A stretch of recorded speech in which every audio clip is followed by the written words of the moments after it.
Chapter 1876. What did he mean? Xia Jinyuan narrowed his eyes and looked at Principal Chen. I need you to explain it more clearly. I can't explain it clearly. Uncle Zhen only told me that Yi Xinfan's father isn't Yi Xinfan. If you have time, go back to Shuku village. Chief Kai sent over a diary written by martyr Sun Xueqing. I didn't read it, and neither did Chief Kai. Maybe there's an answer in it. Xia Jinyuan nodded. He definitely had to get the diary. He would take Yi Qian with him. If you want to investigate Yi Xinfan's mother, I can give you the contact of a person. Before Principal Chen could finish his sentence, Xia Jinyuan suddenly stood up. Principal Chen realized something and immediately turned to look at the door of the ward.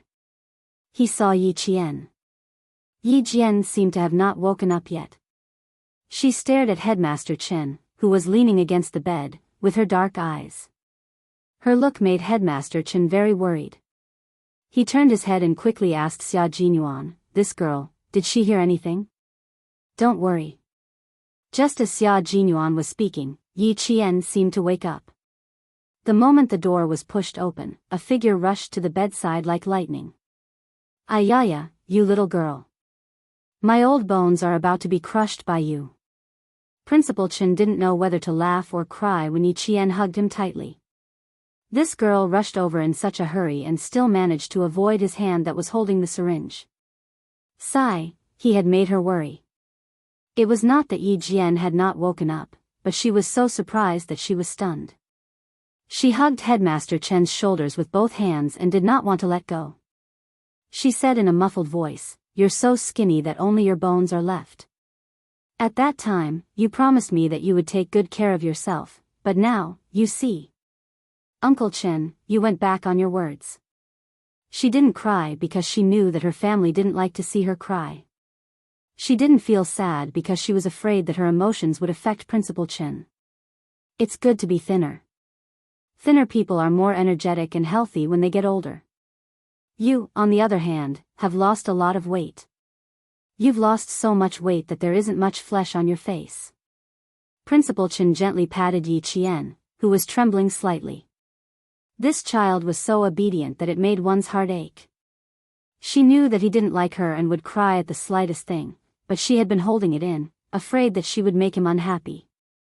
He couldn't understand why someone would want to make things difficult for such a well-behaved and obedient child, who had no parents. Xia Jinyuan moved a chair to the side of the ward, put his arm around Yi Qian's shoulder and asked her to sit down. Uncle Chen just woke up. Stay here and chat with him. I'll go get breakfast. His original plan was to return to the military base after sending Yi Qian back to school, but now he had to change his plan. He had to go to Shuku village first, so Yi Qian could only go back to school alone. The 4-day break was a little rushed. If he went to Shuku village, he wouldn't be able to go to the National University of Science and Technology of China. Xia Jinyuan, who had rebooked his plane ticket, came up with a bowl of plain porridge. He happened to see the doctor doing his rounds. After the doctor finished writing the medical record, he smiled and said, "I didn't expect you to be able to understand these medications. I almost thought that you were a military doctor." He then said to Principal Chen, "Your child is really smart. She can even teach herself medicine." Yi Qian was changing Principal Chen's 4-drip. She had inserted too many needles recently, and there were countless needle holes on Principal Chen's arms. There were also many bruises left behind from the needles. The nurse came over and inserted 2 needles, but there was no blood flow back. Yi Qian disinfected her hands and asked the nurse to go to the side. She then inserted the needles into Principal Chen's arms with familiarity. This made the doctors around her think that she was a military doctor. Chapter 1877. Xia Jinyuan suddenly remembered that night in Fujian town, the soldier who was chasing after the gang leader was shot. At that time, it was Yi Jian who assisted the military doctor to complete the operation. When the military doctor was cleaning the gunshot wound, Yi Qian would be able to prepare the necessary surgical tools and pass them to the military doctor accurately. At that time, he thought that the military doctor had told Yi Qian in advance, but now it seemed that she probably knew it herself. Why, did she know it? How old was she at that time? She wasn't even a third-year middle school student. How did she know it? Who taught her? Did the military doctor teach her at that time? If he had taught her, with her memory and comprehension, she would have been able to remember it. Suppressing his surprise, he heard Principal Chen laugh and say, "She's smart. She likes to flip through all kinds of books and knows how to use her own hands. She just looks familiar. How can she compare to a nurse who graduated from a professional college? Besides, they also need to learn some simple emergency measures. If they don't know anything, then it'll be troublesome." Xia Jinyuan couldn't help but laugh. She was indeed eager to learn. As long as she thought it was useful, she would take the initiative to learn. Things like bandaging and inserting needles were basic emergency measures that they had to learn on the battlefield. It was normal that she would insert needles into Uncle Chen. Our nurses also need to learn more. She's not a professional and can insert needles on the first try. You guys need to learn more, the doctor said humorously to the two nurses. Although he was joking, he was also lecturing them. The two nurses nodded and humbly listened to the lecture. Just now, the two of them were indeed a little embarrassed. They had each inserted needles twice without success, but the female soldier from the army succeeded on the first try. They were so familiar with her that they thought she was the accompanying military doctor in the army. Yi Qian, who was wearing the jungle combat training uniform of the field forces, was easily misunderstood by them. After adjusting the speed of the drip, Yi Qian stood up straight and said with a smile, "I was a little impatient. Please forgive me, Professor. This child sure knows how to be polite." The doctor saw that Yi Qian was very polite and mature. He smiled and said, "Then you have to take good care of the old class leader. He can eat some meat now, but it should be light. He can't eat spicy food." The military was extremely meticulous when it came to living arrangements. Previously, there were caretakers to take care of him, especially when it came to food. Every day, there would be nutritious meals, and there would be a list of what to eat and what nutrients to add. This was something that Principal Chen, who was used to living a rough life, could not get used to. Last week, after he was allowed to eat some meat and fish, he was determined not to be given any more preferential treatment. He even asked the military and the hospital to withdraw the caregivers and stop giving them such special treatment. The guards asked for instructions from their superiors. Only after obtaining the military's approval did they inform the hospital to withdraw the special treatment according to Principal Chen's wishes. Only then did Principal Chen feel much better. "Uncle Chen, listen carefully. In the future, you have to quit drinking alcohol and spicy food." Although there were no caretakers, Yi Qian could supervise him better. Hearing this, Yi Qian immediately asked the doctor what he could and could not eat. He asked so carefully that Principal Chen could only feel helpless. When the doctor left, he even joked, "Looks like your nemesis is here. Our nurses will have an easier time in the future." The old class leader was very cooperative in other aspects, but he was not cooperative when it came to his daily life. He was afraid that the hospital would give him special treatment. Every time the caretakers delivered food, they would explain it in detail.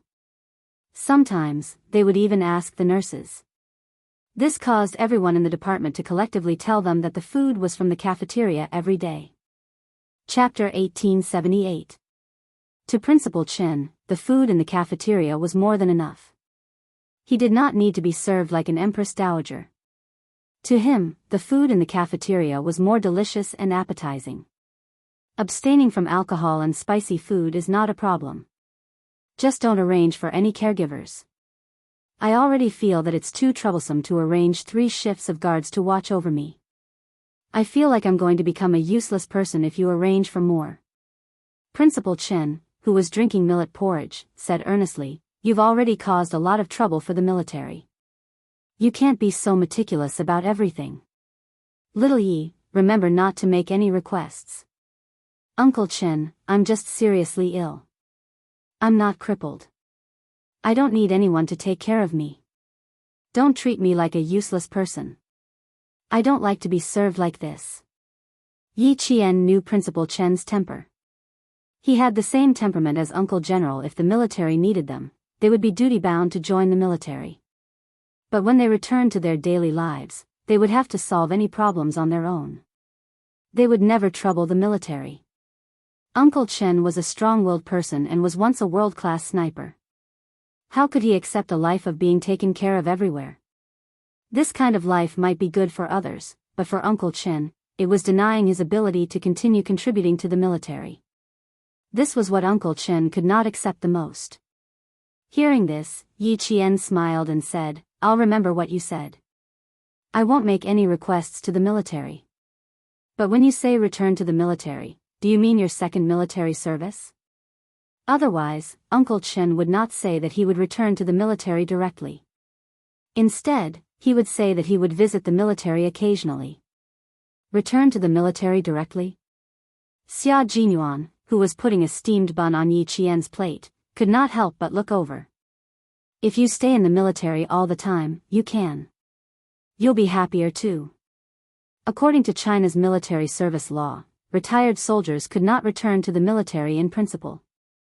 However, if the military specially recruited them, they could still return to the military. However, they were not considered veterans. They were only specially recruited. It was like a university inviting an old expert to teach a class. "Yes, I'm re-employed as a special recruit, so I can't be considered an official soldier. But when I return to the army, there will be no one at home. If you want to go home." Principal Chen hesitated.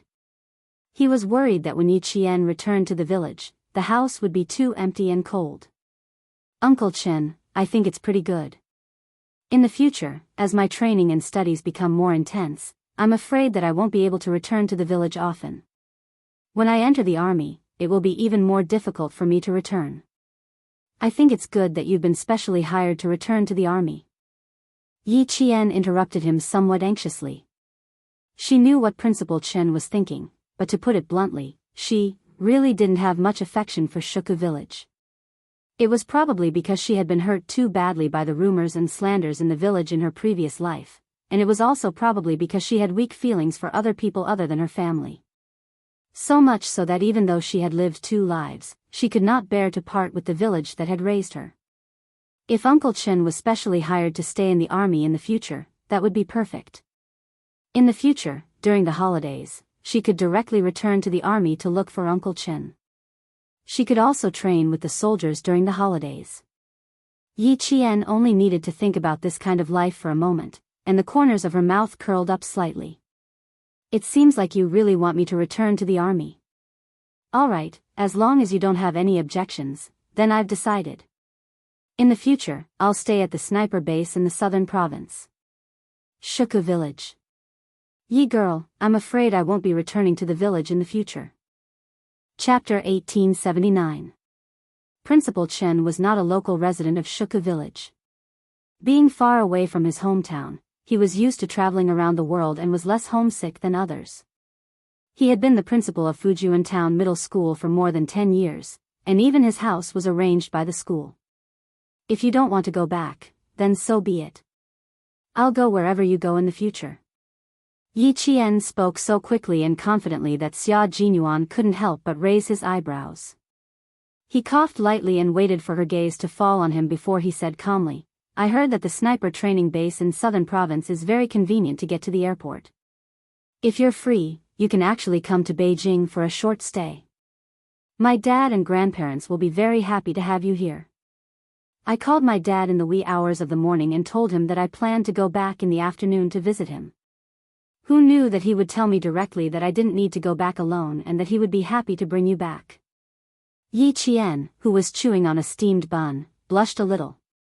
She stuttered, "Who told you to tell the commander-in-chief that I was coming to Beijing? You deserve to be despised. Was it a bad idea not to go?" But going didn't seem right either. Yi Qian had a headache. She was most afraid of this kind of thing. It's time to pay him a visit.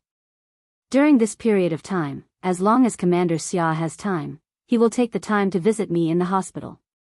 He will send people to take care of things in the hospital. Little Yi, you will go with Major Xia to visit the Commander-in-Chief in the afternoon. Principal Chen was naturally happy to see that the relationship between the parent and the representative was stable. As he spoke, he signaled Xia Jinyuan with his eyes. The major, who was well-liked for his work, immediately said, "Then we'll listen to Uncle Chen. We'll go home together in the afternoon." Yi Qian was so scared that she didn't even chew the steamed bun in her mouth and swallowed it. She didn't want to go back to Captain Xia's house now. She didn't want to go at all. Principal Chen glanced at the way she swallowed the steamed bun in fright. Before she could catch her breath, he quickly nodded. "Go earlier. Don't come back too early. I need to catch up on my sleep in the afternoon." Commander-in-Chief Xia liked Yi Wanwan very much. Every time he came back, he couldn't help but talk about her. His words implied that he wanted Yi Wanwan to visit his home. But this girl was thin-skinned. She definitely wouldn't agree if Major Xia invited her to his house. It was only possible if he opened his mouth. "Then I'll call my dad now and tell him. It just so happens that it's Sunday today. If he's free, he usually plays chess and fish with his old comrades. It's easy to arrange the time." "All right, then call the commander-in-chief. I have something to discuss with little Yi."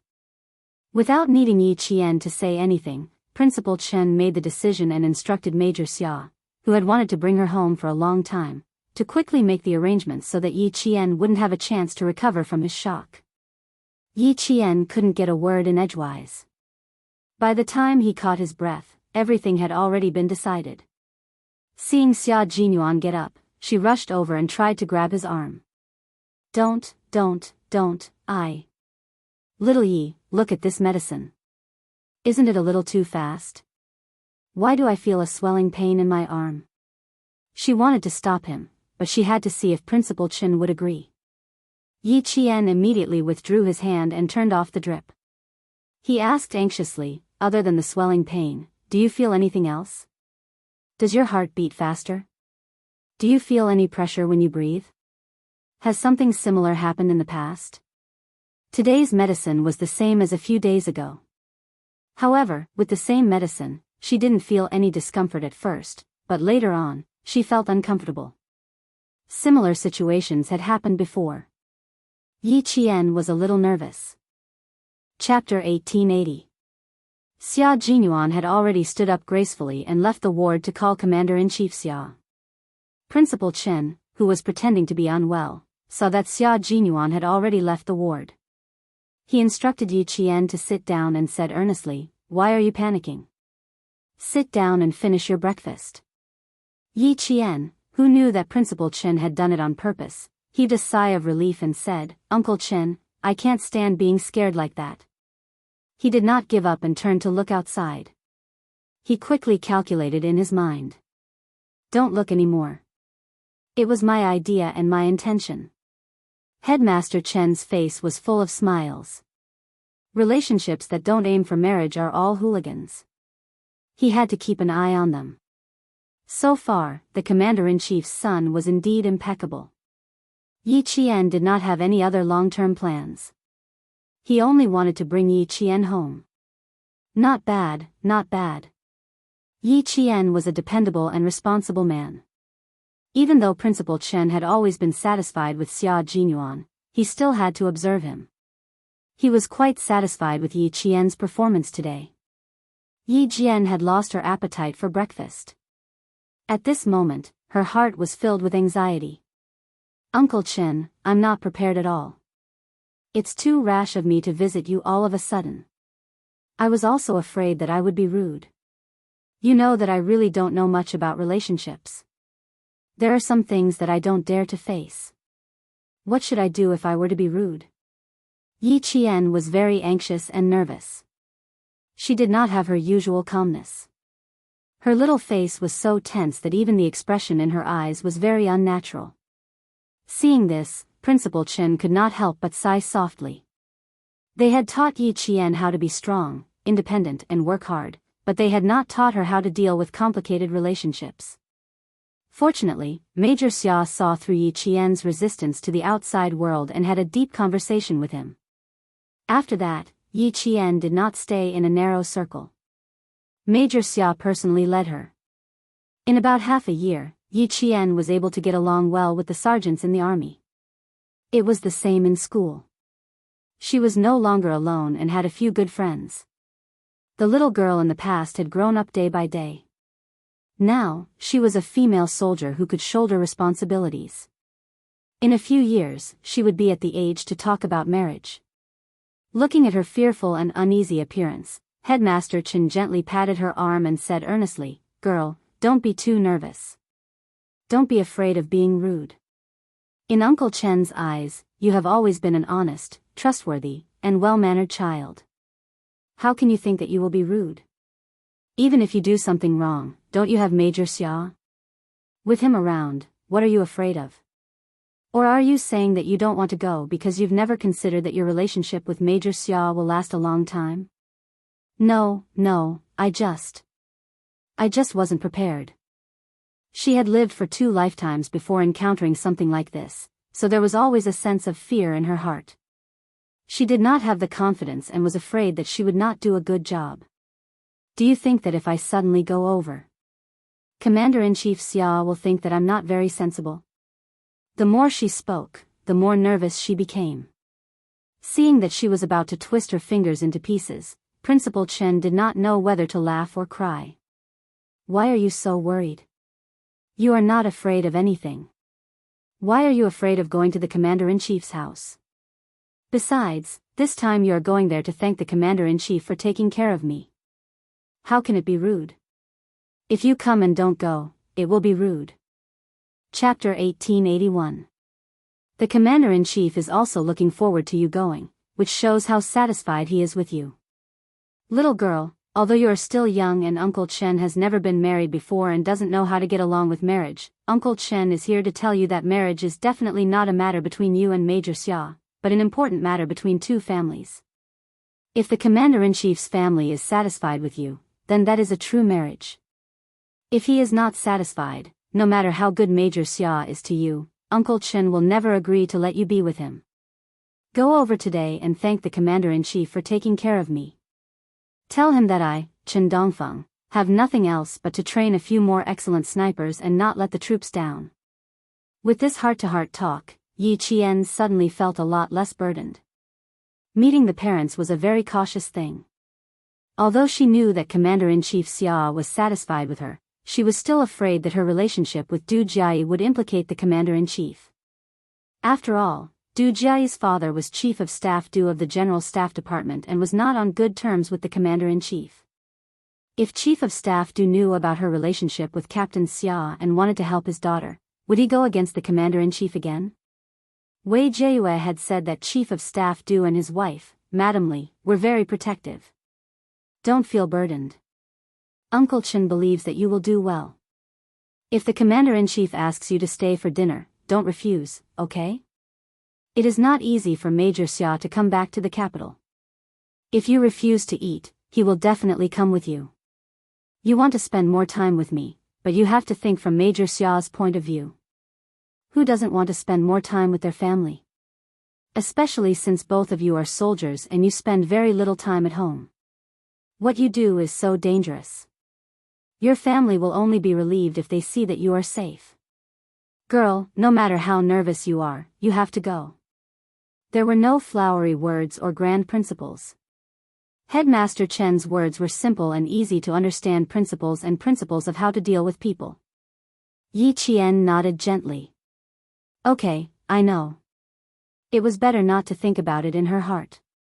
She really couldn't just think that she didn't want to go and not think that if she didn't go, Captain Xia would most likely not go home. Didn't he just say that Commander-in-Chief Xia had said, if he goes home alone, then don't come back either? Although he was very nervous, he didn't care anymore. He gritted his teeth and went ahead. Yi Qian gritted his teeth as he made his way to the entrance of the courtyard. The guard checked their IDs and confirmed that their identities were correct. He saluted the 2 people in the car and immediately let them go. When the car window was rolled up, Yi Qian immediately raised his hand to rub his face, trying to loosen his stiff apple muscles. I'm so nervous, so nervous. I'm even more nervous than the first time I used a gun to kill a target. She rubbed her face, pouted her cheeks, tugged at the corner of her clothes, adjusted her hat. She looked extremely nervous. Xia Jinyuan tried hard to hold back his laughter. He was afraid that his laughter would provoke this little ancestor, so he directly opened the car door and rolled on the ground. He didn't even wait for Xia Jinyuan to stop the car before he left. Is there really only the commander-in-chief at home? Was there really no one else? Are there any other leaders? Captain Xia, you have to tell me the truth too. Don't make me confused. Then, before Xia Jinyuan could answer, she said again, if I do anything wrong later, quickly give me a look. I can understand what you mean. If I do something stupid, don't just sit there. You must stand out. Is my bow tie crooked? Is my collar flat? Oh, are my epaulets loose? Chapter 1882. There was no one else who could be this nervous. Without Xia Jinyuan saying anything, Yi Qian, who had been talking to himself, began to tidy up the military academy's winter uniform, afraid that it would be rude. She had spent a long time tidying up the winter uniform in the hospital. Her epaulets, collar, bow tie, and belt were all neatly arranged. Because the clothes had been in her bag all this time and had not been worn before, she had even borrowed an iron from the caregiver to iron them to the point that there were no creases at all. She had already checked them carefully, yet she was still afraid of being rude. It was obvious that she was extremely nervous. After entering the courtyard, Xia Jinyuan slowed down the car. He smiled and looked at her gently. His slender fingers nimbly maneuvered the steering wheel to turn to the left. Everything is fine. There's nothing rude about it. Little fox, you're too nervous.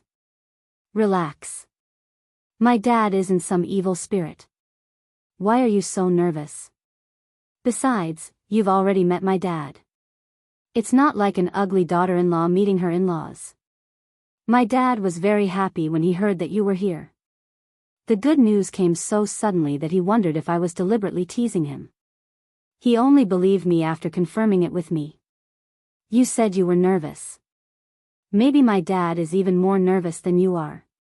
Yi Qian, who was so nervous that he could not sit still, laughed when he heard this. How can you say that? Why would the commander-in-chief be nervous? After being teased by him, Yi Qian finally felt that he was no longer as nervous as when the car drove into the courtyard.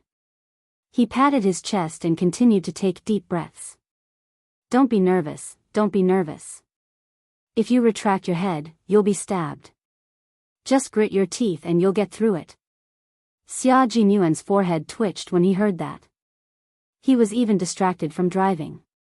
My house is not an execution ground. You won't be stabbed. Don't you usually have psychological training? Why isn't it working now? It's two completely different concepts. Yi Qian glared at him and continued to take deep breaths. Those psychological training are either for combat or for captives. How can it compare to this? Why can't we compare? You're so nervous right now. You're even more scared than going into battle with a spear. Little fox, you have to calm down. Why don't you just imagine my father as a heinous bad guy, and you as a spy whose main purpose is to gain the bad guy's trust so that it'll be easier for our army to infiltrate and steal the enemy's intelligence so that we can win the battle. Faced with Yi Qian's nervousness, Major Xia tried to hold back his laughter as he came up with one bad idea after another. Most of them were based on slandering his old man so that Yi Qian could relax a little. Yi Qian finally understood how Commander-in-Chief Xia and Captain Xia got along. You insult me, I insult you. As long as there was an opportunity, they would roll up their sleeves and fight it out. The first time they met, the Commander-in-Chief had said that he often fought with Captain Xia back then. It seemed like it was true. There was no lie at all. This way of getting along with each other might seem like they didn't have much feelings for each other, but in fact, the relationship between father and son was quite close. They got along like brothers and were on the same level. It was a very relaxed way of getting along with each other. Yi Qian said somewhat enviously, you have a very strong father-son relationship with the Commander-in-Chief. Faced with the sudden praise, the thick-skinned Major Xia actually felt a little uncomfortable. The old man and I used to fight a lot in the past. We didn't like each other. The father-son relationship you mentioned probably came from fighting. But the children in our courtyard are all similar. Take Han Zhang for example. He used to scheme with me about whether to steal his father's gun. Let's make them anxious. Chapter 1883. Xia Jinyuan didn't want to talk about his dark history, but when he saw the excitement in Yi Qian's eyes and how she didn't look as nervous as before, Major Xia was still willing to use his dark history to make her happy. A man who was willing to coax you with a dark history that he didn't want to talk about was usually your Mr. Right, because he was willing to share the rest of his life with you, only hoping that you could completely walk into his world. Although I'm a gangster, I can't steal a gun. But since Han Zhang mentioned it, I didn't want to dampen his spirits, so I immediately nodded and agreed. Guess what I did after that? You also stole the Commander-in-Chief's gun. Xia Jinyuan laughed. Silly fox, how can a gun be stolen so easily? The current gun control law is not a modified version. There were strict regulations back then. Although I'm a gangster, I know that if a soldier loses his gun, he will be fired. Although I don't get along with old man Xia, I won't steal his gun. Then what bad things did you do? Yi Qian really liked hearing about it. Hearing about his childhood made her feel like he was making up for her missing childhood. I don't think it's a bad thing. Han Zhang gets angry every time I mention it. When I went back, I thought about it and was afraid that Han Zhang would really steal the gun, so I ran back to the Han family and told Uncle Han. When Han Zhang came back from his calligraphy class, he was greeted with a whip. Han Zhang was beaten until he cried out in pain. Yi Qian couldn't help but laugh out loud. Her laughter was as clear as spring water and was filled with the flavor of sunshine. Han Zhang must be angry. He couldn't make up his mind and specially came to ask you. It wasn't easy for him to make up his mind, but you betrayed him right after he made up his mind. He was beaten up until he cried out in pain before he even did anything bad. It would be strange if he wasn't angry. After Han Zhang was beaten up, he said that it was worth it to be beaten up for doing something bad. He didn't even have time to do anything before he was beaten up. It was a big loss. Speaking of the past, Xia Jinyuan couldn't help but want to laugh. He had done so many horrible things that he couldn't even finish recounting them in 3 days and 3 nights. Uncle Han beat Han Zhang up and even brought some fruits over to thank him. When my dad heard that, he felt that Han Zhang didn't have the guts to do that. I was probably part of it. When Uncle Han took a step forward, I would be beaten until I cried out in pain. Ever since this incident, I've understood one thing. Before doing something bad and snitching on others, you have to consider whether you're important enough. Although Uncle Han came to thank me, he also exposed my involvement. In the future, if you want to do bad things, you must remember that you can't leave a tail behind. You must not casually snitch on others. You must hide yourself well. You must hide your achievements and reputation. Yi Qian was laughing so hard that tears were welling up in the corners of his eyes. Even though Captain Xia did not have a mother by his side during his childhood, he was still very happy with the love of his family. Captain Xia, you're very lucky, she said sincerely. Trust me, little fox, we will always be happy. Her childhood was filled with darkness. He was willing to use his own childhood to fill her with longing for her childhood life. With Xia Jinyuan's childhood memories, Yi Qian's tense heartstrings finally relaxed. When the car drove into an ancient Shanghai courtyard that was even covered with ivy vines outside the red walls, the smile on Yi Qian's face did not disappear. When the security guard saw the car drive into the garage, he immediately went into the room to report. Commander-in-Chief Xia, who had long been prepared for his future daughter-in-law's visit, quickly stood up, straightened his clothes, and personally opened the door to welcome her. At least that guy had some ability. He knew how to coax his wife back. Chapter 1884. The compound arranged by the military for Commander-in-Chief Xia had a large area of vegetation. In front of the old Shanghai-style compound, there was a corridor that looked like a modern sky garden. The corridor was made of red bricks and was not painted. The red bricks and white walls had pots of potted plants on them. Even in the middle of winter, there were small red flowers in the potted plants. Yi Qian took a closer look and realized that they were blooming red plum blossoms. The outer walls were covered with vines. Because it was winter, all the green leaves had withered, leaving only brown vines that looked like spider webs clinging to the walls. Yi Qian shifted her gaze to the second floor. The ivory-white old-style window arches looked freshly painted against the red bricks. They were very clean. One of the windows in one of the rooms was pushed open. The light-colored gauze curtains danced gently in the wind. It made Yi Qian feel as if someone was watching her from above. Yi Qian shuddered, and her heart, which had just relaxed, tensed up again.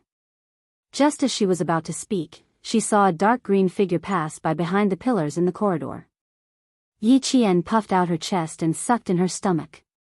Her expression was so serious that it was as if she was returning to a government office to report on her work. She even muttered, "Walk faster, walk faster, walk faster. The commander-in-chief is already here. Don't let him wait for too long. Walk faster, why are you walking so slowly all of a sudden? You can't even walk properly. Little fox, I have to match your pace to walk faster." Xia Jinyuan wanted to laugh again. At the same time, he felt that his bad habits were a little too deep. It was a little too unkind. His girlfriend was so nervous that she was walking properly, but he just wanted to laugh. Cough, no, he couldn't laugh. Laughing would ruin things. It wouldn't be too late to laugh after he brought her in. It was too interesting. He was used to Little Fox's calmness that was beyond her age. He had never seen her embarrassed before. Today was a fresh experience for him. No matter how he looked at it, it was not enough. Xia Jinyuan, who was usually able to walk properly, held Yi Qian's hand and squeezed it slightly. "Come, follow me." Yi Qian was really embarrassed at this moment. She did not expect herself to take a straight step. Commander-in-Chief Xia, who was standing on the steps, also wanted to laugh, but he held back and maintained a kind smile. He looked gently at Yi Qian, who was led by his son all the way here. "Xiao Yi, treat this place as your own home. Don't be so nervous. I'm not a man-eating tiger. What are you afraid of? Even if I'm a man-eating tiger, with the abilities of the special forces, it's not a problem to get rid of a tiger." This was what Commander-in-Chief Xia said to his future daughter-in-law, who was visiting his house for the first time. His future daughter-in-law, who was originally nervous, almost trembled and fell. "Be careful under your feet, the gravel road is a bit uneven." He held his girlfriend firmly and said softly, "My dad is right. If you're not even afraid of a tiger, my dad has nothing to be afraid of." Yi Qian thought, even 10 tigers are no match for the commander-in-chief. She dared to hit a tiger, but she definitely did not dare to hit the commander-in-chief. The commander-in-chief saw that Yi Qian was so nervous that she did not know where to put her hands and feet. The smile on his face became even more benevolent. "Take a seat first. I'll make you some tea. Drink some hot tea to calm your nerves, then relax and chat.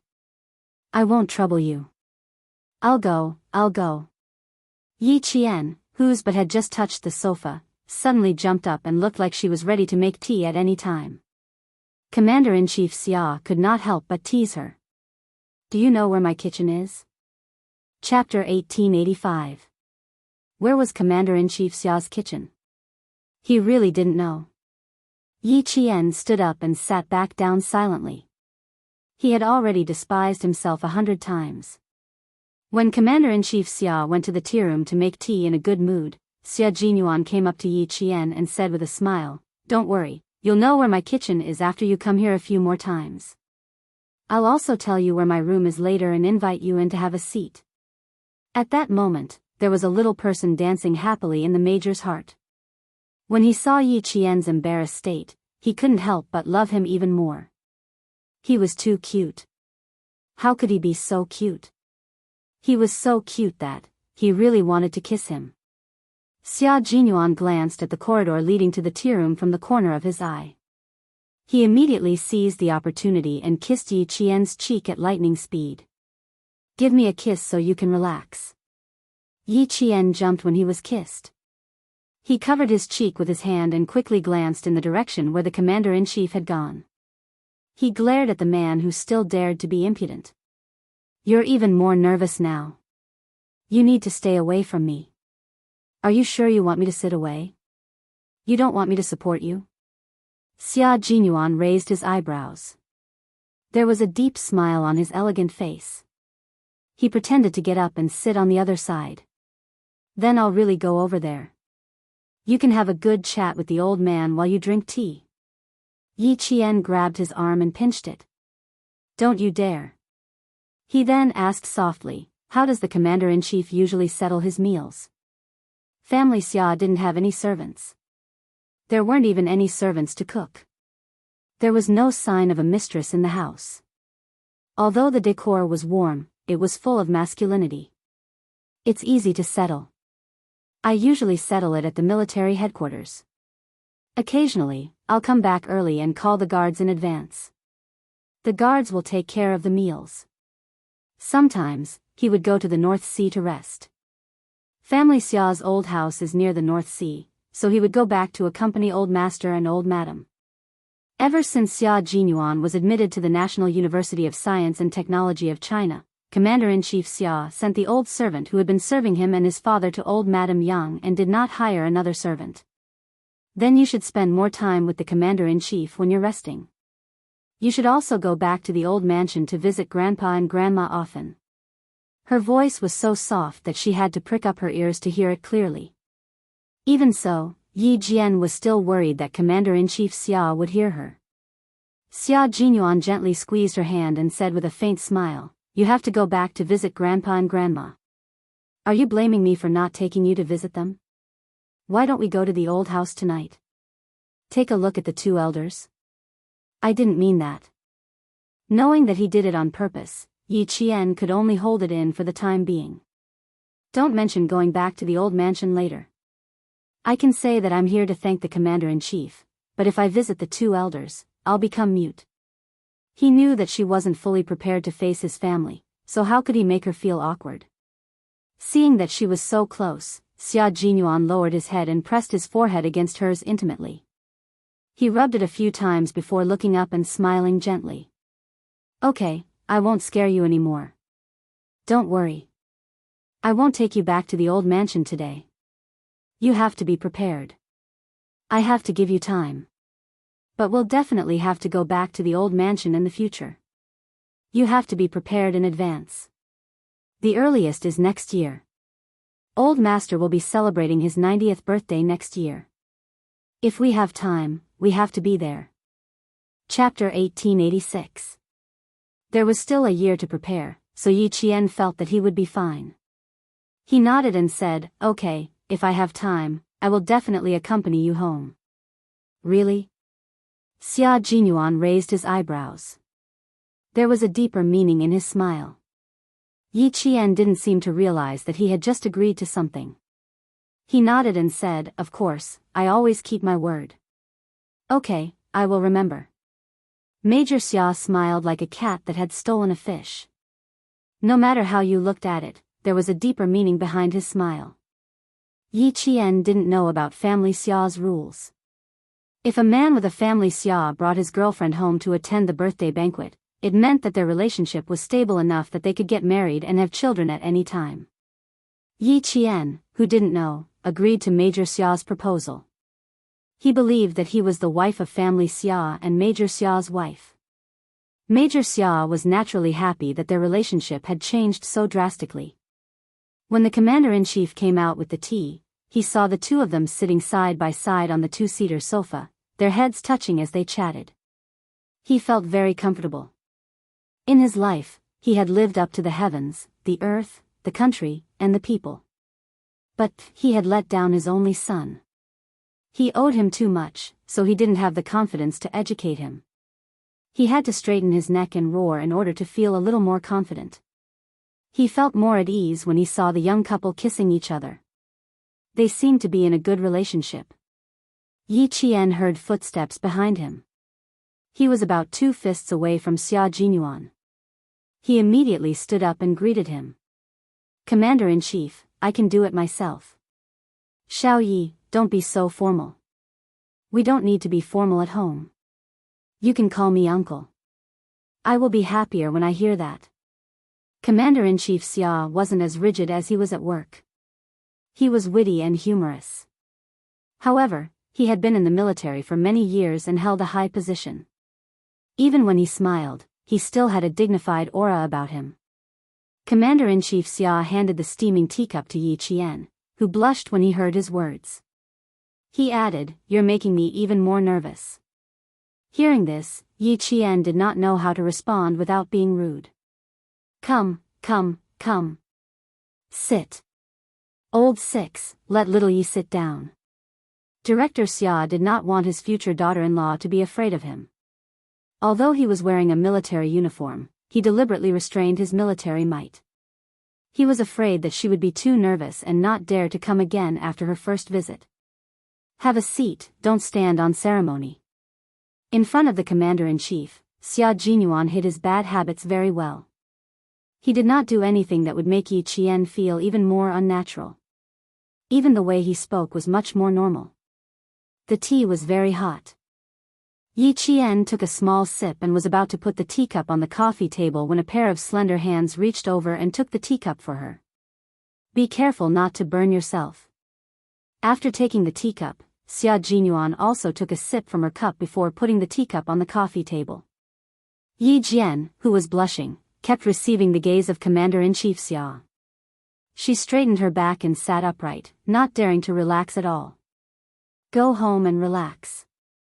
Although this is your first time home, this will be your home in the future. It will make you relax and feel happy. Not many people could completely relax in front of him. Commander-in-Chief Xia smiled and looked at the nervous but magnanimous girl. He kindly asked about Principal Chen. He's about to be discharged. He wanted to be discharged for a long time. He even wanted to run out of the hospital and ask for permission later. In the end, he didn't succeed and was stopped by the guards. I had to reprimand him a few times before he calmed down. It's only a few days until he can be discharged. I don't know if he can stay here for the next few days. Chapter 1887.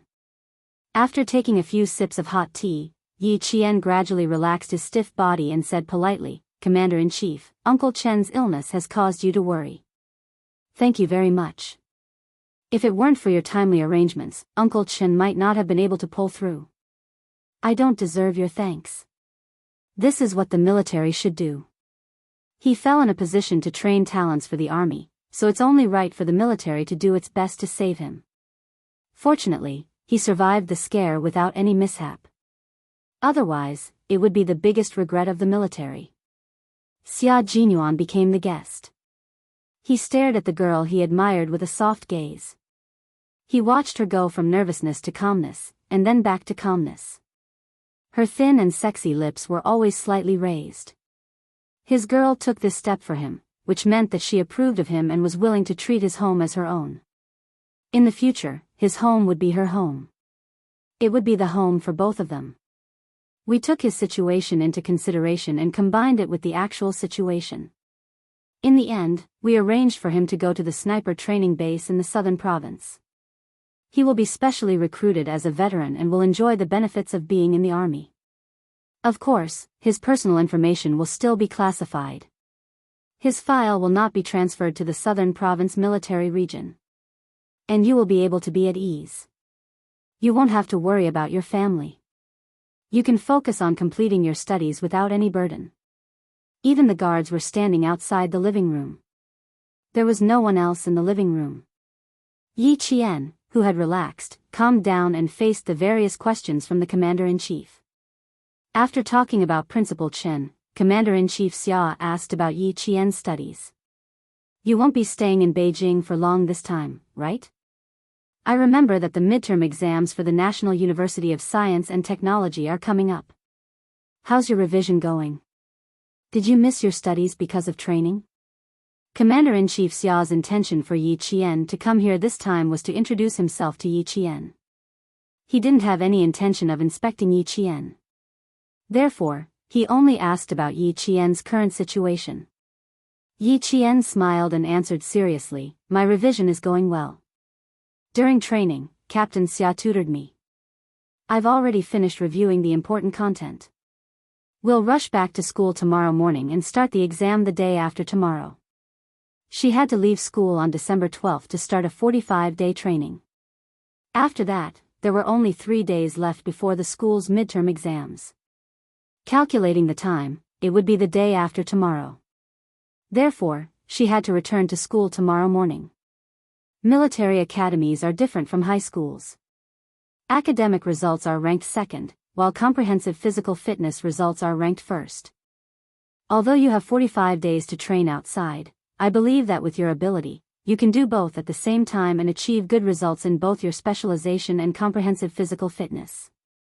Commander-in-Chief Xia couldn't help but nod when he found out that Xia Jinyuan took time out to tutor Yi Qian every day. It seemed that his little rascal knew how to coax his wife better than he had imagined. Starting from his studies, Yi Qian was able to gradually relax. Commander-in-Chief Xia was like an elder in the family as he made suggestions. At the same time, he was also concerned if Yi Qian had any difficulties. If there were any, he should mention it and so on. More than an hour passed by just like that. Yi Qian arrived at the compound at 3 o'clock. In the blink of an eye, it was already past 4 o'clock. Commander-in-Chief Xia, who didn't realize that time had passed by quickly, was still teaching Yi Qian. "You have a lot of room for improvement. In the future, you have to be as steady and solid as you are now. You don't have to worry about Principal Chen. I had a small meeting with the southern province. He will be specially hired to return to the army and train a group of snipers like you." Chapter 1888. You and sixth brother don't have to worry about family matters. Just take care of your own affairs and don't let down the country's expectations of you. He then said to Xia Jinyuan, "You also have to restrain yourself better. As a man, not only do you have to shoulder the responsibility of your military uniform, but you also have to shoulder the responsibility of your family. Treat Xiao Yi well, who dared to go through hardships with you. Don't mess around." She was a very nice girl who didn't deliberately curry favor with him just because he was the commander-in-chief. Although she was very nervous, it was obvious that her nervousness stemmed from the importance of family Xia. She was afraid that she would be rude. She had a down-to-earth temperament, a sincere way of dealing with people, and her talent. Every family would like such a female soldier. Commander-in-Chief Xia didn't want such a good girl to fall into his family. Xia Jinyuan, who was once again reminded, curled his lips and sighed to Yi Qian. "See, I'm really not Commander-in-Chief Xia's biological daughter. I should be the son-in-law who moved in with his family, and you should be the biological daughter. If I had a daughter like Yi Qian, I definitely wouldn't let her marry you." The commander-in-chief smiled slightly and attacked his son mercilessly. "It's all thanks to our ancestors that you were able to find Xiao Yi now." Faced with the attack from his biological father, Xia Jinyuan, who had always been mentally strong, immediately agreed happily. Yes, you're right. In the future, I will definitely take good care of your biological daughter and won't let her suffer the slightest grievance. You have to do what you say. Don't try to make empty promises. Take Xiao Yi around and familiarize her with the environment. I'll take care of some small matters." Seeing the guards coming over, Commander-in-Chief Xia knew that he had something to take care of, so he got up and prepared to go back to the study. Xia Jinyuan looked at the time. It was almost time to prepare dinner. He pulled Yi Qian's hand and stood up together. Yi Qian was caught off guard and was startled by his sudden handshake. "Why are you pulling my hand in front of the commander-in-chief?" She naturally wanted to pull her hand back, but Xia Jinyuan did not let go. Instead, he interlocked his fingers with hers, making it impossible for her to break free. The major's expression did not change as she said, "Dad, it's better to let Uncle Blessing and Aunt Blessing come back in the future. With them around, Yi Qian and I can still eat hot food when we come back. I have to think about it. I won't be having dinner at home tonight. I've booked a table outside. We'll go to the hospital together. You guys go ahead, I'll be quick. Commander-in-Chief Xia looked at Yi Qian with a gentle gaze as if he didn't notice their little actions. Just take a look around. You don't need sixth brother when you come back in the future. You can go home on your own. In the morning, when Commander-in-Chief Xia heard that Yi Qian was coming to visit, he planned to invite Uncle Blessing and Aunt Blessing back to make dinner. The family of 3 could even have a drink together. However, Xia Jinyuan said not to alert the old mansion for the time being, in case the whole family was alarmed and came running to the house. He was afraid that Yi Qian would be so scared that he wouldn't dare to visit again. Now, he's asking Uncle Blessing and Aunt Blessing to come back. Did something happen while he was making tea? Okay, you go ahead. Yi Qian, whose hand was held and could not break free, bowed slightly.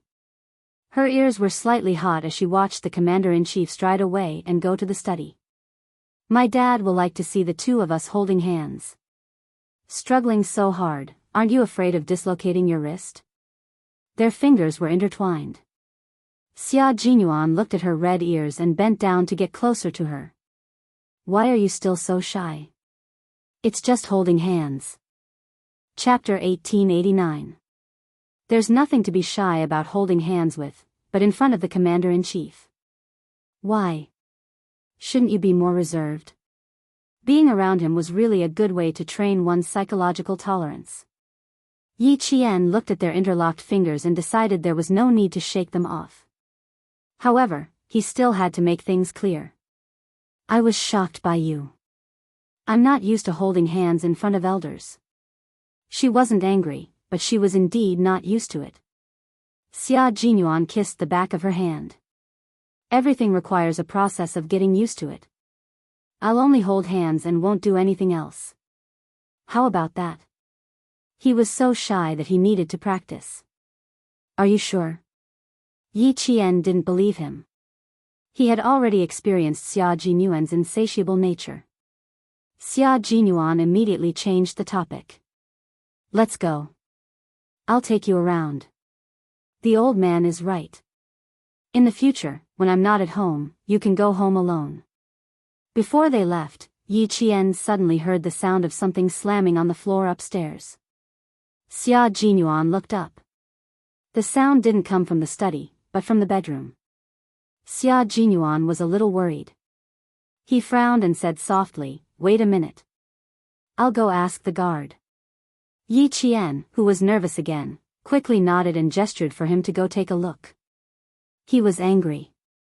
Something big must have happened. He thought he would have to wait for a long time. Who knew that the man who left in less than 3 minutes would return to the living room? This was bad.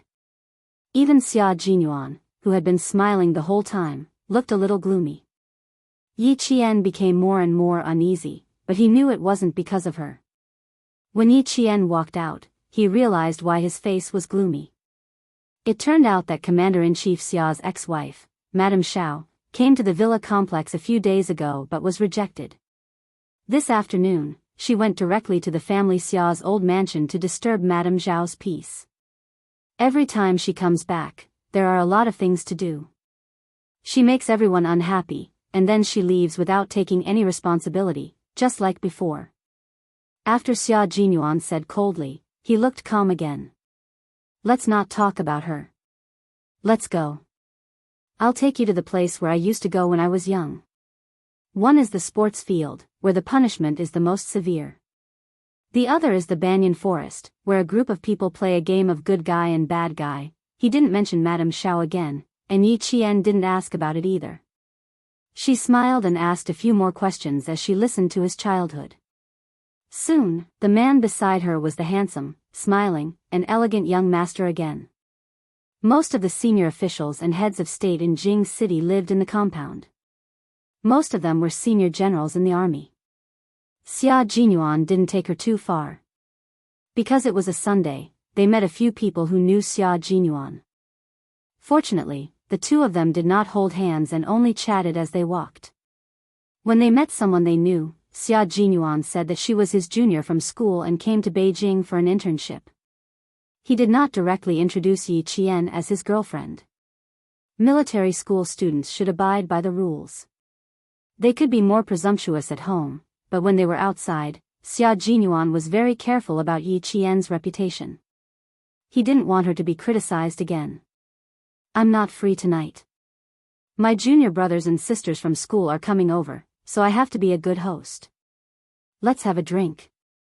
I'll definitely look for you when I come back next time. Xia Jinyuan smiled and declined the invitation. After chatting with them for a while, he took Yi Qian back home. The people who asked him out for a drink were all of the same age. Although they weren't as close as Han Zheng, they got along well. They didn't really grow up in the villa complex. Some of them only moved to the villa complex when they were in their teens with their parents. Although they know each other, they aren't very close. Chapter 1890. There aren't many people who are very close to me. Han Zheng, whom you've met before, is one of them. There are a few others who are involved in satellites, research, business, and even overseas. I'll introduce them to you when we return to Beijing. As they grew up, it was inevitable that they would separate from each other. Although they were separated, their bond for doing bad things together did not diminish. Instead, it deepened. They understood each other, and they liked each other. Naturally, they could be brothers for life. Commander-in-Chief Xia was on the phone with the housekeeper of the old mansion. You don't have to let her in next time. I'll have a good chat with her. I'll come back to visit old madam in a few days. He spoke for 3 to 5 minutes before hanging up. After changing into casual clothes, he asked the guard to call back the two who had gone out for a walk. After walking for a while, the two of them pushed the door open and entered without waiting for the guard to come out. They saw the commander-in-chief, who had changed into casual clothes and was wearing a dark blue coat, standing in the living room. When he saw the two of them enter, he smiled and said, I was just about to ask the guard to look for you when you came back. Although he was smiling, Yi Qian could tell that he did not look too good. He must have been angry just now. There was still anger between his eyebrows. The commander-in-chief was not wearing a military uniform. Even if he was wearing casual clothes, his military aura could not be concealed. In addition, there was still anger between his eyebrows. His aura was so strong that it made people feel pressured. Yi Qian secretly glanced at the man beside him. Seeing his natural expression, he felt a little relieved. Commander-in-Chief Xia, who was originally angry, smiled and said, Lao Lu, go get the car. We won't bring the guard today. It's just the three of us going out as a family. Xia Jinyuan, who acted as if he did not notice anything, sized him up and said, You're already a few decades old. Don't think that you're very young. You still have to pay attention to what you should. It's windy outside today. You'd better get a scarf. He asked the guard to go back to the room and get a scarf. In the past, the father and son often fought. When the father grew old and the son grew up, although they argued with each other, they were still filial. Yi Qian liked a warm family. Looking at the scene in front of him, the smile in his eyes was like a blooming flower, and his heart was full of joy. As for the unhappiness just now, it was like a stone thrown into a pond, and after the ripples, it was calm. He's getting more and more involved. Although the commander-in-chief complained, the smile in his eyes could not lie. He looked at his son, who was half a head taller than him, and then looked at the girl standing behind him with a smile on her face. He sighed softly and said, This family finally looks like a family. It wasn't good to lose a mistress. It was too cold. Xia Jinyuan took the scarf from the guard and wrapped it around his father's neck. It's always looked like a home. I don't think there's anything different about it. In the future, when you have Yi Qian, you will also have grandchildren. Your home will be livelier and livelier every day. Yi Qian, who was standing behind her, twitched his mouth. The moment he saw the birth date, he was already thinking about having a child. Commander-in-Chief Xia loved to hear this. He was so happy that he patted Xia Jinyuan on the shoulder and said, Good luck, I'll be waiting for your good news. His ex-wife, Madame Xiao, was a topic that could not be brought up. Forget it, it was better not to mention it. There was no need to dampen his spirits. Both father and son had similarities. Yi Qian finally understood what the similarities between the father and son in front of him were. They were both people who always thought one step ahead of others. Chapter 1891. By the time they left, it was already 5:30 p.m. Xia Jinyuan and Yi Qian, who had not changed into their casual clothes, walked out together with the commander-in-chief in their neat military uniforms. Their laughter was light, and the atmosphere was very harmonious. The restaurant was not in a crowded area, but in the depths of Hutong Alley near Huangcheng. They drove all the way to the entrance of a courtyard house. This used to be the residence of a high-ranking official, but now it was a private restaurant where ordinary people could not book a table even if they wanted to. There were 2 pairs of doors in front of Ruishi Town House, and there were already customers coming and going. In the twilight, it was obvious that they were all wealthy and respectable guests. The private room was antique, and the interior design was very typical of the Ming and Qing dynasties. Even the big chairs were made of high-quality yellow pear wood. There were small ornaments like jade bottles in the baguette. Although they were handicrafts, they were still expensive. Xia Jinyuan carefully pulled out a chair for Yi Jian and took over Commander-in-Chief Xia's coat. He didn't let the waiter help him hang it up himself. It's a private restaurant opened by an acquaintance. The chefs hired are all top chefs, and every one of them has their own specialty. We just came back from training and ordered a few light dishes. Next time, I'll bring you here to try the heavy dishes. Xia Jinyuan opened the menu. There was no greasy smell, and the fragrance of red sandalwood greeted him. Yi Qian realized that the menu was made of red sandalwood and made of paper. It did not look like a menu, but more like a piece of art. While waiting for the dishes to be served, the 3 of them chatted about some interesting things in life. They did not mention anything about the army, and they were very alert at all times. When the dishes were served, Commander-in-Chief Xia would occasionally signal Xia Jinyuan to put food in Yi Qian's bowl. Occasionally, he would say humorously, "Young people should have the courage of young people." He would also say, "When we were young, but when we were old, those were just memories. Little Yi, sometimes you should ask him to do more work. You should train him first." Every time Commander-in-Chief Xia said something like this, Yi Qian humbly listened to his advice. Xia Jinyuan said, "Your experience is purely misleading. Teach us less and we will figure it out ourselves. Or perhaps, you're trying to take revenge, aren't you? Why do you keep remembering what I did to you when I was young and ignorant? As a person, you have to look forward." Whenever the father and son met, Yi Qian would choose to sit on the mountain and watch the tigers fight. He would just watch with a smile and not say anything. When Commander-in-Chief Xia saw that Yi Qian had stopped talking, he immediately turned his head and said, "Xiao Yi, do you know why I'm thinking about you?" He really didn't know. Yi Qian poured a cup of hot tea and asked with a gentle smile, "I really don't know." He did not expect the Commander-in-Chief to be so calm in private.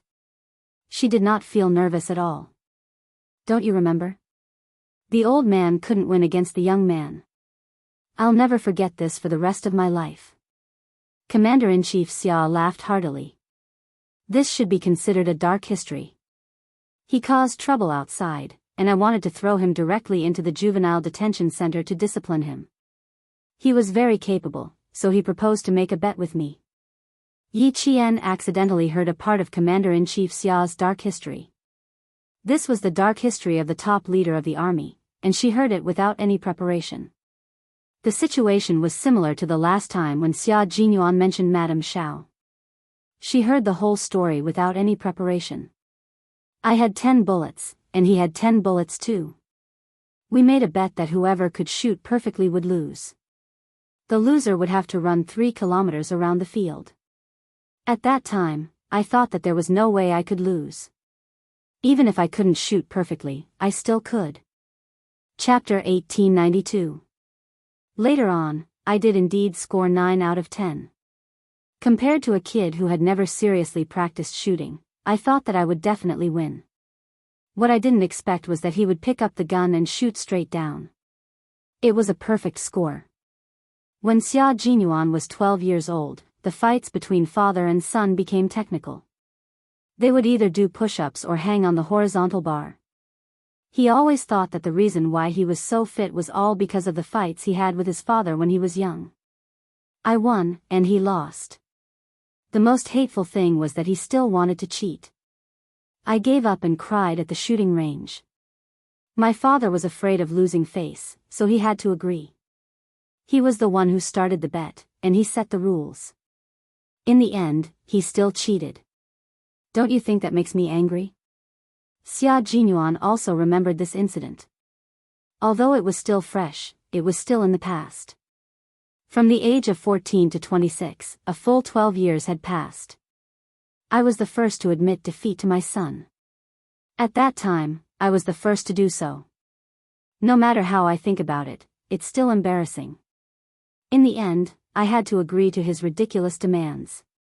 It's even more infuriating. After he finished talking about his dark history, Commander-in-Chief Xia used tea as wine and raised his glass to Xia Jinyuan.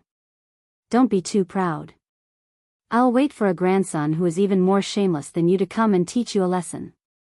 Yi Qian, who always trembled in fear when she heard about Xia Jinyuan's dark history, silently picked up her food. Her scalp tingled just thinking about a grandson who was even more shameless than Captain Xia. Don't worry. With a powerful father here, he won't have that chance. Also, if I can't win, there's still his mother. 1 against 2, he's definitely going to lose. Commander-in-Chief Xia finished his tea in one gulp. He didn't want to talk to Major Xia anymore. What a killjoy. Come, Xiao Yi, drink a cup of tea in place of wine with your uncle as a farewell. I still have a meeting tomorrow, so I won't be sending you to the airport. After changing out of his military uniform and into casual clothes, Commander Xia, who had returned to his normal life, was no longer the commander-in-chief who was respected by the generals of the 3 armies. Instead, he was a kind and humorous elder. One could feel his care and concern in every word he said. Captain Xia's home was a very warm home, and it was also the home she yearned for. Dinner ended at 8:00 in the evening. Xia Jinyuan took his wallet and went out to settle the bill. Commander-in-Chief Xia reminded Yi Qian, sincerity, steadfastness, trustworthiness, and responsibility are the principles of being a man. As a soldier, you must not only fulfill these 4 principles, but you also need to know how to be tolerant. Xiao Yi, be more tolerant so that your life won't be too bad. But if someone bullies you and you don't fight back, that's not tolerance, but weakness. Remember what I said. As long as you're right, I'll be there when something happens. You don't have to be afraid of anything, understand? For some reason, Yi Qian sensed a deeper meaning behind his words. He said uncertainly, do you know that I had a little conflict with Chief of Staff Du's daughter? Why?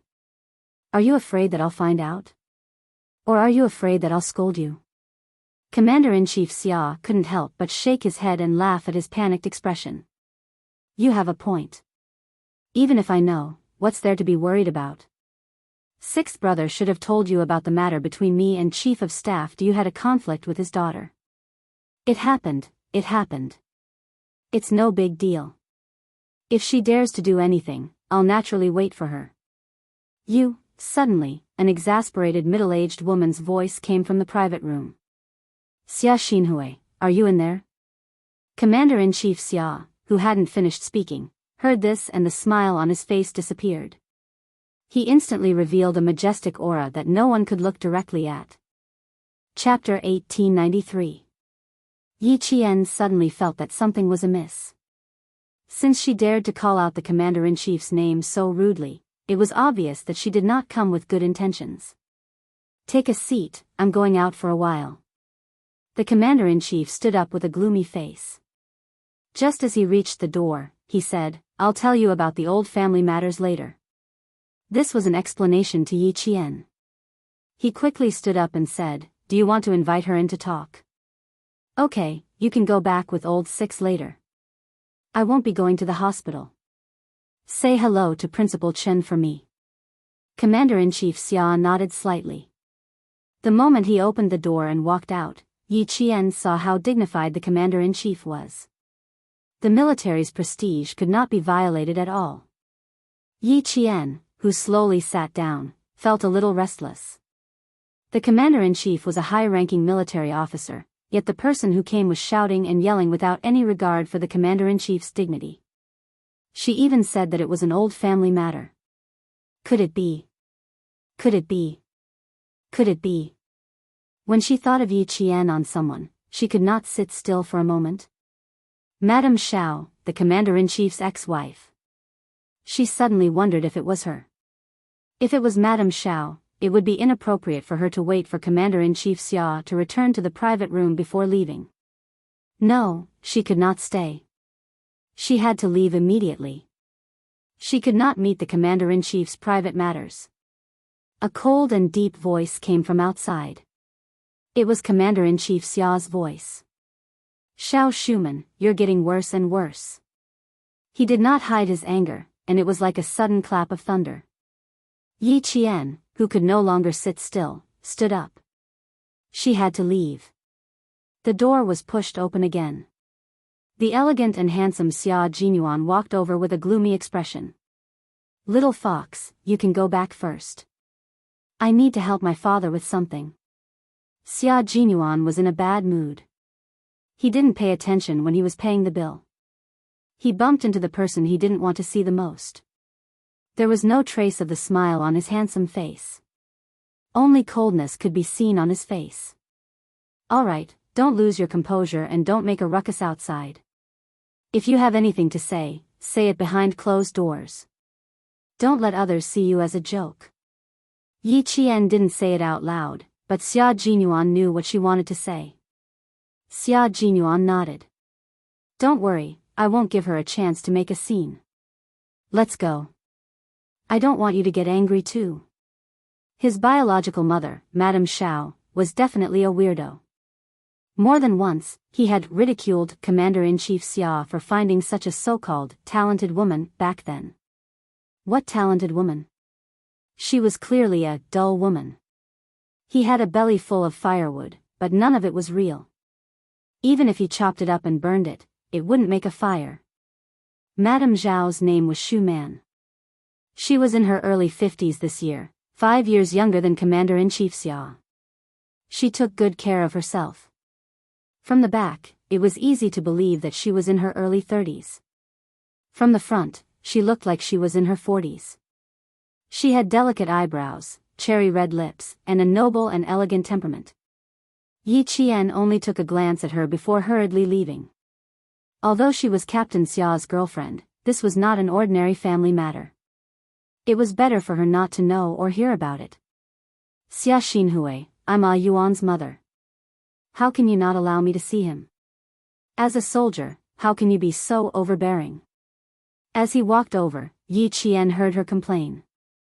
It was as if she had suffered 1,000 grievances. It was very moving.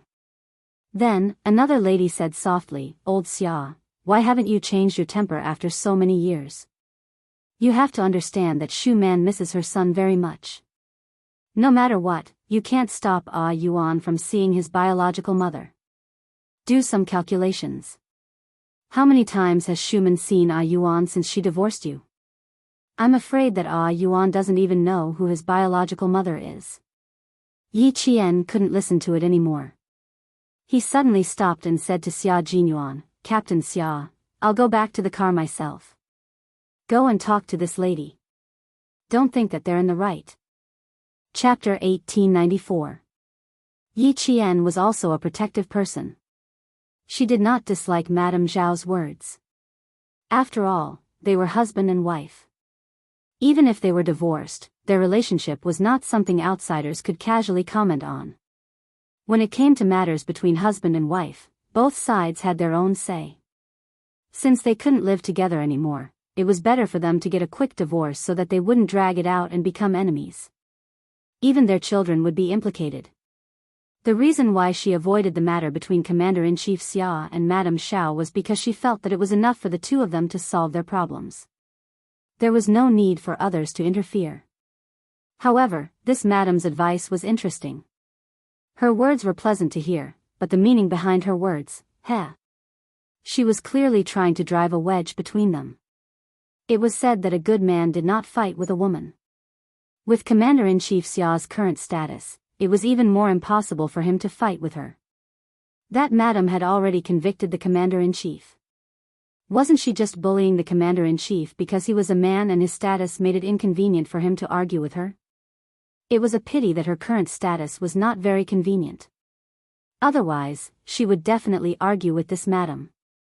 She could not go forward to argue, but Captain Xia could. As a son, he did not need to worry about the fact that he was facing two women. He only needed to remember that he was a son and stand up for his father. I think this madam did not come with good intentions. Captain Xia, you should go and argue for the Commander-in-Chief. Solve your own family's problems behind closed doors. There is no need for those unrelated people to get involved. She was afraid that Xia Jinyuan did not understand what she meant. Yi Qian, just make it clear. The Commander-in-Chief cannot argue with her, but you can.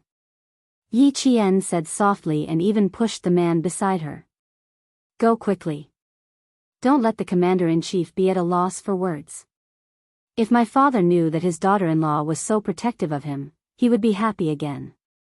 Their nervous expressions were really cute. Their faces were tense, and they were worried that the old man would be taken advantage of. Xia Jinyuan directly held her face and kissed her forehead. He chuckled and said, the old man will not be taken advantage of so easily. There are other reasons why he is not in a hurry to go in. Let's go.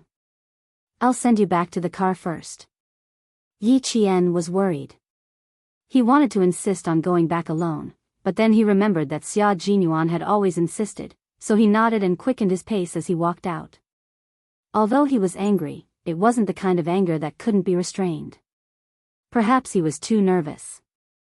With Captain Xia's methods, he would not let himself and the Commander-in-Chief suffer. Yi Qian knew Xia Jinyuan very well. He had never been at a disadvantage in front of Madame Xiao. When he returned, he saw that Chief of Staff Du was also standing outside, basking in the limelight. His old man stood with his back straight and his hands behind his back. His cold and arrogant aura made Chief of Staff Du seem shorter. Old Xia, you're being silly. Shu Man is your son's mother. As a father, can you stop her? Sometimes, it's better to give in. Don't always bring your work style home. It's too boring to make the house like an office. They really won't make you lose face if you let them. Shu Man is not an outsider. It's reasonable for you to let them win, right? Hello, Chief of Staff Du. In the light, Xia Jinyuan strode over and greeted them elegantly and politely. Good evening, madams. When Chief of Staff Du, who was also dressed in casual clothes, heard the rather imposing voice of the young man behind him, he could not help but turn around. He then saw a tall and handsome young man who was obviously a soldier walking towards him. Chapter 1895. He sized him up and laughed. Oh, it's Xiao Xia. I haven't seen you for a few years. Ha ha ha, you've changed so much that I almost couldn't recognize you. You haven't changed at all. You're still as elegant as ever. Xia Jinyuan walked over and extended his hand. He wasn't wearing a military uniform, and it was a private meeting, so there was no need for a military salute. They could just shake hands.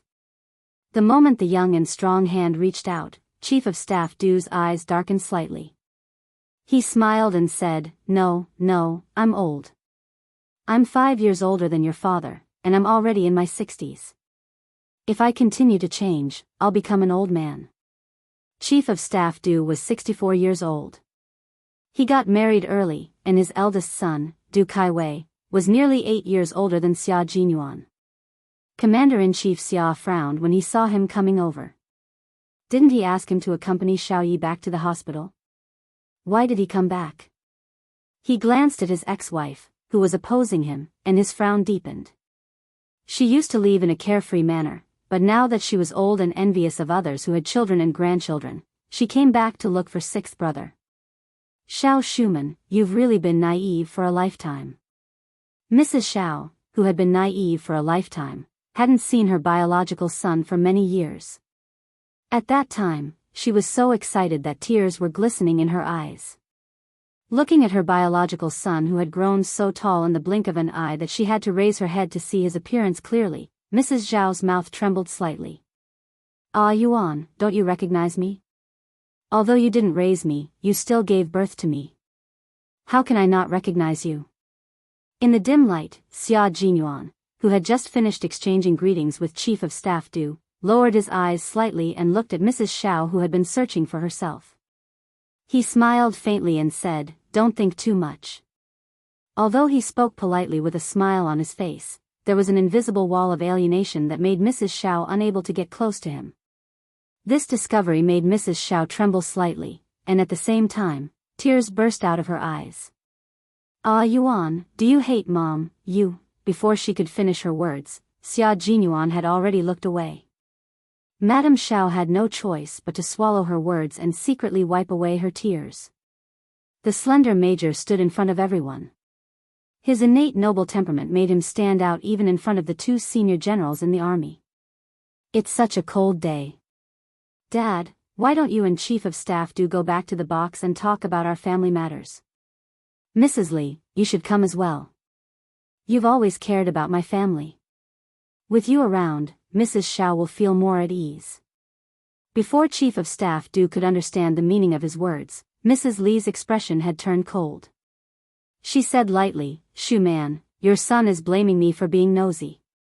Yes, I'm just an outsider. How can I intervene in the family affairs of Commander-in-Chief Xia? I'm meddling in other people's business. She's blaming me. It has nothing to do with you." Madame Xiao raised her hand and gently wiped away the tears that flowed out. She said to Madame Li, "I'll chat with the father and son. I won't eat with you and old Du. I'll thank you when I have time." Madame Li first looked at her husband, who shook his head slightly. She sighed and held Madame Zhao's well-maintained hand. "You don't have to be so polite with me. I'm really worried about old Xia's temper. Let me and old Du accompany you.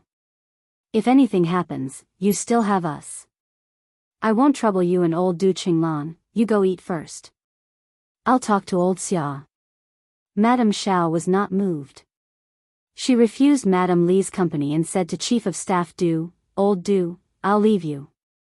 Chapter 1896. Since she had already said so, what else could Chief of Staff Du say? He could only say, "Okay, I'll eat with Qinglan first. It won't be too late for you to come over if you're early." He then said to Commander-in-Chief Xia, "Old Xia, you two have a good chat. It's not a big deal. Since little Xia is also here, the family of three can sit down and have a good chat. There's nothing that can't be solved. We have to be meticulous in our work, but we can't do that to our family. We have to give in. We can't have a dictatorship." He had said a lot, but the main point was the last sentence, "We can't have a dictatorship." Xia Jinyuan was neither servile nor overbearing. He smiled elegantly and said, "Thank you for your reminder, Chief of Staff Du. In fact, whether it's at home or outside, we can't be a dictatorship or be special." Chief of Staff Du didn't know if there was a hidden meaning in his words, but he could only smile and leave with his wife. Mrs. Xiao, who had wiped her tears, saw that there were no outsiders present and said, "Where's the private room? We haven't sat down for a long time. Ah, Yuan, you should say a few words to your mother. It won't take up too much of your time. It just so happens that I also have something to say to Mrs. Xiao. Dad, please go back to the private room and have a seat. I'll ask the waiter to make a pot of tea." Xia Jinyuan was not in the mood to talk about their mother-son relationship. He said lightly and went to order the tea. When the tea was served, the three of them, who hadn't sat together for many years, sat in a triangle with a large distance between them.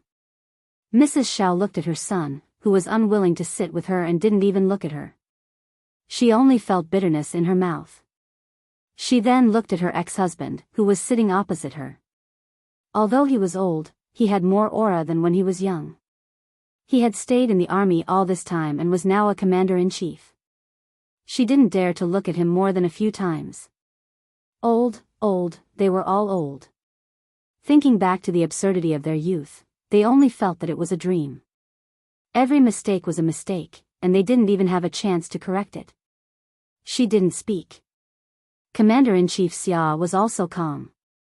He sipped the freshly brewed hot tea and let his ex-wife look at him. Old Six often said that he had bad taste when he was young and found a woman who couldn't stand the pressure. In fact, he had good taste when he was young. When she was young, Miss Xiao was a famous talented woman. Although her family background was not as good as family Xia's, it was still a scholarly family in the south. Therefore, she had a scholarly temperament that ordinary women did not have. She had beautiful facial features and fair skin. She was proficient in music, chess, calligraphy, and painting. At the end of the 50s, such a woman was usually the target of a boy's crush. He was no exception. Among a group of gray students, he saw his ex-wife at first glance. She was talented, beautiful, gentle, and could speak fluent French and English. In that era, ex-wives were quite popular. He had good taste. However, he had forgotten that the two of them were not suitable to start a family. She was used to being accompanied by her family, but he was destined to be uncertain when he would return home. There was no right or wrong, it was just that they were not suitable for each other. One wanted to escape from a family without a husband, while the other didn't have the heart to make up for it. Divorce was inevitable. However, he did not expect Six's brother to dislike his ex-wife so much. Back then, his ex-wife had just given birth to Six's brother when she asked for a divorce. Later on, he had begged her to wait until Six's brother grew up before they divorced. When he was 3 years old, his ex-wife's patience reached the limit. Du Guoqiang's wife, Li Qinglan, brought back a gigolo. Good boy. The gigolo was none other than his ex-wife's neighbor who lived in France from the age of 12 to 15. Chapter 1897. When the childhood sweetheart met again, she disregarded his persuasion and insisted on a divorce. When he came back from the army and saw Lu, who was as small as a radish, he couldn't bear it and wanted to pursue him again. However, when his ex-wife found out, she was so scared that she flew to France to avoid seeing him. He had met Lu 3 times. Once when he was 10 years old, once when he was 16, and once when he was admitted to the military academy. They had met 3 times, so why did he dislike his ex-wife so much? Commander-in-Chief Xia was also quite puzzled. The room was silent, as if no one wanted to talk to her. Mrs. Xiao, who was over 50 years old, lit a cigarette for herself and slowly took a puff. She smiled bitterly as she blew out a smoke ring. It's fine if you two think I'm being unreasonable, but Xia Xinhui, it's an indisputable fact that I'm Ah Yuan's mother. It's something that can't be changed. Even if you don't want Ah Yuan to acknowledge me, the blood relationship between Ah Yuan and me cannot be changed. It's my fault for going to the old house today to disturb the old lady's peace. Xinhui, how many years has it been since I last saw my son? It's been 10 years since he was 16 and now he's 26. When I contacted you, you avoided talking to me. When I introduced my friend's daughter to Ah Yuan, you didn't even mention it to Ah Yuan. You didn't want Ah Yuan to meet me, so I could only go to the old house to find the old lady and beg her to let me see Ah Yuan. Xia Jinyuan originally wanted to accompany the guests, but now that he saw that they were obviously here for him, he had to stand up and say a few words. He was elegant and indifferent, and even his voice was flat and monotonous. Sorry to interrupt. Mrs. Xiao, who was smoking, saw Xia Jinyuan talking to her and immediately showed joy on her face. However, as soon as she showed her joy, she froze in an instant. Xia Jinyuan said calmly, I have to say something fair for my old man. Mrs. Xiao, all your thoughts are just self-righteous. First of all, my old man has never stopped me from meeting Miss Xiao. On the contrary, back then, Miss Xiao abandoned her husband and children for love and happiness. My old man often said that he had let Miss Xiao down and couldn't blame you for leaving. He also told me to look at the photos of Miss Xiao hugging me when I was free so that I would know that you actually loved me very much. I'm sorry, but I didn't manage to do it. From what I can remember, Miss Xiao always told me that if it weren't for me, you would have left the cage long ago. Mrs. Xiao, who was holding a cigarette between her fingers, turned pale when she heard this. The cigarette between her fingers fell onto the table in shock. She widened her eyes and looked at her son in disbelief. No. You. Impossible. Secondly, when the old man knew that you were back, he called me and asked me to go and see you. When I was 10 and 16, the old man forced me to go and see you. If it weren't for the old man, Miss Xiao, even if you were kneeling in front of me, I wouldn't have lowered my head to look at you. At this moment, Madame Zhao's face was so pale that it was covered with a layer of white dust. Even her lips had lost their color. Thirdly, why do you think that you have the right to find a girlfriend for me? Back then, you were the one who abandoned your husband and children. You were also the one who turned a blind eye to me and my old man. When I needed you, you weren't there. Now that I don't need you anymore, you appear again and even want to introduce a girlfriend to me. Miss Xiao, why do you have to force me? Back then, my father didn't make things difficult for you. Otherwise, do you really think that a military marriage can be divorced so easily? Chapter 1898. Madame Xiao felt as if her entire body was soaked in a freezing cold pool. Waves of coldness were like knives cutting into her flesh and bones. It was too painful, too painful. Those words hurt too much. This was her son, the son she gave birth to after carrying him for 10 months. But he hated her to the core. Oh my God, oh my God. She was such a failure in life that even her only family member hated her. Commander-in-Chief Xia did not have the habit of smoking. After hearing these words, he poured himself another cup of tea and sipped it without interrupting Xia Jinyuan. She would not give up until all hope was gone. He wanted to save some face for her, but she insisted on falling out with him. She was already in her 50s. If she continued to lose face like this, who knew how she would live in the future? Xia Jinyuan was a decisive person, especially when he saw that Madame Xiao had a good relationship with family Xia's political enemy. He knew that if he did not cut off the relationship, there would be trouble in the future. Madame Li was not a kind person. Some people became kinder as they got older, while some people became colder as they got older. Madame Li was the latter. In her eyes, only the Du family was the best. Family Xia had long been a thorn in her side. Who asked old man Xia to always be better than her husband? Since we've met today, I'll make things clear so that you won't blame the wrong person and think that old man Xia stopped me from letting you see me. You're wrong, Madame Xiao. You're really wrong. My father is a responsible man. He's a good old man who doesn't want his son to hate him. I'm the one who doesn't want to see you, not old man Xia. I don't dare to accept the women you introduced to me. I have to avoid all the things that you think are good in your eyes. I don't dare to accept them, and I'm also afraid of accepting them. I'm afraid that I'll accept your kindness. When I get married and have a child, I'll follow in old man Xia's footsteps and become both a father and a mother. I'll become an old man that no one wants.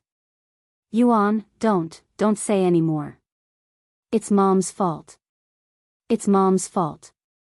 Madame Xiao was sobbing uncontrollably. Mom was selfish. I only thought about myself and didn't think about you. Don't say any more. Mom was wrong. Mom was wrong. She cried sadly, but Xia Jinyuan was not moved at all. I don't have a mother. I only have an old man who is both a father and a mother. Don't keep calling me mother. I, Xia Jinyuan, have never called you that before, and I won't in the future. It's too late for you to blame yourself now. I've already grown up. When I was 16 years old, it was all thanks to you that I scolded the old man and said that he was irresponsible for raising me like a piece of trash. I sincerely thank you, Miss Xiao. It was all thanks to your scolding that I woke up to today's Xia Jinyuan. Tea in place of wine. Thank you for scolding me back then. If it wasn't for you calling me trash, I think I would have really become a trash instead of joining the army like an old man. Here's a toast to you. Feel free to do as you please. Xia Jinyuan finished the warm tea in one gulp and looked at Madame Xiao, whose makeup was all smudged from crying. He placed the tissue on the table and turned it around. Wipe your face. I'm a cold-hearted person. I won't be moved even if you bleed and cry. Madame Xiao was crying so hard that she couldn't even open her eyes. Her son. He hated her so much. She was indeed self-righteous and thought that as long as they were related by blood, everything would be different. Chapter 1899. Her life had been too smooth. When she was young, she did not suffer the hardships of her peers. Before the age of 12, she lived the life of a rich young lady with servants waiting on her. When she was 12, she went to France. When she was 15, she went to England. When she was 22, she came back to study and met Xia Xinhui, the son of a rich family. He doted on her. When she was 28, she gave birth to a Yuan. When she was 31, she divorced her childhood sweetheart and flew to France to settle down. Until now, she was used to being flattered, chased, and envied by others. She had forgotten. Only those who loved her would do that. Those who did not love her would not let her do as she pleased. His son did not love her, so he would not let her do as she pleased. If he wanted to introduce a girlfriend to his son, he would just say that she was not qualified. He was well-mannered and left himself some dignity. His tears seemed to be unstoppable. Chief Commander Xia winked at his son, who had a calm expression on his face. It was enough that he had said so much. If he continued, he might kill him. He was old and his heart was not in good condition. If he got a heart attack because of the brat's provocation, he would be in trouble. Xia Jinyuan, who still had a lot to say, saw that the old man kept winking at him. He even reminded Yi Jian in the end. Only then did he swallow back the words he had yet to say. Seeing that it was getting late, Major Xia, who thought that he had made himself clear, got up gracefully and politely said goodbye. It's getting late.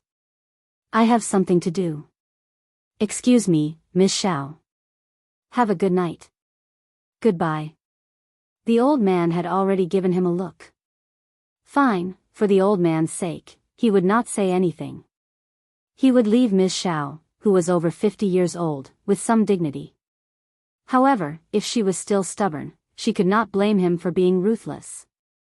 Yi Qian, who had been waiting in the car for half an hour, saw a familiar figure walking out of the courtyard with high walls. His hands were in his trouser pockets, and his slender legs were walking step by step.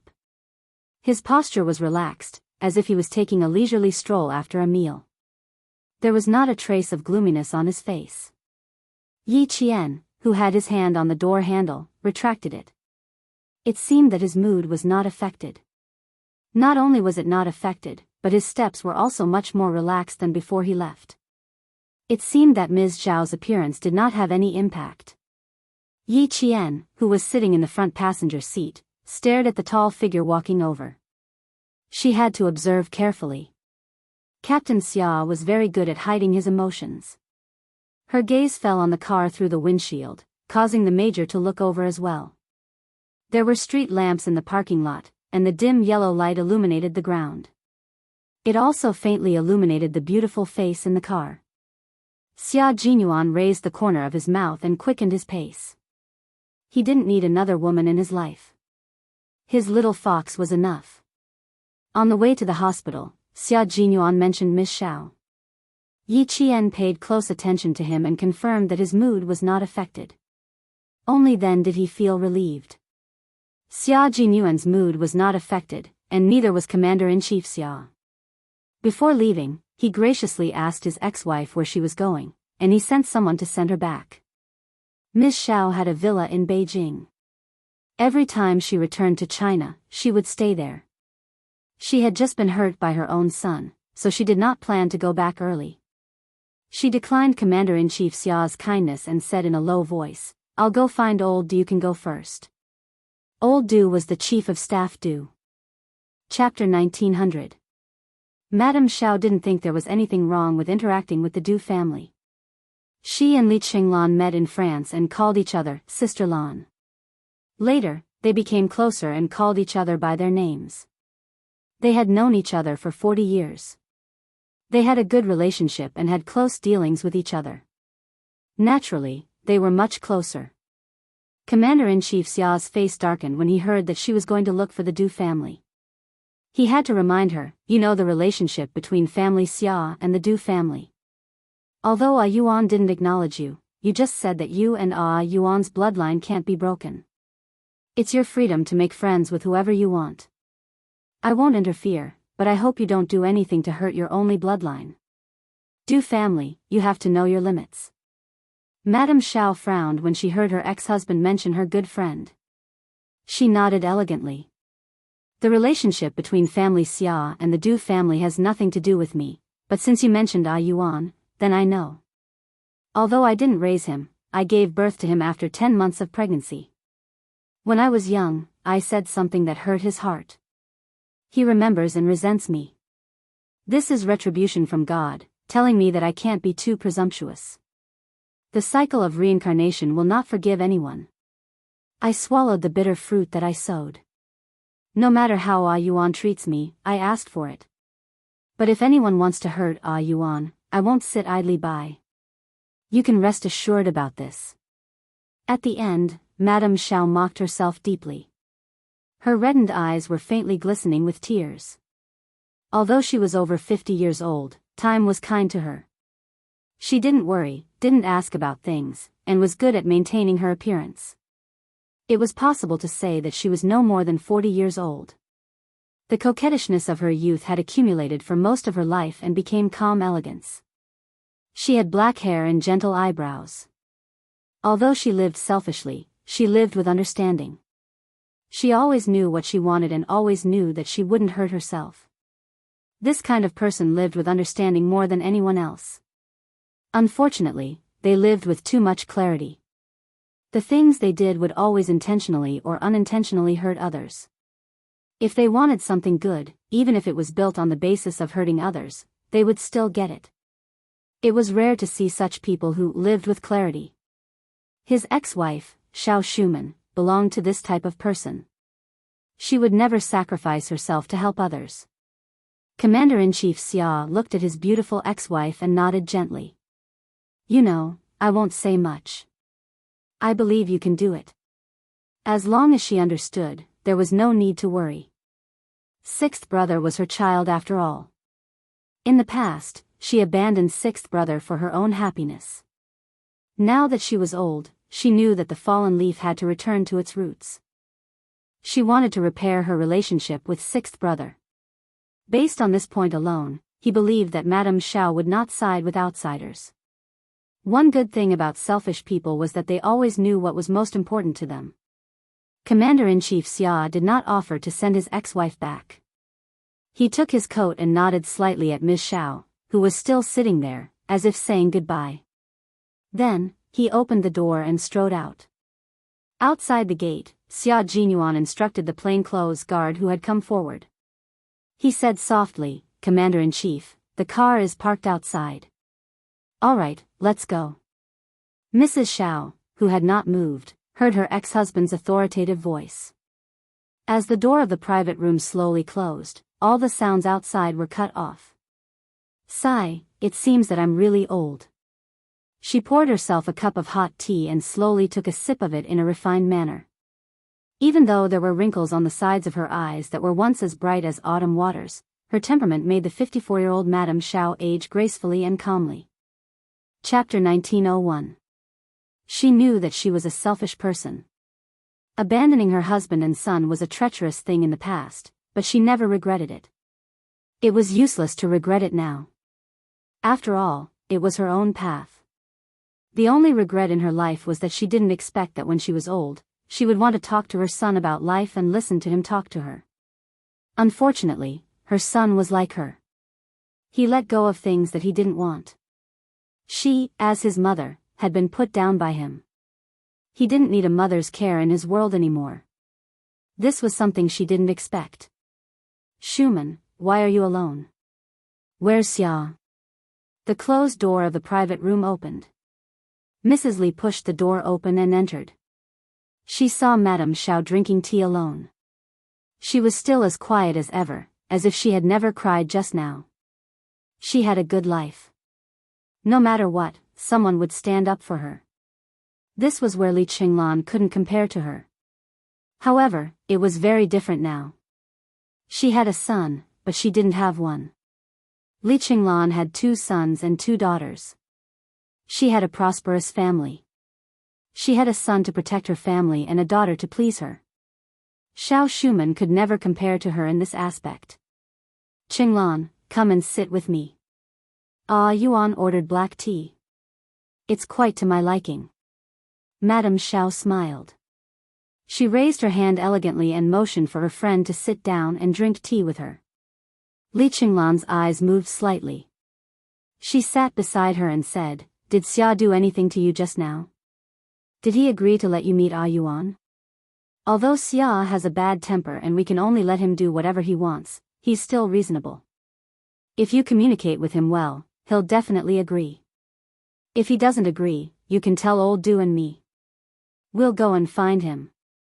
I'll look for Xia outside, and old Du will look for him in the military. Let's see if he dares to avoid you. In my opinion, you're too soft and don't know how to fight. If old Du and I were here just now, Xia would have to give old Du some face." She had lived a wonderful life for most of her life, but she couldn't even see her only son in her old age. Alas, what was the use of living a wonderful life in the past? In the end, it was only right to see who would have the last laugh. "You're almost 60 years old. Why haven't you changed your bad temper? Have some black tea." Madame Xiao smiled faintly. She poured tea for her old friend and handed it to her. "Old Xia didn't stop me from seeing Yuan. It's Yuan who doesn't like me now. I can't blame anyone but myself. There's no hurry. It's my fault for not raising her. I'm sorry, Qinglan. I've implicated you and old Du to worry about me. I'll settle this matter myself in the future. I won't trouble you anymore." However, Madame Li was not happy. Instead, she pulled a long face angrily. "What are you saying? Why are you being so polite to me? Shirlai doesn't have to stop you now. Yuan has grown up. Why should he be the bad guy?" What he meant was that Commander-in-Chief Xia had stopped him in the past because Xia Jinyuan was still young. Now that Xia Jinyuan had grown up and believed that his mother did not want him, Commander-in-Chief Xia had achieved his goal, so it did not matter if he did not stop him. Li Qinglan was already a grandmother. She would not lower herself to get involved in other people's affairs. However, she had to get involved in family Xia matters. When she was young, she could stir up a family Xia.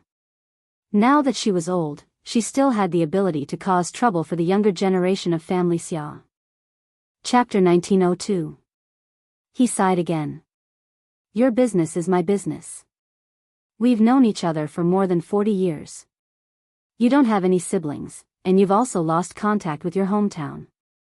Seeing you all alone, my heart aches. Why don't I help you? Old Xia is a stubborn donkey. Old Du and I have experienced it. We should talk about this matter together. With your strength alone, you won't be able to do it. Old Xia is no longer a small regiment commander. He is now the commander-in-chief. If he wants to, Shuman, you won't be able to win against him." These words were nothing after hearing them too much. She might be influenced when she was young, but it would be difficult when she was old. Madame Xiao, who was listening quietly, did not interrupt her. She sat there gracefully with a gentle smile on her lips. She was as silent as a painting. After her friend finished speaking, she smiled and said, "Old Xia has never been a bad person. You are still biased against him. All right, let's not talk about the father and son. Is Jai here yet? I miss her so much." She changed the topic lightly. Madame Li's eyes dimmed before she smiled and said, "She's here, she's here. When she didn't see you, she made a fuss. I was pushed out by her to look for you. Then why are we still sitting here? Let's go. We can't let her wait too long." Madame Xiao stood up happily and said, "Daughters are still the best.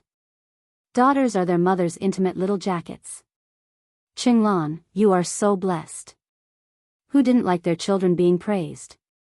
Madame Li's greatest sense of accomplishment was that she had 2 sons and 2 daughters. She smiled and the crow's feet at the corner of her eyes deepened. I can't compare to you. You are someone who can take things and let them go. The 2 of them walked out of the private room while talking and laughing. Madame Xiao smiled and sighed. I was thinking about whether to make Jiayi and Yuan together. What a pity. What was a pity?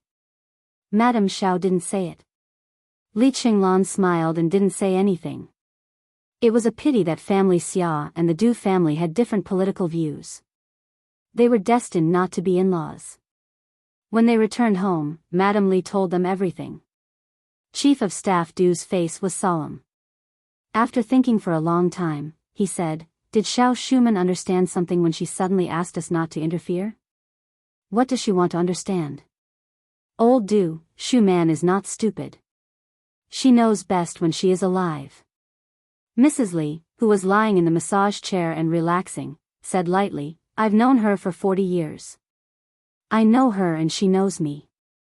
She knows what I've done. She doesn't expose me because those things have nothing to do with her. Shuman never worries about things that have nothing to do with her. Chief of Staff Du didn't understand what his wife said. In his eyes, Xiao Shuman was a person who couldn't tell the difference between grain and grain. She had someone to do everything for her. She didn't have any opinions at all.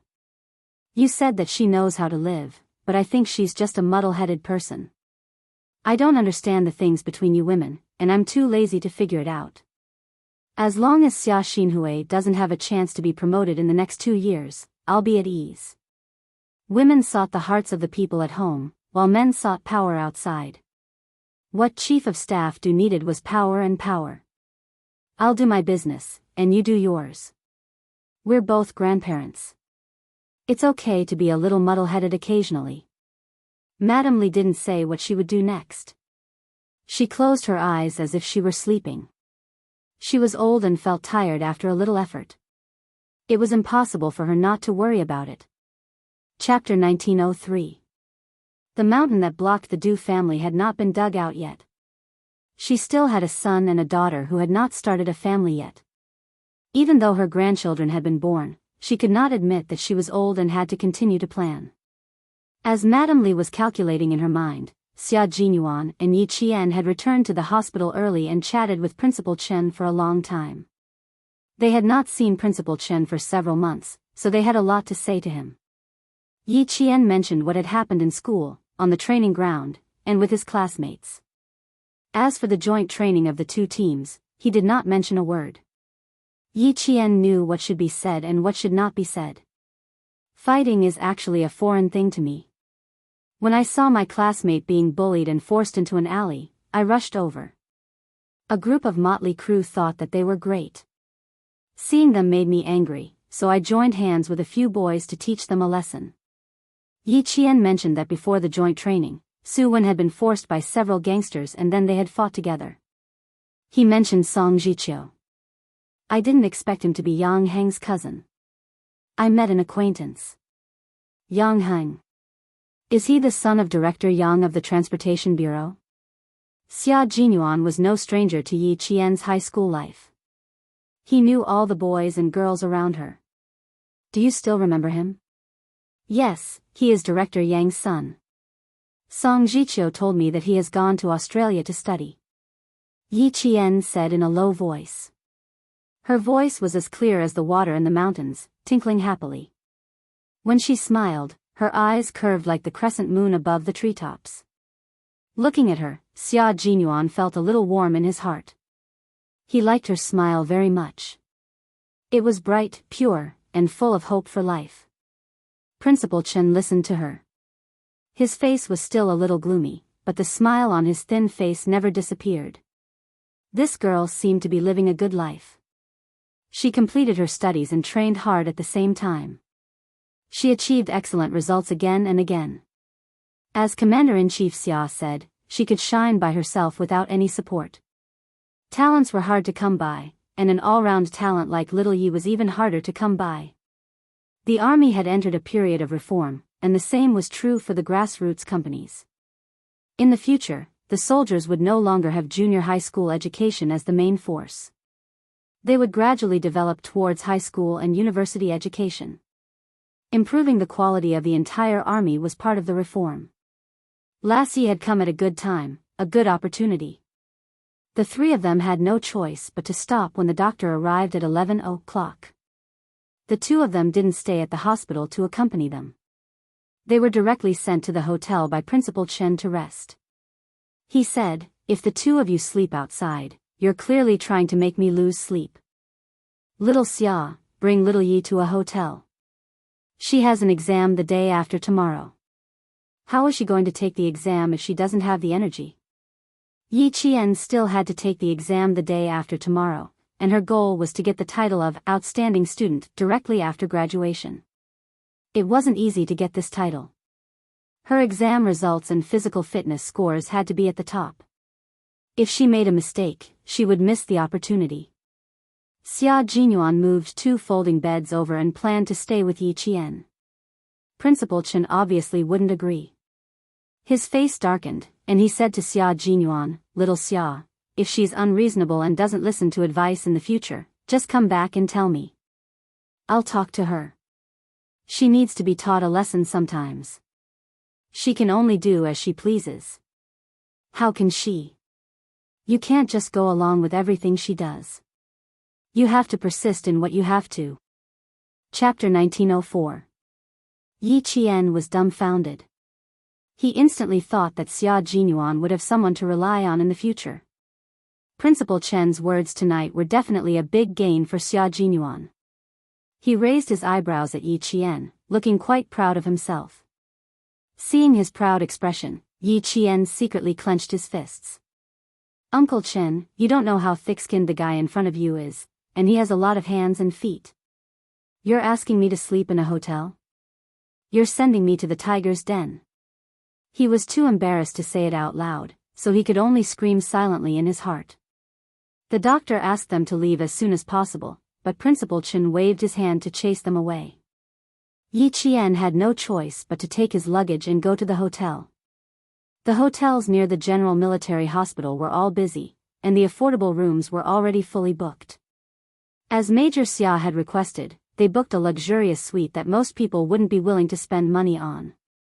There was a bedroom, a living room, a kitchen, and a balcony with a view. Even though the hotel receptionist said that their rooms were very good, Yi Qian didn't give up and asked again, "Are you sure you don't have a standard room? Are you sure there aren't any guests who have checked out?" The management of a 5-star hotel wasn't so messy that they didn't know how many rooms there were. The receptionist gave a standard smile and explained patiently, "Hello, madam, there really aren't any rooms available. Someone didn't want to stay in this room and checked out at the last minute. Otherwise, there wouldn't be any rooms available." Xia Jinyuan, who had paid the deposit and received the room card, saw that she was still unwilling to give up. His thin lips curled up a few times, and he carried her luggage towards the elevator. "If you came early, you could still book 2 rooms. It's good enough that you came in the middle of the night to get a room. I didn't expect Uncle Chen to be so insistent." Yi Jian chased after him. It was not that they had never slept in the same room before. It was just that the man beside her always liked to say mushy things when no one was around. However, after thinking about it for a while, Yi Jian felt that her face was already red at this time. Xia Jinyuan had already seen her unnatural expression from the elevator mirror. TSK, TSK, TSK, she was still so easily embarrassed. The more shy she was, the more he wanted to do this. Even though he was in military uniform, he still couldn't change the bad habit he had since he was young. It had been a long time since they had shared a bed. Should they chat until dawn tonight? Perhaps they could do something adults should do. As this thought flashed through his mind, the young major's sexy Adam's apple couldn't help but move slightly. Doing some adult things. He really wanted to. Xia Jinyuan began to think. When he looked at Yi Qian again with his noble eyes, there was a hint of flirtatiousness in his eyes. He also saw Yi Qian subtly take a small step back. Yi Qian felt an inexplicable sense of danger. He looked at him warily, then glared at him fiercely. You'd better behave yourself. We're here. After receiving her warning, Xia Jinyuan was very calm. The elevator door opened with a ding. He pressed the button and asked Yi Qian to go out first. It's late. Take a shower first. I'll go make the bed. We booked a suite. There's one bedroom and one living room. There will be a sofa in the living room. I'll sleep on the sofa and you'll sleep on the bed. Yi Qian, who came out first, stopped in his tracks. He looked back at the man with the luggage in disbelief. Why did it feel so surreal all of a sudden? Her reaction made the seemingly serious major laugh in his heart. He began to tease Yi Qian, who couldn't be any more serious. He deliberately said, "Huh? You don't want to? You can't bear for me to sleep on the sofa, so you want me to sleep with you on the bed?" He was too serious. Yi Qian was even more certain that he wasn't going to be so honest. "Captain Xia, I won't believe you even if you suddenly become serious." Yi Qian took the room card from his hand. He glanced at him lightly, then took the room card away and strode in. Chapter 1905. She didn't notice that the man behind her had a dark look in his deep, smiling eyes. His slightly raised smile was both good and evil, and it was a smile that could mesmerize women even more. The room was worth the price. Just as the receptionist said, the living room was very spacious, and there was a very long corner sofa. The sofa faced a large balcony with a view of the night view of Beijing. The view was so wide that it was indeed relaxing. Looking at the sofa that was big enough for one person to sleep on, Yi Qian was already planning to take out a blanket from the cabinet and cover it with it when he went to take a shower so that he wouldn't be allowed to enter the bedroom. Although they had slept together and it wasn't as stressful to face him again, the evil smile on his face in the elevator just now made her heart beat wildly. She had to be more vigilant against this dangerous yet elegant man. "Go take a shower first, I'll make the bed."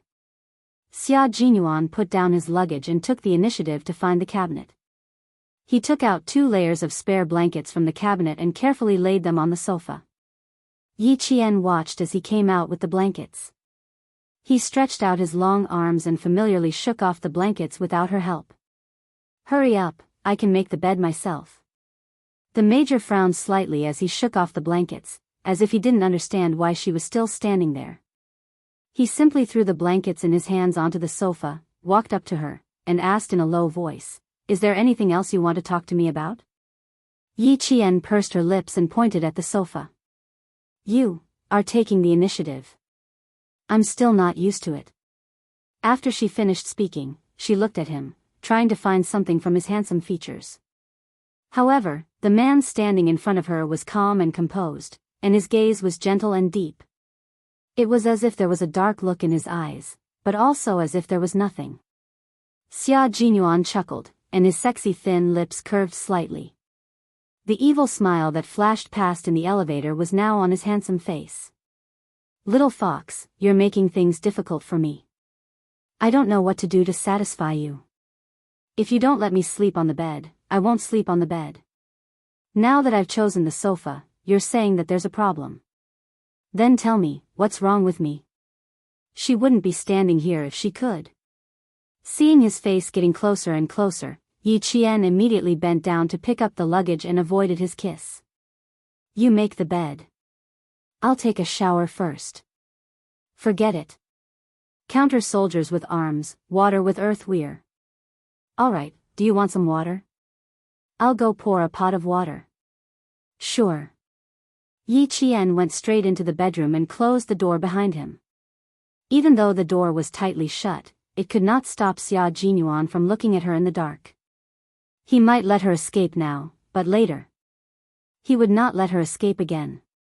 When Yi Qian came out of the shower, he saw Xia Jinyuan holding the kettle and bending over to pick up the corner of the blanket that had fallen on the carpet. The water was flowing out of the kettle. Just as Yi Qian said, "Be careful," Yi Qian gasped. The kettle in his hand fell onto the blanket, and steam rose from it. "Scalded? Quick, rinse it with cold water." Yi Qian rushed over and grabbed the wrist of the man who was shaking his hand because of the burn. "Why are you still shaking your hand?" Rinse it with cold water. Xia Jinyuan looked at the scalded skin on the back of his hand. Although it hurt a little, it was worth it. Rinse it for a long time so that it won't blister. Don't you know that you should put the kettle down before picking up the blanket? Yi Qian turned on the tap and placed his hand under the blanket. He frowned and stared at the scalded area. I'll ask the front desk if they have any burn ointment.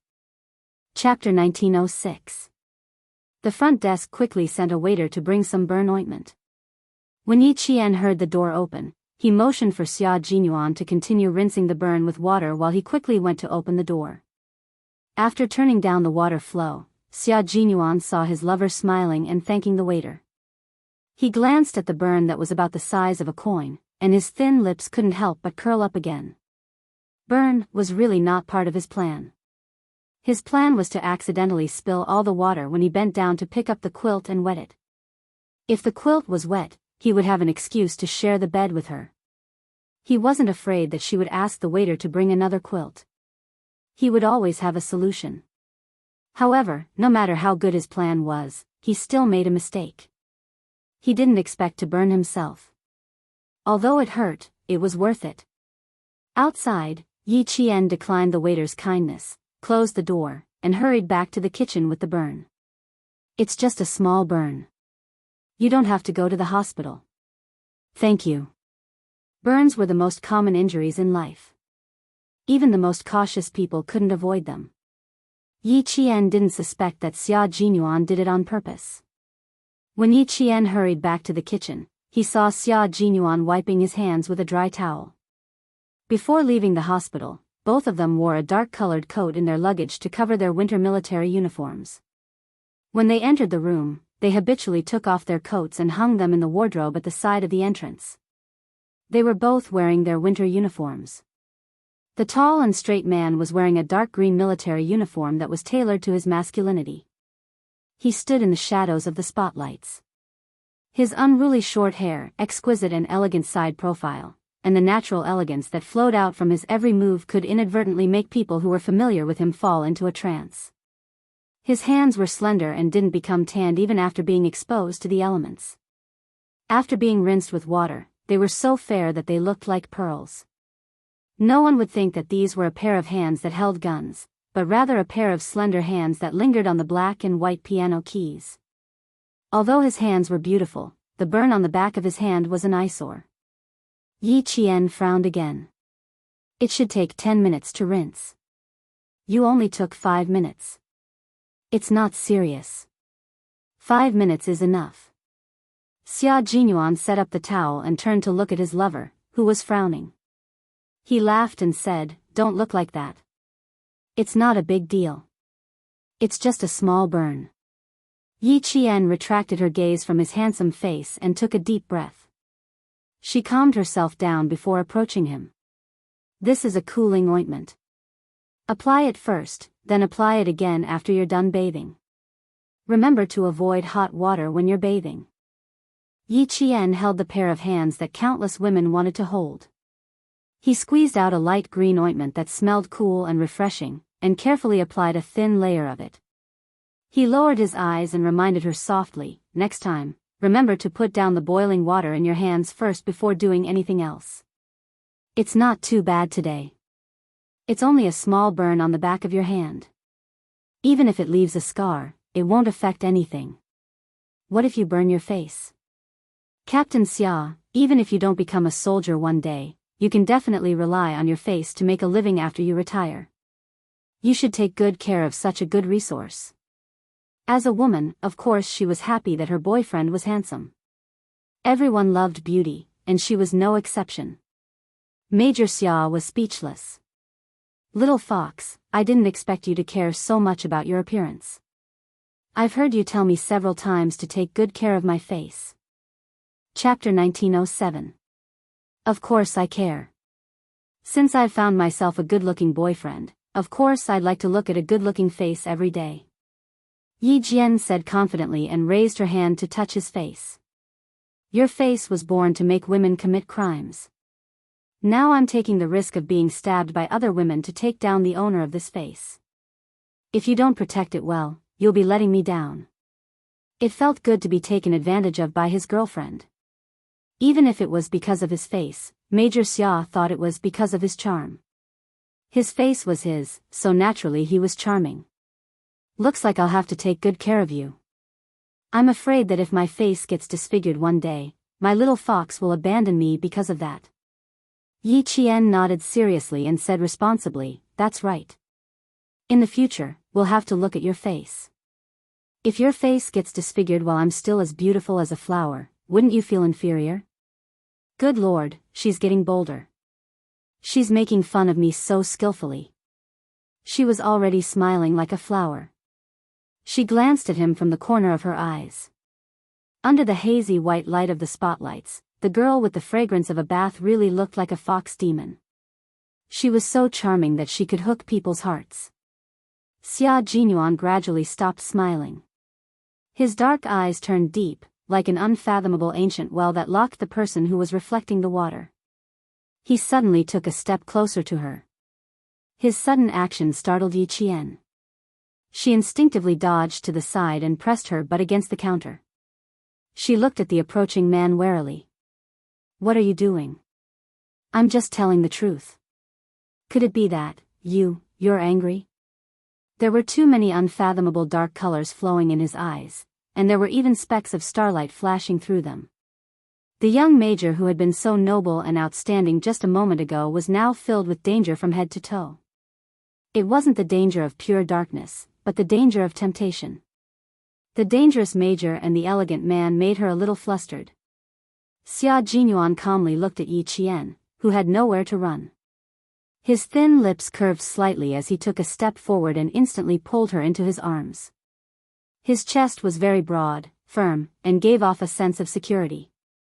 Yi Qian actually bumped into his own chest when he was suddenly pulled by him, and it hurt a little. Yi Qian raised his head and stared unblinkingly at the handsome, domineering face in front of him. He swallowed with some difficulty.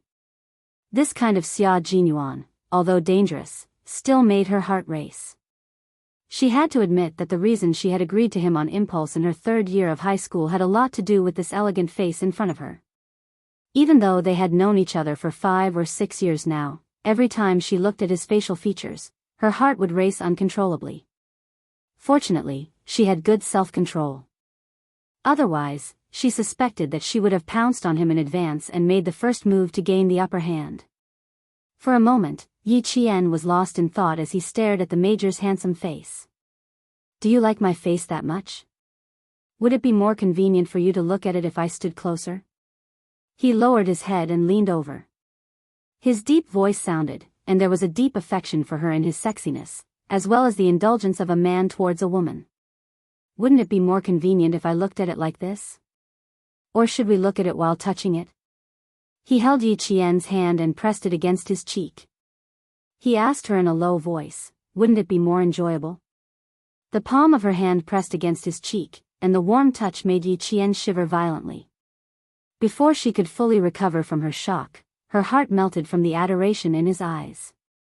Chapter 1908. Yi Jian, who thought that she could face him calmly, could not resist such a gentle attack.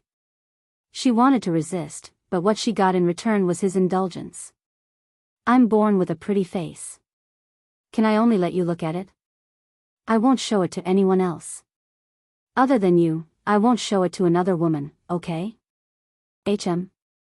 Answer me, okay?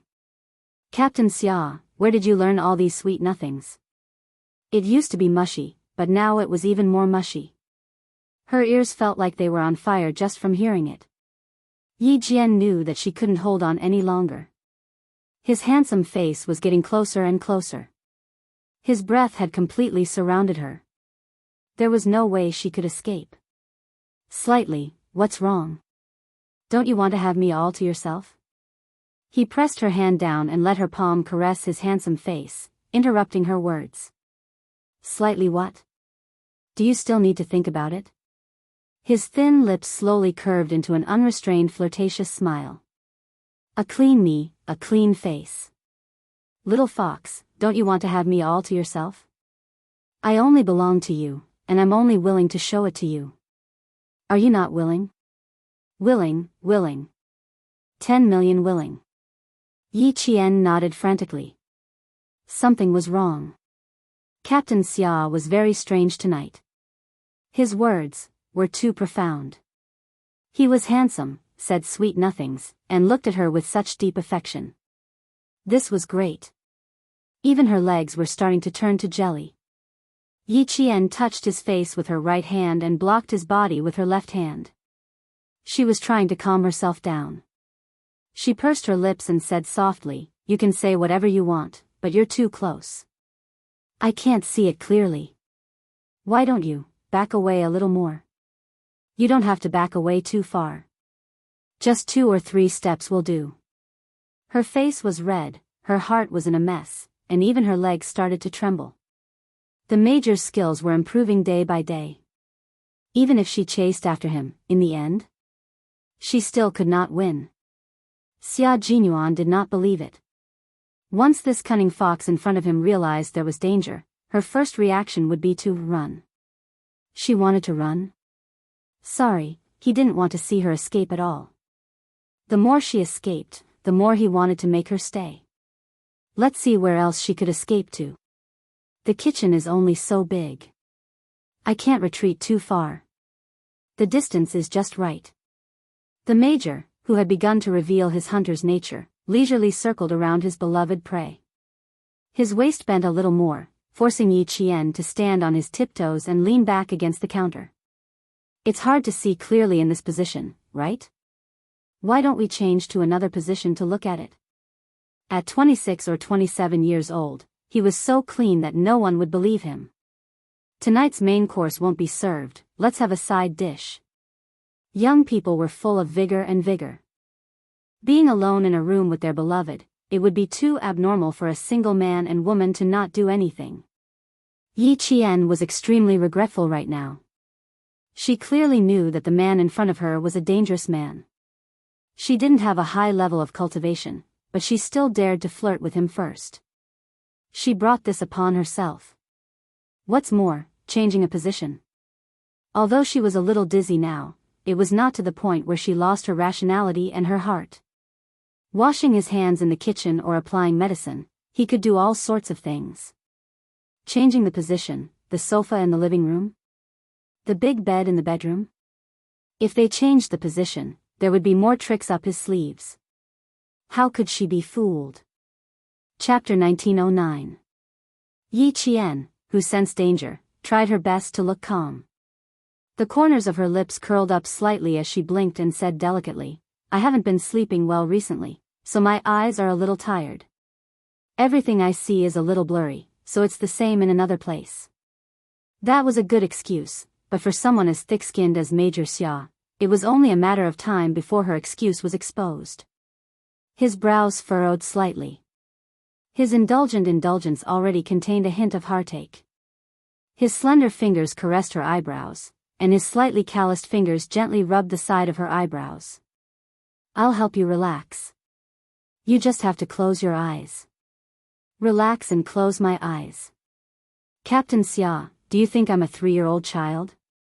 Close my eyes and relax. She would only be more nervous. Yi Qian laughed dryly. No need, no need.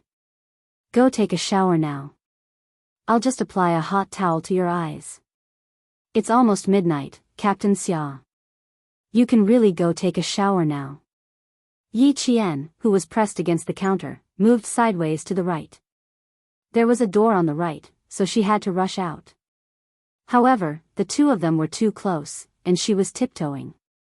She purposely left Xia Jinyuan with her tiptoes, and the 1 centimeter distance between them was reduced to nothing. Although there was still some distance between their upper bodies, their lower bodies were so close together that they couldn't be any closer. Xia Jinyuan was a little stiff, and it was obvious from the way he held her hand tightly. He didn't expect Yi Qian's movement to actually let her experience what a normal man was like.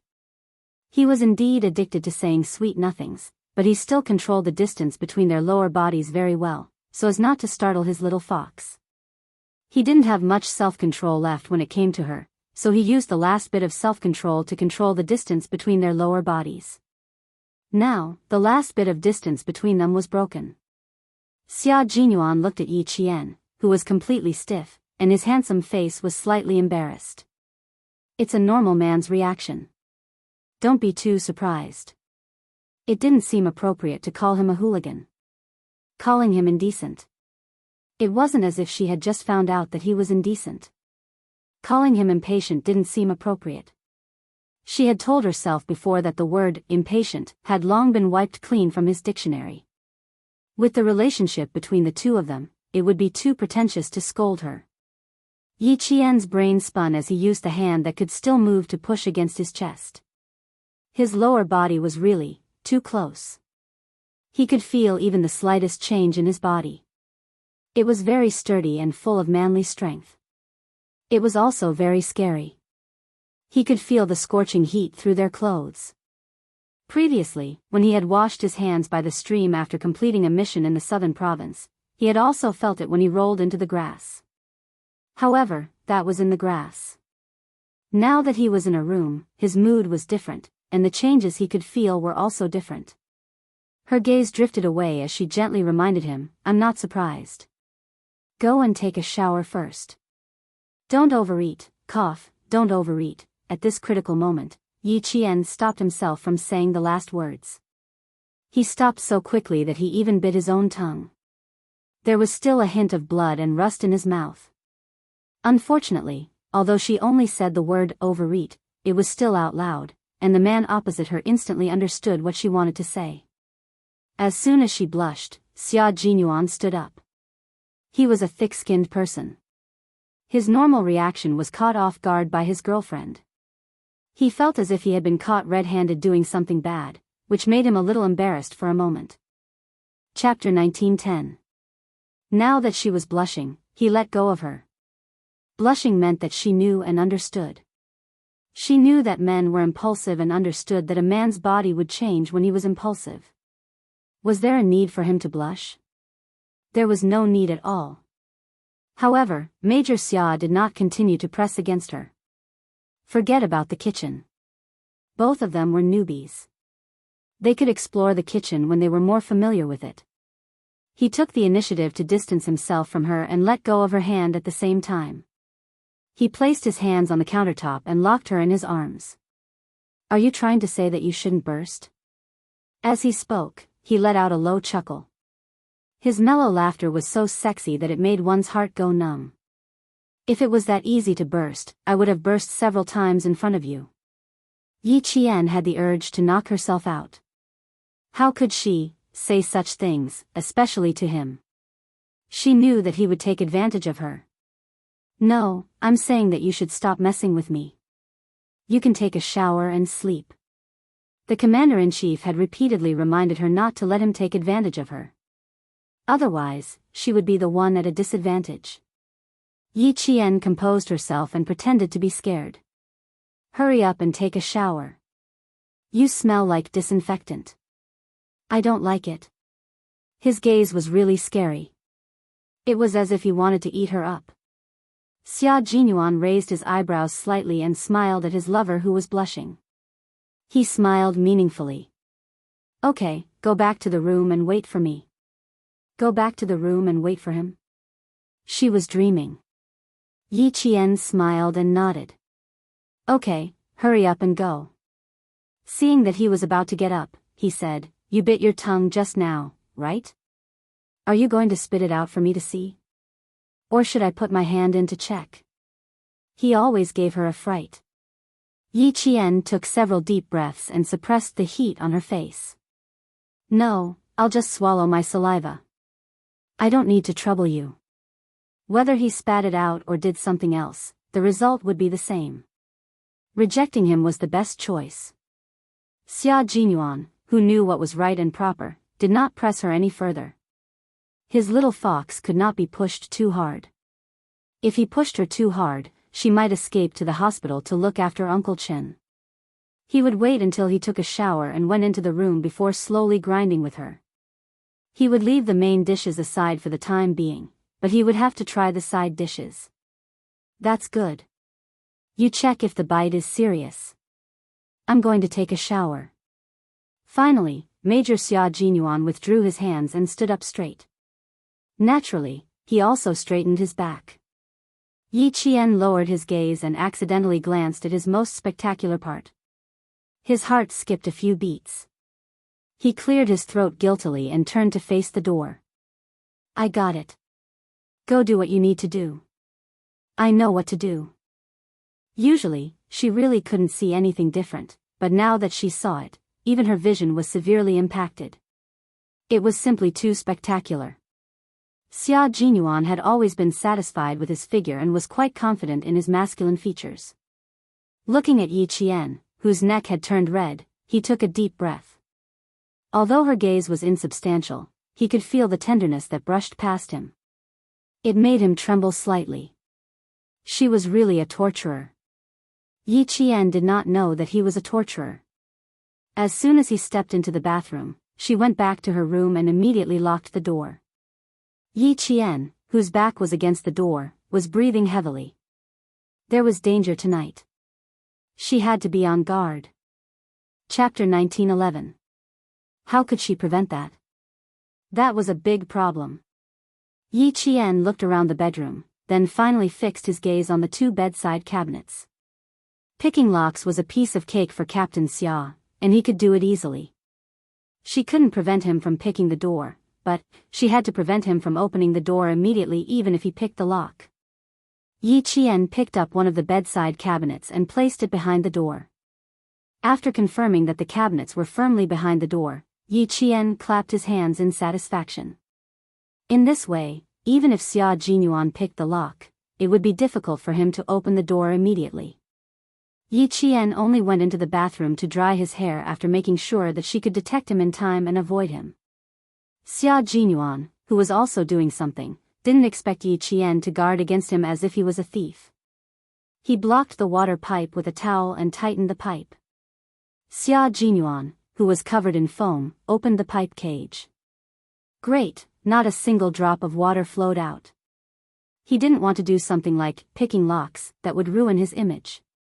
He just blocked the water pipe while he was taking a shower and knocked on the bedroom door with only a towel wrapped around his lower body. Are you asleep? There's a problem in the bathroom outside.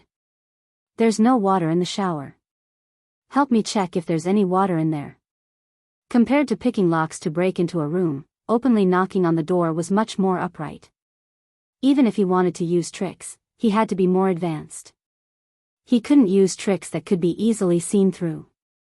In particular, he needed to outwit an extremely intelligent fox. She could see through the tricks of a lowly person with just a glance. If he didn't put in some effort, if she saw through it, not only would he lose face, he would also be despised by her. In order to protect his face and maintain his image, Major Xia felt that it was necessary for him to scheme once. Advanced tricks were not called tricks. For example, he used a towel to block the water pipe. Although it was a small matter, it required a lot of skill. Therefore, it should be called a strategy to achieve great things. Why was it said that thieves with many tricks would never achieve great things? It referred to petty cleverness. After deceiving people once, they wouldn't be able to deceive them a second time. Those who achieved great things also needed to use methods to achieve great things. Their methods were high in number and high in technical content.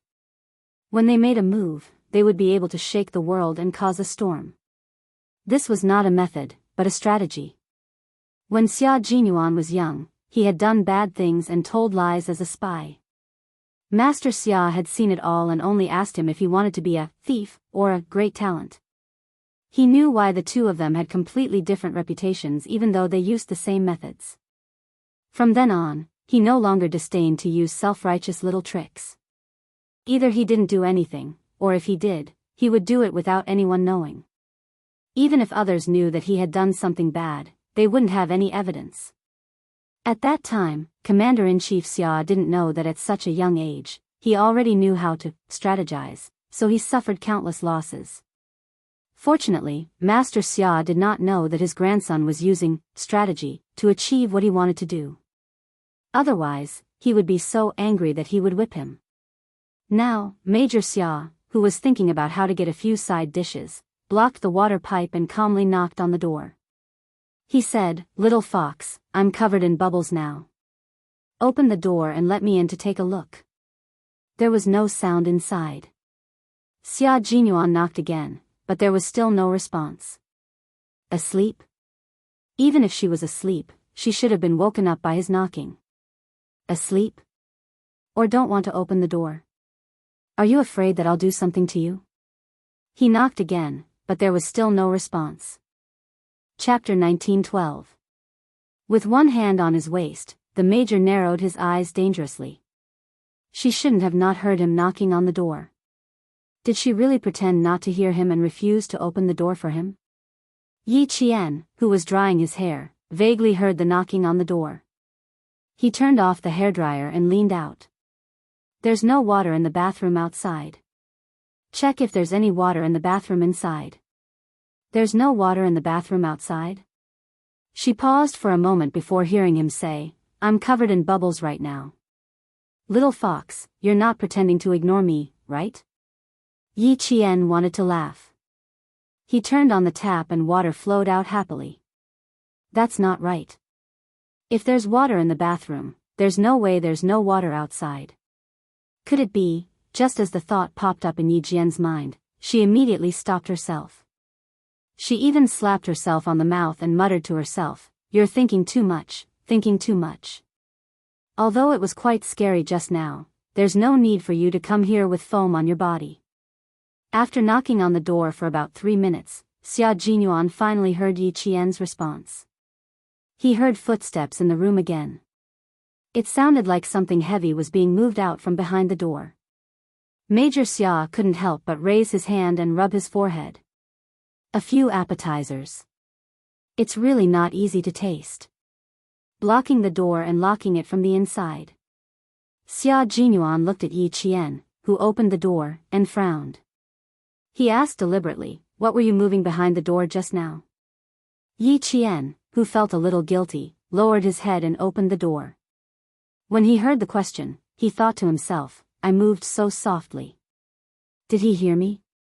He immediately looked up to explain. Who knew that the first thing he saw was a naked man? His unruly black hair was completely wet. The ends of his hair were mixed with shampoo, dripping drop by drop onto his smooth and sexy chest muscles. His chest muscles rose and fell with his breathing. They were thick, muscular, and filled with a man's sexiness. Yi Qian's gaze slid from his chest to his lower body. She was startled. She thought he was naked, but it turned out that there was only a towel wrapped around his waist. It hung loosely on his muscular waist, as if it would fall off at any moment. She was probably not wearing anything under the towel. If the towel really fell off, wouldn't she be too scared to look? Yi Qian was so shocked by his own imagination that he shivered inwardly. He quickly glanced at the half-naked man, then looked up at his handsome face. She changed the topic somewhat unnaturally.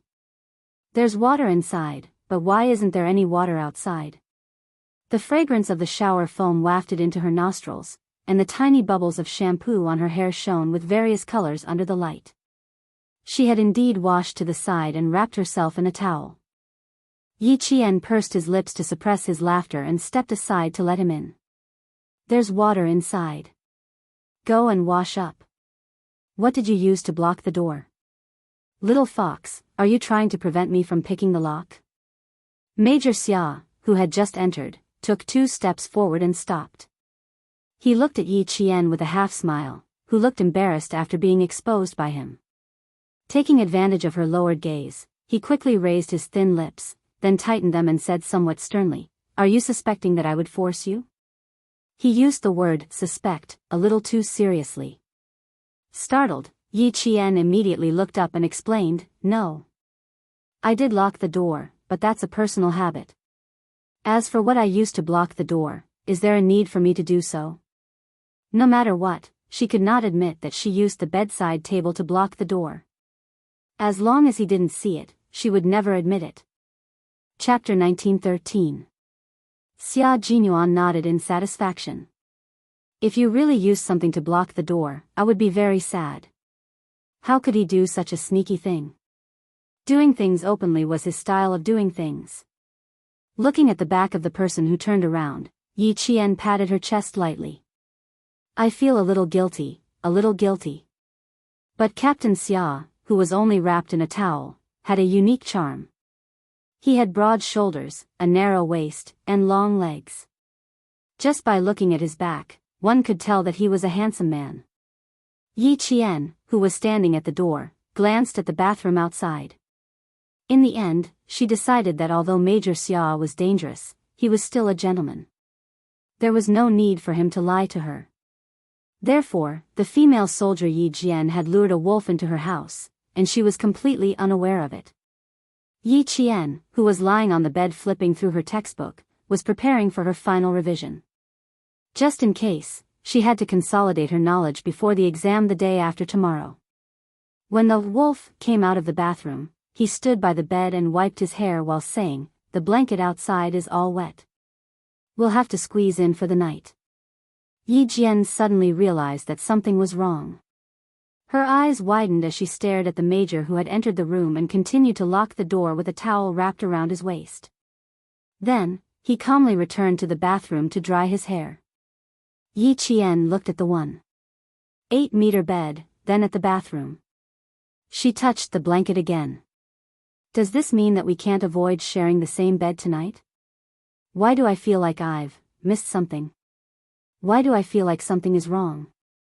What else do you not understand? Wake up at 8 tomorrow. You still have an hour to revise. The major walked over with his upper body bare. He lifted the blanket and got in naturally. The big bed was obviously sinking because it could bear the weight of one more person. Yi Jian was stunned by his series of movements that were as smooth as flowing water. They were not at all an eyesore. She only felt that they were all natural and went with the flow. Captain Xia, you have a plan. Yi Qian put down her book and hugged a pillow as a self-defense weapon. At the same time, she prepared to get out of bed. The man who was leaning against the headboard reached over with his long arm and picked up the textbook she put down. He raised his eyebrows and asked elegantly, "What plan? Tell me about it." "You just want to sleep with me," Yi Qian said through gritted teeth. "Yes, I've always wanted to." The major, who had successfully climbed onto the bed, curved his thin lips. His calm, dark eyes were smiling as he looked at the vigilant Yi Qian. He said leisurely, "It's not just lying down and chatting, it's..." Yi Qian did not wait for him to finish. He rushed out of bed at lightning speed. However, the man beside her was not an ordinary man. He was a man who had walked through the smoke of war. He was a skilled special forces soldier and an all-around soldier who had the entire Snowfield Brigade obeying him. No matter how skilled Yi Qian was, she wouldn't be able to gain the upper hand against Soldier King Xia Jinyuan. Xia Jinyuan grabbed her wrist with one hand. The world spun and she was lying on top of him. It was impossible for Yi Qian to accept it. Knowing that he had fallen into a trap, Yi Qian's eyes turned cold and he began to resist. He used his other hand to hit Xia Jinyuan's shoulder. At the same time, he raised his leg and bent over to hit Xia Jinyuan's crotch without any mercy. "You're so wild in bed." Xia Jinyuan chuckled. "I'll be more interested if you're so wild. Be careful, little fox. I'm only wearing a towel. I'm not wearing anything underneath. Don't pull my towel down." Chapter 1914. Xia Jinyuan wasn't trying to scare her. He was only wrapped in a bath towel, so he sat under the blanket and grabbed Yi Qian. The corner of the towel that he had tied up was already loose and would fall off if he moved a little more. Yi Qian immediately changed her strategy. Instead of focusing on escaping, she hooked the blanket with the tip of her foot and wrapped it tightly around Xia Jinyuan. Both of them were special forces, and their skills were not something that ordinary people could deal with. For a moment, the whole big bed shook, and from time to time, it made creaking sounds due to the excessive spring pressure. Fortunately, the head of the bed was solid and did not hit the wall. Otherwise, it would disturb the guests next door and complain. "You've improved a little. Let's see if you can wrap me into a cocoon." Xia Jinyuan saw that she had changed her strategy and was going to face him directly. He raised his eyebrows and revealed an elegant smile that was unique to him. Tonight, if you really want to wrap me into a cocoon, I won't be able to move, and I'll be at your mercy. Yi Jian was wearing a fitness shirt and shorts, so she was not afraid of exposing herself. She pressed one of her high legs against Xia Jinyuan's chest, and her whole body was in an upside-down, 7 shape. Hearing this, she raised her eyebrows slightly and said with a faint smile, "Captain Xia, are you sure that I can't beat you? I don't have that much confidence. We've all seen your ability. Even the comrades in the team have to write the word impressed. Why don't you give it a try?" The wild little fox was very interesting. It didn't have the sadness that was inadvertently revealed, and its entire body was full of vitality. Xia Jinyuan grabbed Yi Qian's ankle with one hand. As soon as he finished speaking, he bounced up and wrapped the blanket around Yi Qian. Since Xia Jinyuan intended to wrap him into a cocoon, Yi Qian naturally fought back. He bounced up and Yi Qian supported herself with one hand on the bed and turned her body around. Xia Jinyuan had no choice but to let go immediately to prevent his arm from being sprained. As soon as he let go, Yi Qian, who had already turned around, bent over and kicked his chest with her knee. As Xia Jinyuan dodged, Yi Qian picked up a pillow and threw it at his head. Xia Jinyuan blocked her knees and blocked the pillow that was thrown at him. He stepped out of the blanket with his long legs and tried to push Yi Jian down with his long legs in the same attacking posture. "Captain Xia, your legs are beautiful. They're straight and slender, but it's better to hide them under the blanket. Don't expose them naked." Yi Qian had a smile on her delicate face.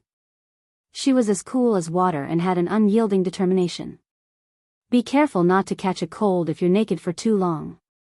Yi Qian lifted the blanket again and held it in front of his chest to block Xia Jinyuan's long leg attack.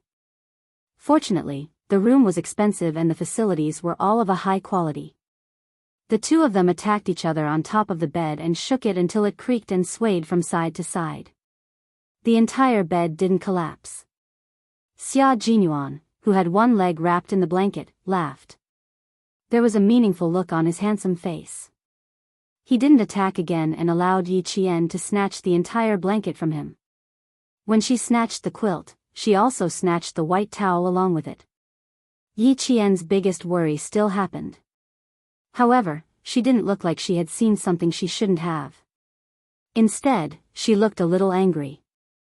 She stared at the pair of gym shorts that were exactly the same as hers and threw the blanket away. She was so angry that she laughed. "Xia Jinyuan, I'm very angry right now." The consequences of being angry were very serious. Since she still had a pair of pants, what was there to be afraid of? Now that she was angry, she could even rip his pants off. Let's see if he could still tease her then. Chapter 19:15. She definitely couldn't strip him. If she did, it would be exactly what he wanted. If she couldn't strip him, then she'd hit him. Xia Jinyuan didn't try to grab the blanket again.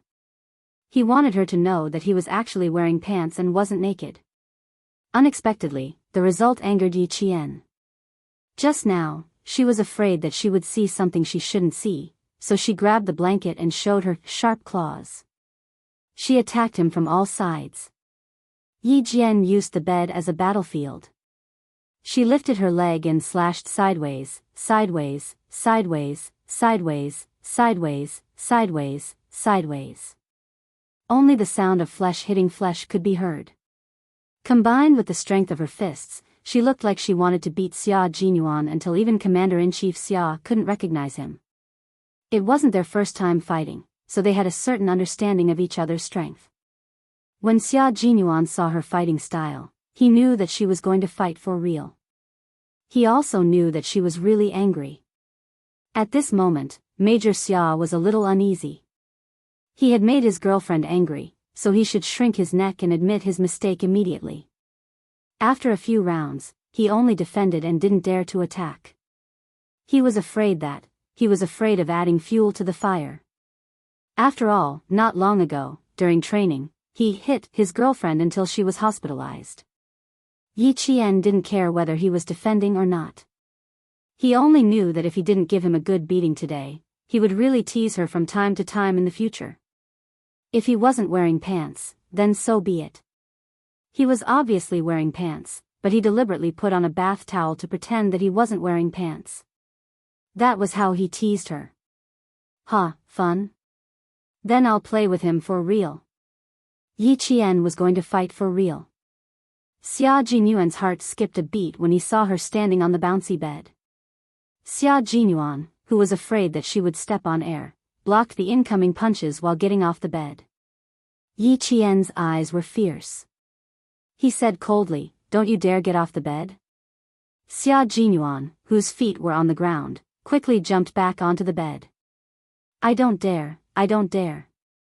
Ha, there's nothing that Captain Xia doesn't dare to do. Yi Qian's fists were not aimed anywhere else, but at that handsome face that sometimes made him lose himself in thought. There was a fierce battle in the bedroom. Two waiters hurried over from the corridor outside.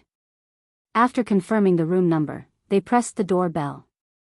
When Yi Qian heard the sound, she hurriedly threw the pillow to the side. She hadn't used her fists up until now. She picked up a pillow and started hitting him. She threw the pillow to the side and glared at the major, who had been obediently getting hit the entire time. Her chest heaved up and down, and sweat dripped down her delicate face. Let's call a truce. I'll go take a look. Xia Jinyuan hurriedly made a "shoo" gesture and got up from the messy bed in his gym shorts. Calm down, I'll go out and take a look. Yi Qian stared at his back as he strode out, then looked at the messy bed. He was angry, but at the same time, he looked at the open bedroom door with a subtle expression. The commotion just now seemed a little loud. Could it be that he was here to complain? The bed was unusually messy. The sheets were crumpled into a ball, the 4 pillows were thrown out, and they were scattered all over the room. The quilt looked like it had just been fished out from the washing machine. It was unbelievably crumpled. She was partly to blame for the mess. She was angry because he had put on pants, but deliberately said that he didn't wear anything. It made her nervous. But Yi Qian patted his forehead in pain. But why was she angry that he didn't wear pants? Angry that he didn't wear pants? Angry that he had to wear pants? She was angry that he wore pants, but wouldn't she be angry if he didn't wear pants? What kind of logic was this? Chapter 19:16. Wearing pants or not wasn't the source of her anger. She was angry because he was deliberately teasing her. Now that she had hit and kicked him, the anger in her heart dissipated. Yi Qian began to think of ways to teach Xia Jinyuan a lesson so that he wouldn't dare to tease her so easily in the future. But since he knew she was angry, she had to continue pretending. He teased her, so she had to tease him back. Give him a taste of his own medicine. Outside the door, the young hotel waiter looked at the shirtless man apologizing in front of him and immediately felt a sense of inferiority. They were both men. Xia Jinyuan's figure was so good that other men would be envious. After saying a few words, "The guest downstairs has insomnia, please understand," the waiter hurriedly left. With his figure, one could tell that he had good stamina. No wonder he could shake the bed and wake the sleeping guests downstairs. Xia Jinyuan obviously knew that the waiter had misunderstood. But it was a sweet misunderstanding. He didn't do anything but fight with his girlfriend on the bed. After locking the door and returning to the room, he saw the girl who had just fought with him and changed her face when she saw that he was actually wearing a pair of gym shorts, bending over to pick up a pillow. His gaze shifted to the bed and paused for a few seconds before he couldn't help but gently touch his forehead. It did look like a physical exercise between a man and a woman. He gently closed the bedroom door and picked up the pillow that was thrown under the bed. He didn't say anything and obediently went back to making the bed. Tonight was a little troublesome. He teased her too much and made her angry. Yi Qian ignored him and picked up the other 3 pillows. He calmly watched as Xia Jinyuan tidied up the messy bed and neatly placed the 4 pillows against the headboard. He was good at tidying up, just like before he moved in. After everything was tidied up, Xia Jinyuan stood on one side of the bed and looked at Yi Qian, who was standing on the other side of the bed. He took the initiative to admit his mistake. I was wrong. I shouldn't have teased you. I don't dare to ask Captain Xia to apologize. Yi Qian softly said, his originally calm little face suddenly showed some grievance because of his apology. Xia Jinyuan could accept being hit or scolded, but Yi Qian was not doing anything. His little face was full of grievance, and he was really panicking. He, who had been standing on the other side of the bed, propped himself up with one hand and jumped over the 1.8-meter wide bed in an instant, standing in front of Yi Qian. His actions made the corners of Yi Qian's mouth twitch a few times. Having a boyfriend who was a special forces soldier was really something to look at. It's my fault, it's my fault. I shouldn't have lied to you that I wasn't wearing pants. I didn't really intend to lie to you. I just wanted to tease you before I took the towel away. Who would have thought that she would be so shy that her eyes would wander all over the place? She would glance at his crotch and then look away with a guilty conscience. His bad habits would resurface. Now, she was so angry that she felt wronged. It was all his fault. Xia Jinyuan had never coaxed a girl before, so he had no experience in coaxing her. However, when coaxing Yi Qian, he used his heart to coax her. He hugged her and gently patted her back. His low voice was so gentle that it could drip water. You have the final say on how to punish me. Don't be angry. You want to wrap me up in a blanket, but you don't have to do it yourself. I'll do it myself. How about that? It's my fault for making you feel wronged. Be good, don't make yourself sad. You'd rather make me feel bad than make yourself sad. He was really being honest. Yi Qian, who was nestled in his arms, smiled. No matter how he apologized or coaxed her, she did not say a word. I can't let him take advantage of me. I must always remember what the Commander-in-Chief said. Chapter 1917. Yi Qian did not say a word, but the Major was so anxious that his brows were furrowed. Great, he accidentally made his girlfriend angry. Little fox, don't hold back your anger. Vent it all out. Don't hurt your body. It's easy for us to hurt our bodies, so we have to take care of ourselves when we're resting. We can't add to our injuries. You can punish me however you want. I definitely won't have any objections. Xia Jinyuan was half naked, and Yi Qian, who was in his arms, had her cheeks pressed tightly against his skin. Every time he said a word, his chest would tremble slightly. Yi Qian was not only blushing, but also her neck. She did not dare to open her eyes, because if she did, she would see his powerful and sexy chest muscles. The corners of her mouth curved for a moment, but she immediately suppressed it. She closed her eyes and listened to him say nice things. Although her face was red, her heart was calm, and she was quietly calculating the time he would apologize. Although Yi Qian wanted to let Xia Jinyuan know that she also had a temper, she was not a pretentious person. Listening to him made her heart beat faster.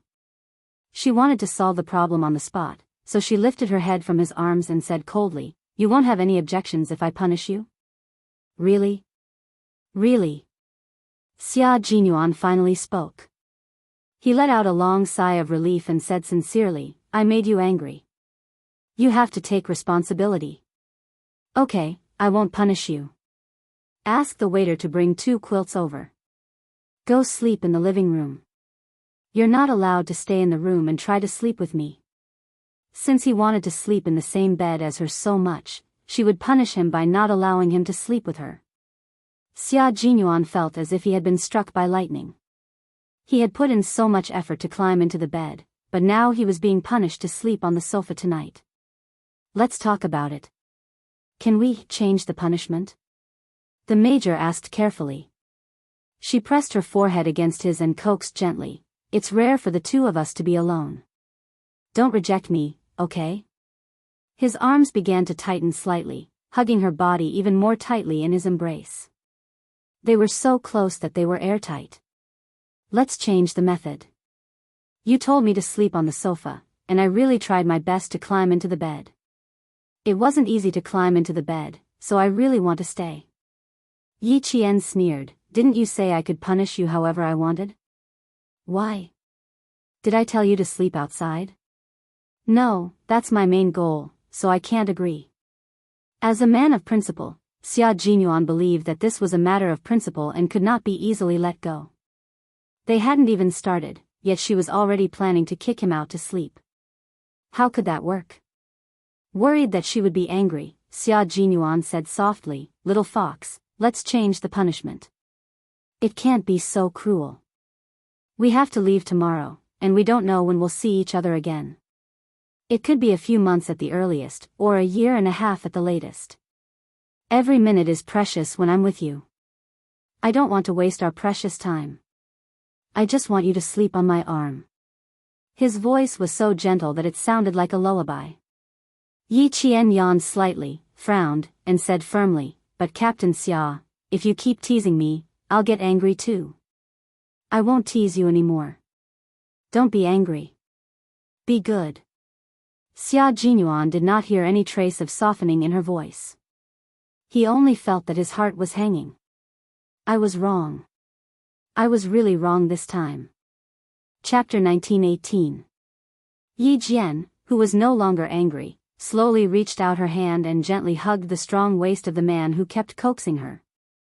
She closed her eyes and said softly, "Sometimes when you are naughty, I really have the impulse to beat you up. Captain Xia, you're so naughty, you really need to be taught a lesson." "I do need to be taught a lesson, so if you don't like it, you must not spoil me." She wrapped her arms around his waist, and Xia Jinyuan's heart slowly relaxed. Yi Qian was moved by his words. He said what was on her mind. Because of their identities, every second they spent together was extremely precious. She was very angry tonight, but she didn't have to be angry all night. She could tell from his behavior that he was really afraid this time. She didn't want their relationship to be strained, she just wanted him to know that once he made her angry, it wouldn't be easy to clean up the mess. He would be so scared that he would break out in a cold sweat. Since she had achieved the effect she wanted, Yi Qian knew when to stop and didn't keep him in suspense. She felt uneasy. "I'm not someone who gets angry easily. When it comes to relationships, I'm not very proactive. It seems like I've been pushed by you all the way, and you've always had to put up with me. But Captain Xia, do you know that before I met you, I never thought of finding a man to spend the rest of my life with? Meeting you is my fortune. It's the fortune of my life." Hearing this, Xia Jinyuan really breathed a sigh of relief. He remembered this lesson well. Being too presumptuous would make him seem frivolous. "Do you know why I'm angry?" the person in his arms asked him softly. Her voice was soft, and she still felt wronged. Xia Jinyuan felt so sorry for her that he kissed her hair. "I know. Being too presumptuous would make me seem frivolous. What happened just now was my fault. I didn't consider your feelings. I'm sorry, little fox. Please forgive me. What happened just now? I'm not that angry. I'm just afraid." Yi Qian didn't always try to control him.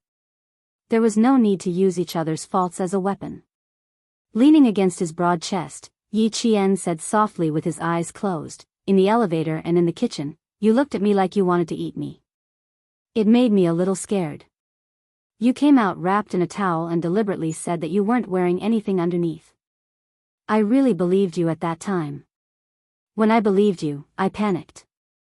I was afraid that I shouldn't have seen. I'm angry because I trusted you so much, but you lied to me in the end." Her tone gradually softened and was no longer as tough as before. Xia Jinyuan, who was afraid of being pranked, hugged her tightly. After a heavy sigh, he said, "Don't worry, little fox. I won't use your trust to tease you again.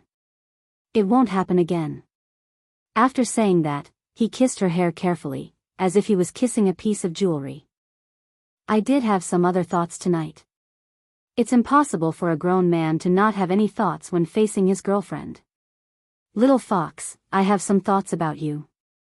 I want to have physical intimacy with you." Yi Qian knew what he wanted. When she heard him say it out loud, her heart trembled slightly and her ears burned. Physical intimacy with him, is this the idea of skin-to-skin contact? She happened to be hugging his waist, so Yi Jian pinched his waist directly. Is Captain Xia satisfied with this kind of skin contact? Xia Jinyuan, who knew that the sky had cleared up after the storm, laughed deeply. I'm not satisfied. The kind of physical intimacy I want requires honesty. I don't need all of it, I just need. He leaned over and whispered in her ear. Without waiting for Yi Qian to reply, he lifted Yi Qian and they fell onto the soft bed together. Chapter 1919. When it came to relationships, both of them were inexperienced. Yi Qian was a woman who had not done anything in her 2 lifetimes. She even had her first kiss in her previous life. Major Xia Jinyuan looked both righteous and evil, but he was actually a man who exuded an air of abstinence from head to toe. He was the most gentlemanly man.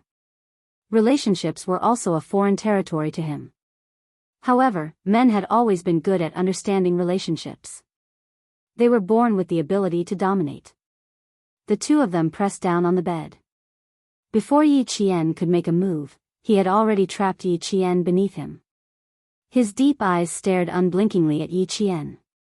His eyes were his world, and in his world, there was only Yi Qian and Yi Qian's existence. Yi Qian was his world. It won't be the last step.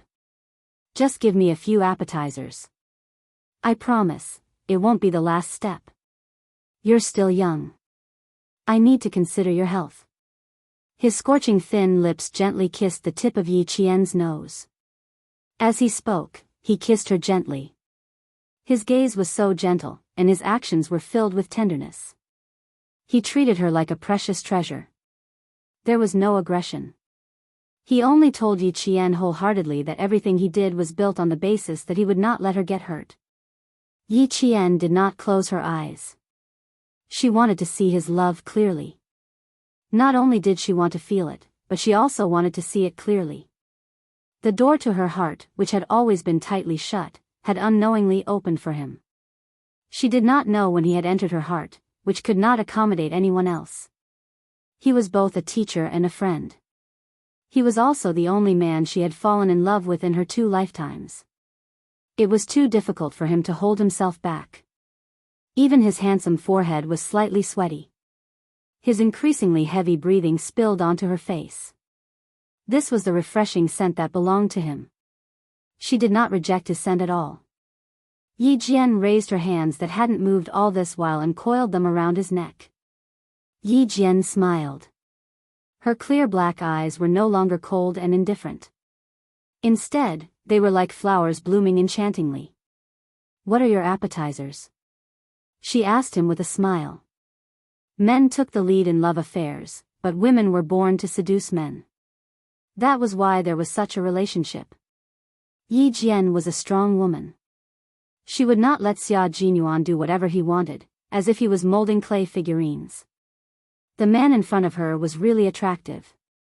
He had elegant eyebrows, sexy thin lips, and a strong chest that rose and fell as he breathed. Every muscle line flowed to the point that it was almost perfect. She couldn't help but praise him when she looked at him. Let's start with an appetizer, like this. Xia Jinyuan said softly as he covered Yi Qian with the quilt. He lowered his body slightly and supported his weight with one elbow. When his thin lips kissed her delicate lips, his slender fingers slid into Yi Qian's clothes like fish.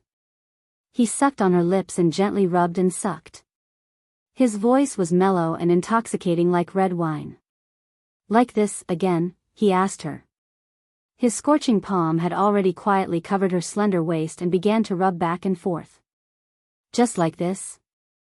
Yi Qian hooked one hand around his neck and the other hand gently caressed his handsome face.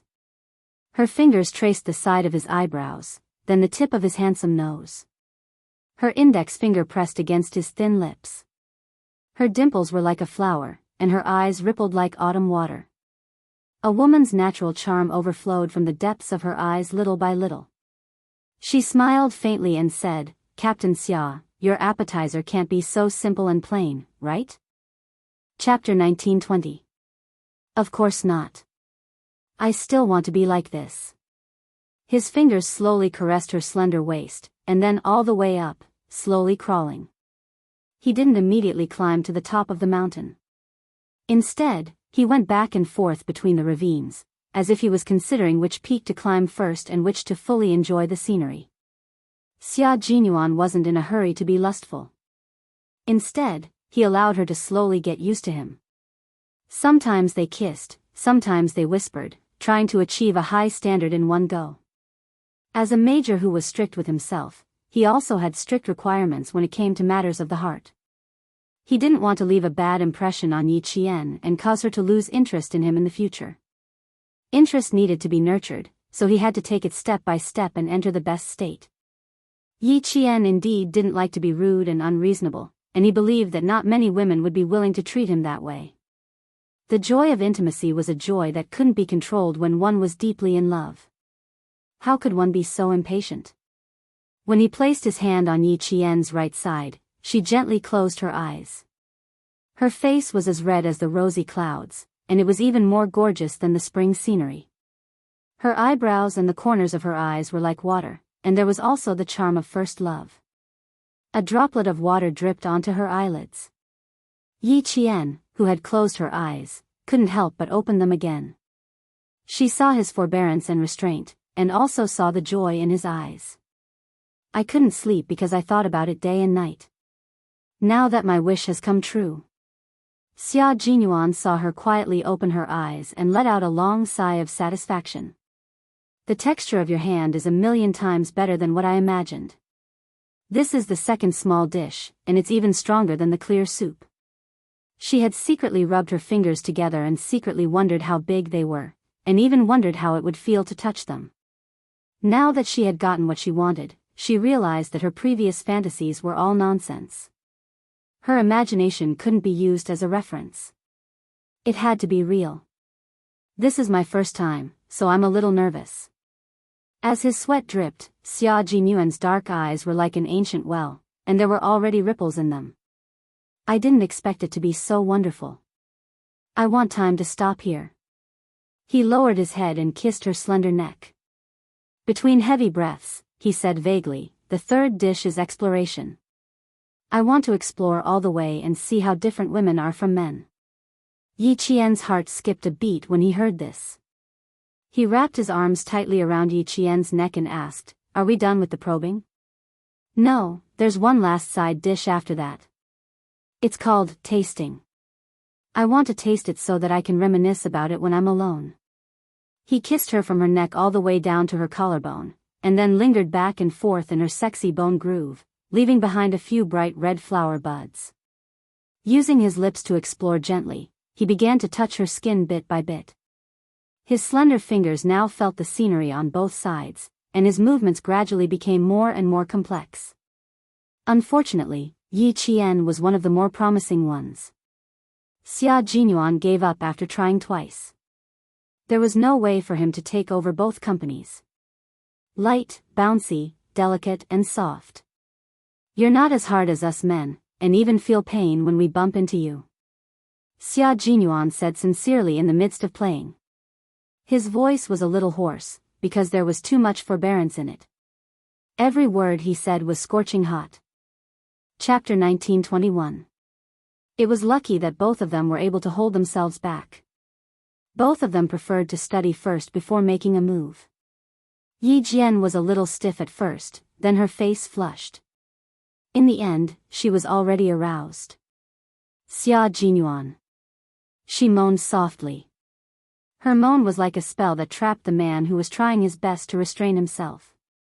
It was just a light breeze and drizzle, but all of a sudden, he sucked hard on the skin below his collarbone and didn't want to let go for a while. Yi Qian, who was stimulated, no longer wrapped around his neck. Instead, he went under his armpits and held onto his shoulders with both hands. The last few side dishes. Xia Jinyuan was entranced by her soft moan. His eyes reddened as he moved his body closer to Yi Qian's chest. Yi Qian didn't let him taste it all at once. Instead, he panted softly and said, "Captain Xia, I can't bear the responsibility." She could already feel the biggest change in his body. "If you can't bear to, you can help me. Use your hands to help me." After he finished speaking, he lowered his head. The white quilt moved up and down, and the room became a spring scene. In the end, Xia Jinyuan, who hadn't had a taste in 26 years, got what he wanted. When he said that he would only taste it, he really stopped there. He didn't let Yi Qian use his hands to help. Recently, it had been difficult for him to endure. Xia Jinyuan, who had tasted so much that his blood was boiling, used rubbing and other methods to release it. Yi Qian felt his body suddenly tremble. After a while, he felt moisture coming from the side of his legs. Yi Qian, who knew what this meant, bit his lower lip and his body started to tremble. Although he stopped there, he couldn't control himself in the end. After both of their bodies trembled, there was only soft panting in the spring scene in the bedroom. Although he didn't get to know her better, and he didn't even go below her navel, their first intimacy was enough for them to reminisce about. Her face was so hot that she felt like she was steaming. She closed her eyes and adjusted her breathing. It was too exciting, and she couldn't calm down for a while. Xia Jinyuan did not move either. He still had one last appetizer that he had not tasted yet. He had failed to live up to his expectations. The little fox had only bitten the side of his Adam's apple, and it was over in a flash. Was he that sensitive? Or could it not last long enough? Thinking of this, Major Xia, whose forehead was still sweating, couldn't help but narrow his black eyes. Wasn't it too fast? Was there an hour? An hour was just right. After all, it was his first time being intimate with Little Fox, and his first time being intimate with a woman. He had read relevant books before. For a man like him who had never had his first time, it would usually end very quickly. It was normal for him to last around 10 minutes. Then, it would be even more normal for him to last an hour. Like all men, Xia Jinyuan was no exception when it came to power. What he wanted was to last, and he didn't want his lover to think that it was too short.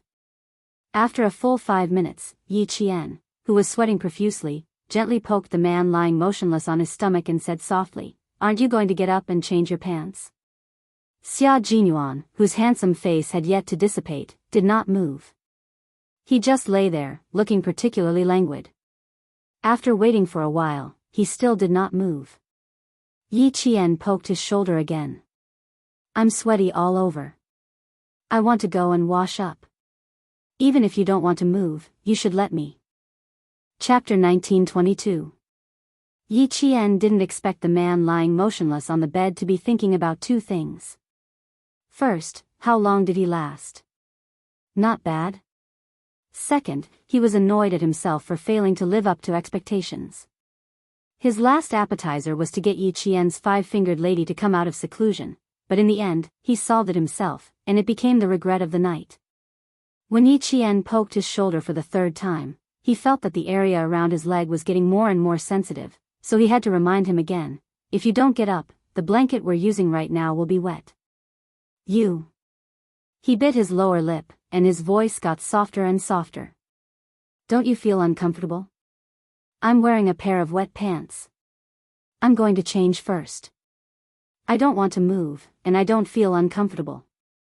Major Xia continued to lie on the bed, and his voice was low and hoarse. "I want to continue. I want to continue until dawn, I want to." Yi Qian, who was still in the midst of his passion, was shocked by his repeated, "I want to continue." "Don't even think about it. Get up, Xia Jinyuan." Captain Xia stopped shouting and directly called out his name. Even if he raised his voice, it would still make Xia Jinyuan's ears go soft. He wanted to kiss Yi Qian again, but Yi Qian's long legs were already moving. Xia Jinyuan quickly turned over and rolled to the side. He laughed and said, "Little fox, you are turning your back on me. I almost succeeded in my sneak attack." She seemed to realize that something was wrong, so before Yi Qian noticed, she quickly picked up the towel that she had dropped to the side and wrapped it around the wet part of the pants. "I'll go outside to see if there's any water. You can go inside and change." From the side, he could see that her face was blushing at a speed that was visible to the naked eye. They had already met each other frankly, but his little fox was still shy. He was also a little uncomfortable at this moment. The wet part of his body made him uncomfortable. After the incident, Yi Qian was indeed a little unnatural. She was quite proactive in the process. Just now, when he got up, she saw the scratch marks she left on his shoulder. It was because of the scratch marks that she became unnatural. Hearing that he was going outside, Yi Qian heaved a sigh of relief. When Yi Jian arrived at the washroom, she looked at herself in the mirror. She was so shocked by her reflection that her body trembled. Was the person in the mirror her? Was it her? Not only was her face flushed, but there was also a hint of charm in the corners of her eyes. The ripples in her eyes were even more charming, as if there were ripples flowing out from her eyes. His lips were bright red, so fresh that they looked like they were about to drip blood. Together with his face full of spring. Yi Qian almost didn't dare to look at himself in the mirror. She had actually acted like this when she was in love. Where was her usual indifference? Yi Jian took a few deep breaths before she put aside the shyness that she didn't dare to face herself. Then, she slowly lifted her clothes. Her snow-white skin was dotted with red spots, and her chest was kissed by him. After taking one look at Yi Qian, she quickly put down her shirt and went straight into the shower. After taking off her shirt and pants, she was too embarrassed to look at her own body. She only raised her head to let the hot water wash her. Outside, Xia Jinyuan unscrewed the water pipe and took out the small square towel used to wipe his hands. He didn't have to pretend that there was no water anymore. He could sleep with her for the next few hours. He also had to wash his gym shorts. After he finished showering and returned to the bedroom, he saw that Yi Qian had already laid down and wrapped himself up tightly. Chapter 1923. He had no intention of letting him sleep on the sofa. It was obvious from the fact that half of the bed was empty. Yi Qian, whose face was still red, was still awake. She heard him enter the room and close the door. She held her breath as he walked to the bed and lay down beside her. "Come sleep in my arms. I'll hug you." After taking a cold shower, his voice was no longer hoarse, but it was still pleasant to the ears. Yi Qian, who was sleeping on her side, did not move. Xia Jinyuan, who was talking, moved. He held her shoulder with one hand and pulled her into his arms, turning her around to face him. Looking at her blushing cheeks, Xia Jinyuan kissed her forehead. "Practice makes perfect. Next time, I'll last longer. You'll feel better." Yi Qian did not want to listen to this topic at all. She did not want to listen or participate in the discussion. She closed her eyes and ignored him, but her fluttering eyelashes gave her away. Xia Jinyuan's heart was filled with tenderness. He hugged her tightly in his arms and tenderly said, "Your face is so red. Do you want to use cold water to cool it down?" It seemed like he couldn't stop if she didn't speak. "It's okay. I won't blush if you stop talking." Yi Qian, whose eyes were still tightly shut, buried her head in his arms to prevent him from looking at her. "I'm so tired. I want to sleep." Xia Jinyuan, who was both physically and mentally comfortable, did not feel sleepy at all. Even though he did not invite Yi Qian's 5 fingers to help him, he did not have to think about it anymore. In the unit, Han Zhang would sometimes bring up the things between men and women. He was a veteran and had never stopped since he started having sex at the age of 15. To him, women were like objects to satisfy his needs. After he used them, he would not think about them.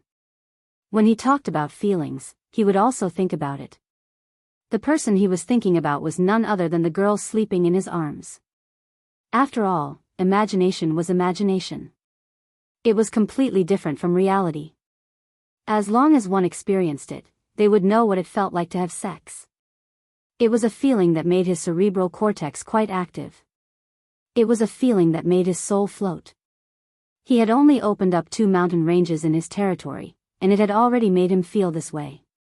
Then, when he occupied all the territory, wouldn't it be? There was no need to think too deeply about it. Just thinking about it now made his body itch again. "Are you tired? If you're tired, close your eyes and rest. Listen to me." He didn't want to sleep. He still wanted to tell her how he felt. He gently caressed her shoulder and said in a low voice, "I've never felt this way before. Even now, I'm still very excited. Little fox, how do you feel? Did I make you feel better? It should be okay. Hearing your low voice is really like a cat scratching me. The more I listen, the more excited I get. Even now, I can still hear your voice in my ears. When I was bathing just now, I used cold water to put out the flames. Now, there's... Little fox, I've really fallen into your hands for the rest of my life." He had experienced similar seduction training countless times. Other than the first time when he was caught off guard, he never had a reaction again. No matter how good a woman's body was, she was just like a plastic model standing in front of him. She wouldn't arouse his interest at all. Only she could make every part of his body so sensitive and arouse the most primitive urges in his body. "If you didn't have a flight tomorrow, little fox, would really torture you until dawn tonight." After saying this, Xia Jinyuan hugged Yi Jian tightly, who seemed to have fallen asleep, and slowly closed his eyes. He could sleep now. After he woke up, there were still many things to deal with. Their love life was short-lived. War was their life.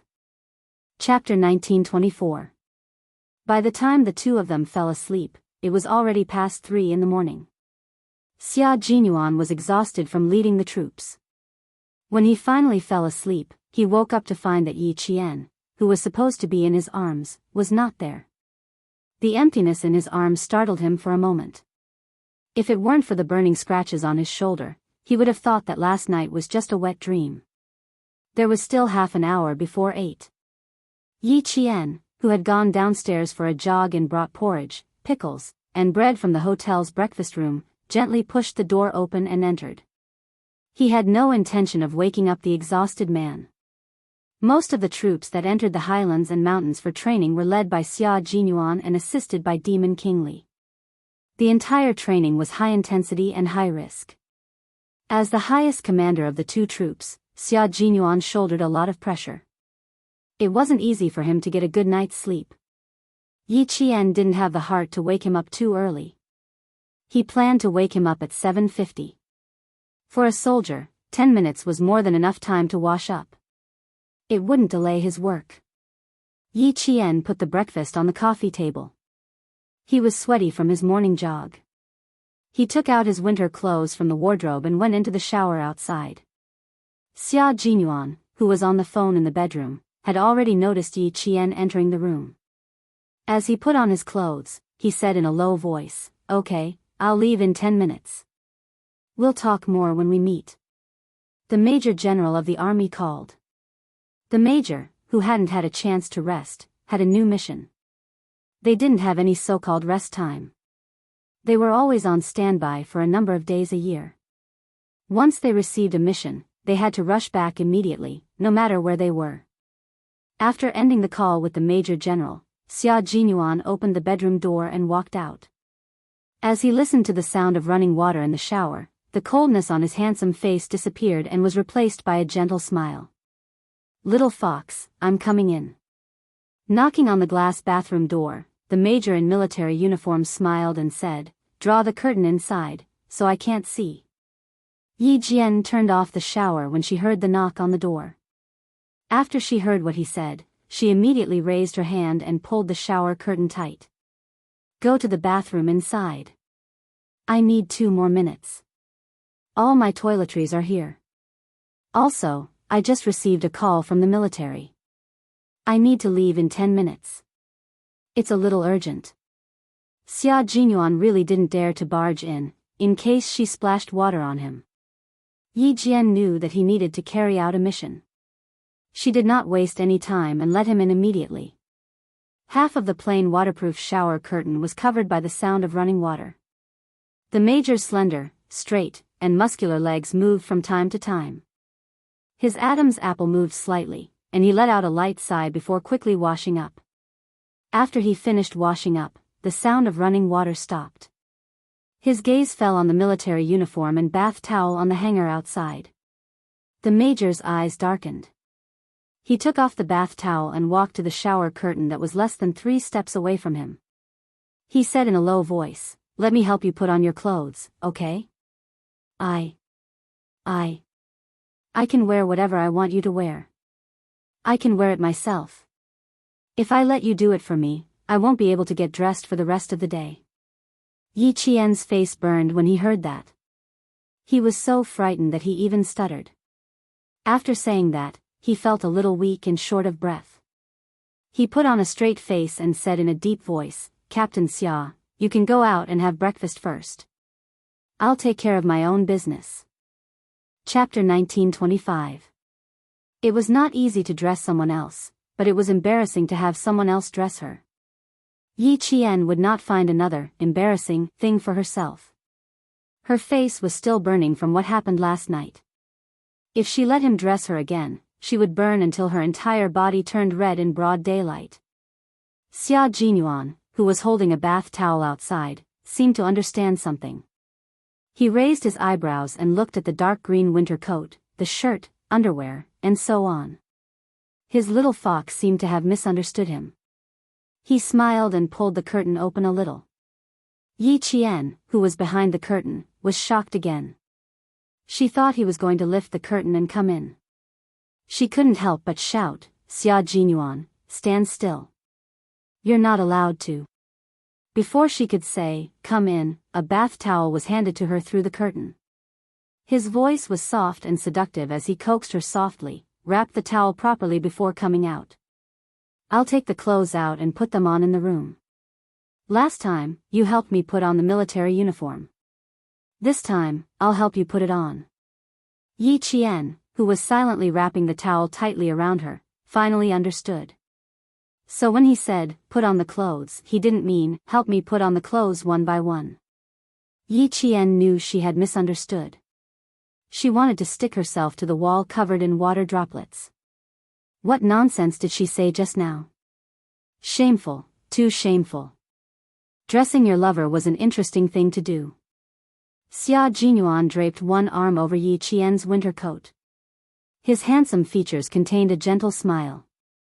He said softly to the person who walked out, "Come here, little fox." Yi Qian, who was only missing the coat, walked up to him and stared at him.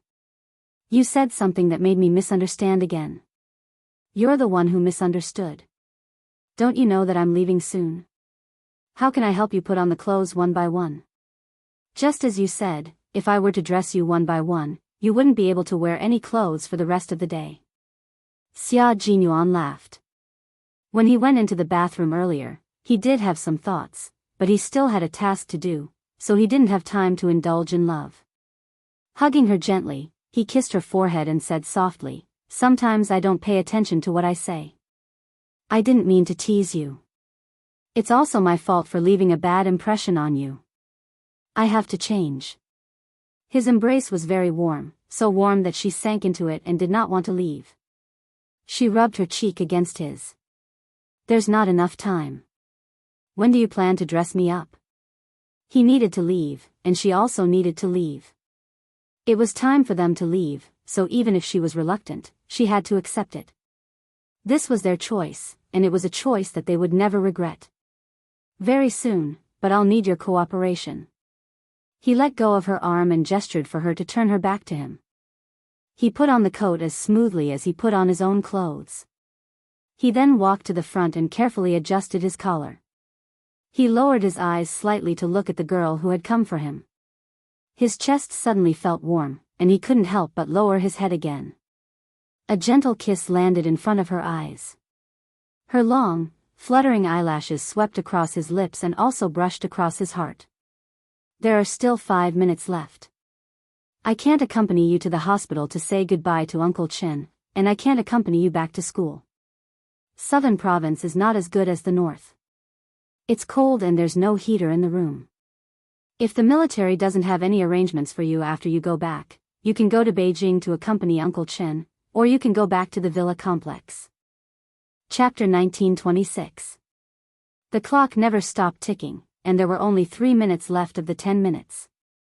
Xia Jinyuan did not stop reminding her. "Uncle Chen will be discharged in 6 days. After he is discharged, the military will arrange for him to go to the sniper base in the southern province. If you have no problems with your homework, you can accompany Uncle Chen to the sniper base to practice shooting. He buttoned the buttons of her military uniform one by one and said seriously, "Take good care of yourself. My mission here will take a long time, so I will temporarily cut off contact with the country. If you have any urgent matters, you can contact the brigade directly. Our comrades in the brigade will be happy to help you. Han Zheng's father is Minister Han of the General Logistics Department. My family is on good terms with Han Zheng's family. Uncle Han and my father graduated from the same military academy in the same class. Our families have always been on good terms. If you have any problems that you can't solve, just look for Han Zheng. He won't refuse. You don't have to worry about Du Jie. She doesn't have the ability to directly overstep her authority and reach into the campus of the National University of Science and Technology of China. You don't have to worry about anything outside. The most important thing for you now is to take care of your own matters. Finish your 4 years of studies with excellent results and get the title of Outstanding Student." He carefully reminded her, and Yi Qian listened attentively. When he finished, she said, "You too. Take good care of yourself." Okay. Their separation was imminent. After Xia Jinyuan helped her put on the coat, he looked at the beautiful girl with deep eyes. Then, he hugged her tightly in his arms and buried his head in her neck. He took a deep breath and said, "I'm leaving now. I'll bring breakfast to the car." The car to pick him up had arrived, so he needed to leave. Yi Qian hugged his waist tightly. When he lifted his head from her neck, she tiptoed and kissed his handsome chin. "See you next time, Captain Xia." They let go of each other in the next second. Yi Jian turned around and picked up the bread on the coffee table. Xia Jinyuan picked up his luggage and took the bread from her. He smiled at her, opened the door and strode away without looking back. Xia Jinyuan did not mention anything about his discussion with Principal Chen until he left. Yi Qian stared blankly at the door that closed behind him after he left. She slowly lowered her head to look at her hands. Just now, she could still feel his warmth on her hands, but now, they were empty. Only his breath remained. "I've just left and I've already missed you, Captain Xia." She smiled bitterly and murmured softly. After living 2 lives, she finally knew what love was like. Whether it was sour, sweet, bitter, or spicy, she would gladly endure it. At 8:00, Yi Qian left the hotel on time and headed to the hospital. Xia Jinyuan, who was sitting in the car, spoke to Commander-in-Chief Xia. It may involve a wide range of people, but a unit that erased the existence of a martyr already shows that there is something wrong with this unit. I'll report the problem to the military. I only hope that justice will be served for the martyr who sacrificed himself for the country. I want to investigate the matter clearly and let those with bad intentions know that they won't be able to hide the truth forever. Commander-in-Chief Xia's face turned pale when he heard this.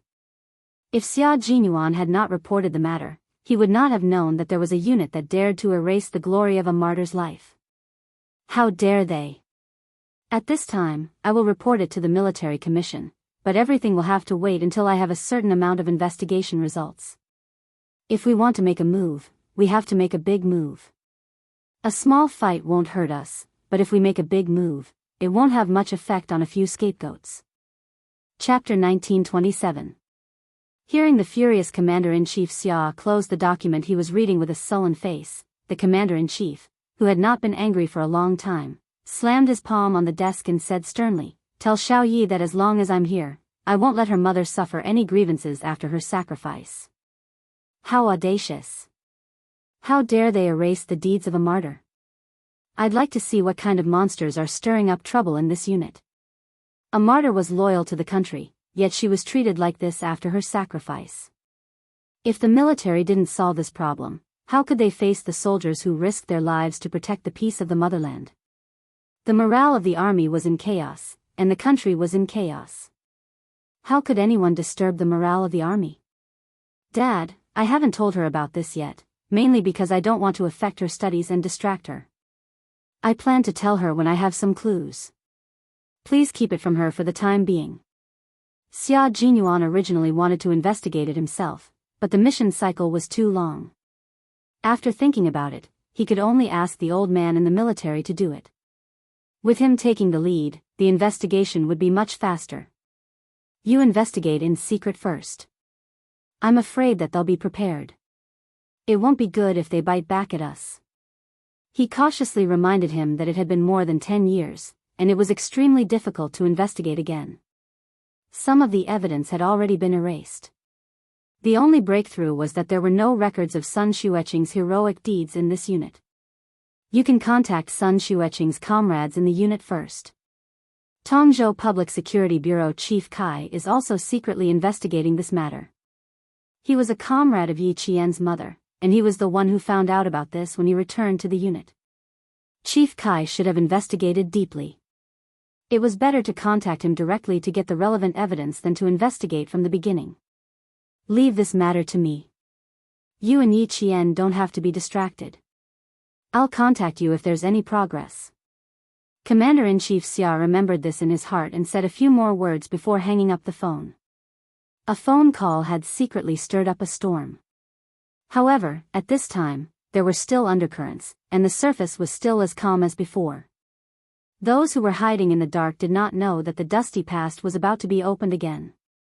Someone would take a photo of the dust of the past, and everything would be revealed. Yi Qian knew that Chief Kai was secretly investigating her mother's sacrifice on the day all the exams ended. Everyone in the class knew that she went to the company for official business. Before the exams, everyone had to prepare for the exams, so they didn't ask much. After the exams, they couldn't help but ask about the basic level of the company. As long as they didn't say the unit number and only talked about the company's life, it was normal communication and didn't leak any secrets.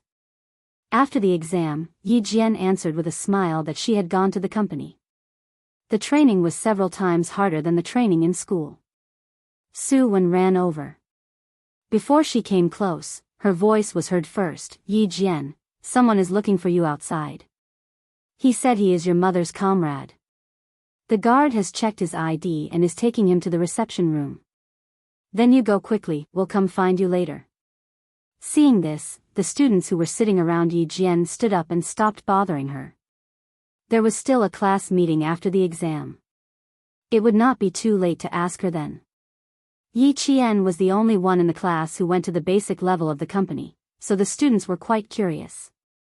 Yi Jian vaguely guessed that it might be Director Kai whom she met during the mission last time. She slightly restrained her expression and suppressed the panic in her heart. After thanking Su Wen, she quickened her pace and headed to the reception room. When she arrived, Chief Kai was already in the meeting room. Yi Qian pushed the door open and said with a smile, "Not bad, you look more like a soldier than last time." Chapter 1928. Knowing that Chief Kai was his mother's comrade, Yi Qian only felt a sense of closeness when he saw him again. He couldn't help but smile as he walked over. "How did you find the time to come over? Are you here on a business trip?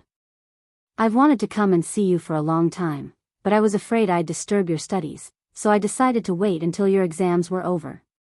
Chief Kai scrutinized the girl he hadn't seen for a few months. The more he looked, the happier he became. She was really a good child. She stood tall and straight with the valiant and heroic bearing of a soldier. She wore a tailor-made student uniform and looked like a thriving pine tree. Although the branches and leaves hadn't fully extended, one could already see her future glory. Yi Qian first asked him to sit down, then hurriedly poured him some hot water. "I'm sorry, there are no tea leaves in the reception room, so I can only treat you to some hot water." Hot water is good. It's simple and plain, without any impurities. A person should also be like a glass of clear water, simple and straightforward. Chief Kai took the hot water with a smile on his face. He gestured for Yi Qian to sit down and said kindly, "Although your complexion is a bit poor, you're full of energy. It's clear that you're used to military school life." "Not bad, not bad. You didn't embarrass your mother. You're the descendant of a soldier." Yi Jian liked to talk about her mother very much. She felt a great sense of pride. "Although my mother left early, I still remember things from a long time ago. I still remember that she once told me that a person should live up to the word person, be open and aboveboard, and act magnanimously. Just as you said, a person should be like a glass of clear water, simple and straightforward, without any impurities. Chief Kai heard this and laughed even louder. Good, good, good. Very good, very good. Hong Mei has a daughter like you. No matter how much she suffers, she's willing to accept it. But I can't bear to. Yi Qian took a sip of the hot water. When he looked up again, his expression was a bit more solemn. I don't know if what you said last time in Tongzhou is true. I want to know about my mother. I can ask you at any time. Chief Kai also retracted his smile and leaned against the wooden sofa used to receive guests. His kind gaze from a moment ago suddenly became sharp. It was different from the unruly sharpness of a young man. Instead, it was a sharpness that had been accumulated over time and was able to see through everything. You didn't come looking for me, but I came looking for you. Yi Qian, I'm here because of your mother. I want to tell you something you don't know. Looking around, Yi Qian knew the purpose of his visit. His expression grew colder and colder. Is this place suitable for talking? Don't worry, there are no surveillance cameras here. There are also guards outside. If someone approaches, they will alert us in time. This is the most suitable place. Yi Qian's back straightened, and his eyes grew darker and colder. Please speak. I will remember every word you say. Since he said this was the most suitable place, Chief Kai didn't think too much about it. He took out some clues from his recent investigation from his briefcase. I've always felt that there were many things wrong with your mother's sacrifice. I've thought about investigating it before, but in the end, I couldn't find anything. After I saw you, I felt guilty towards your mother, so I secretly investigated again. Back then, another comrade and I investigated and found another comrade who went on a mission with your mother. We found out about your mother's mission back then. It's all written down here. You can take a look. Yi Qian's hands trembled slightly as he took the documents. Even his gaze towards Chief Kai trembled slightly. Chapter 1929. She opened the folder and saw a picture of a young woman in an old-fashioned military uniform. She was very familiar with the picture. This was her mother. Even though she had only been with her for less than 4 years, she would always remember the gentle look on her face when she told her stories. Even after a lifetime, it was still so vivid. The reception room was so quiet that it seemed like no one was there. Even the sound of breathing couldn't be heard. Chief Kai watched as Yi Qian carefully flipped through the pages. When she flipped to the second page, he said in a low voice. The mission back then was indeed a one-way trip. Some people used their positions to collude with the underworld. They opened the country's gates for convenience and profited greatly from it. When your mother received the mission, she probably knew that she was doomed. Before she left, she told us that she had a daughter in her hometown.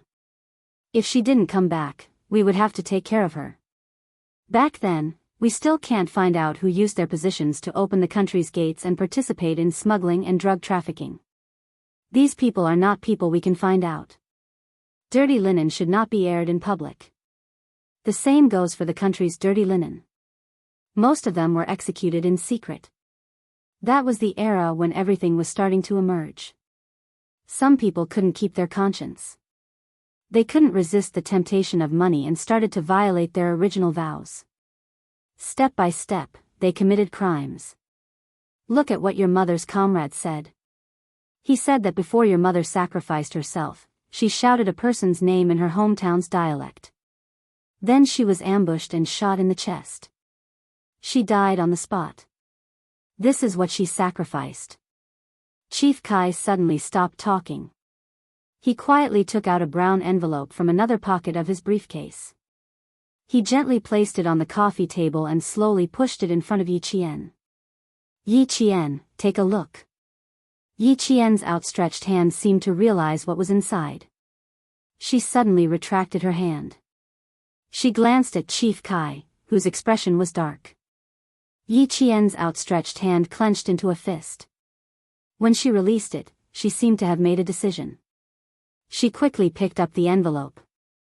There was a picture inside. Even after more than 10 years, the colors were still so bright. It was a bright red national flag with some blue leaves.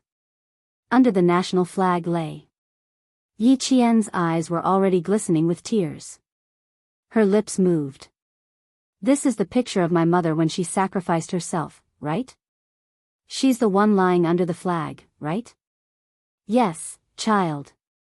The one lying under the flag is martyr Sun Xueqing. This is a photo of her after she sacrificed herself. Chief Kai's voice was filled with sorrow.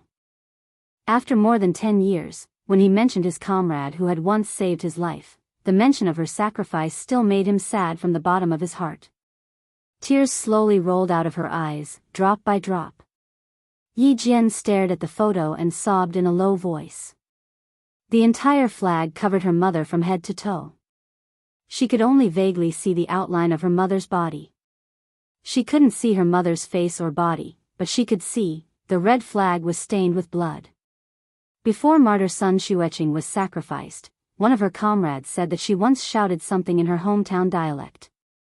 It was very short, and it felt like she was shouting someone's name. Unfortunately, there was a lot of gunfire at the time, so he wasn't able to tell what your mother said. Look at the second photo. The second photo is a little gory. It's a combat dagger stained with blood. Later, when the fabric on the dagger was extracted, it was found to be tissue from a human eye. In other words, before your mother sacrificed herself, she used this combat dagger to stab a criminal in the eye. Chapter 1930. For some reason, Yi Qian's heart trembled violently. She looked up at Chief Kai abruptly. A criminal's eye? Did you catch the criminal? Her voice had a sharpness and urgency that she didn't even notice. Don't be anxious, child. Drink some water to calm yourself down. Chief Kai quickly got up and handed a warm cup to Yi Qian. You need to listen to me slowly. Then we can find a breakthrough together. Yi Qian clenched the photo in her hands. Her hands trembled as she took the cup. She took 2 small sips and suppressed the immense pain in her heart. She asked in a hoarse voice, I want to know if this criminal was caught. No. Other than killing a few criminals at the scene, we didn't catch the criminal whose eye was injured. Later, I heard your mother call out to her comrade in the dialect of her hometown. She mentioned this several times. When I found this comrade, he told me that no one cared even though he mentioned it. Someone even ran to the dorm window and warned him not to mention it again. He didn't mention it again until he left the army. He didn't mention it again until I found him some time ago. Yi Qian gently closed her eyes. A fierce and ferocious face flashed through her mind. Sun Yaozu. His eye was injured when her mother sacrificed herself. Old Madame Yi even said that it was an accident when she was working in a factory outside. The boss even paid a large sum of compensation because of it. The villagers said that it was at least 100 to 200,000 yuan. At that time, 100 to 200,000 yuan was an astronomical figure to the villagers. In the dialect of her hometown, Sun Yaozu. Then she remembered the fierce gaze he used to stare at her after his eye injury, and the year he kicked her unconscious. So that's why. She finally understood. She finally understood why Sun Yaozu hated her so much. She finally understood why old Madame Yi pretended to be kind even though she clearly hated her. She finally understood why she came to school to cause trouble in her 3rd year of high school. When she brought her parents' photo over, she looked so scared. She finally knew the reason. She put the photo of the dagger back on the table. Yi Qian, who was still quite emotional, now spoke in a terrifyingly cold voice. Can you do me a favor? I want to get the results of the tissue on the dagger. She had changed so much that Chief Kai could not keep up with her. He could not help but ask her, what do you want this result for? I want to compare it to see if it's the same person. It was a very calm voice, but it was filled with an extremely strong aura of hostility. Using a calm tone to speak in an extremely ruthless tone, even Chief Kai, a veteran who had seen many scenes, couldn't help but feel shocked. However, his attention quickly turned away. He lowered his voice and said, "What did you think of?" I thought about how it coincided with the time of my mother's sacrifice, and how she also happened to hurt her eyes. She used to wear an eye patch all day long, but now she wears a pair of black glasses all day long. I plan to meet him tomorrow and take some tissue back to see if I can close it. Chief Kai objected sternly, "Nonsense. Yi Qian, if anyone finds out what you're doing, your future will be ruined. Give me the suspects, and I'll take care of it." She was the only descendant of Red Plum Blossom left in the world. He had to protect her. "You can't stop me. I have to take care of this matter myself." Yi Qian shook her head. Her calm expression was filled with unwavering determination. "I can only rest assured if I do it myself." Chapter 1931. Yi Qian's stubbornness made Chief Kai understand why Principal Chen had stopped him from explaining these things to her for the time being. This time, Chief Kai wanted to slap himself twice. "Child, I came to tell you that your mother was indeed killed by someone. I want you to know that I do not want you to put yourself in danger," Chief Kai said in a serious tone. Chief Kai tried to persuade her very seriously. "You're the only bloodline your mother left behind, and we were once entrusted by your mother to take good care of you. Now, you actually want to put yourself in danger. Yi Qian, I do not agree with this, and I do not approve of it. Even if there is an investigation, you should let us investigate first. Now, you only need to study hard and complete your studies. That is the most important thing for you. Uncle came this time because I was afraid that if something unexpected happened during the investigation, you would not know anything. Even if there were suspicions, we would have to investigate again. You, don't know how deep the waters were back then. Even after more than 10 years, the waters are still very deep. I have been very careful during the investigation, afraid that something big will happen again. As for you, you are just a military school student now. What do you have to investigate?" If he had known that this child was so stubborn, he would have discussed this with Principal Chen first. But Principal Chen was nowhere to be found now.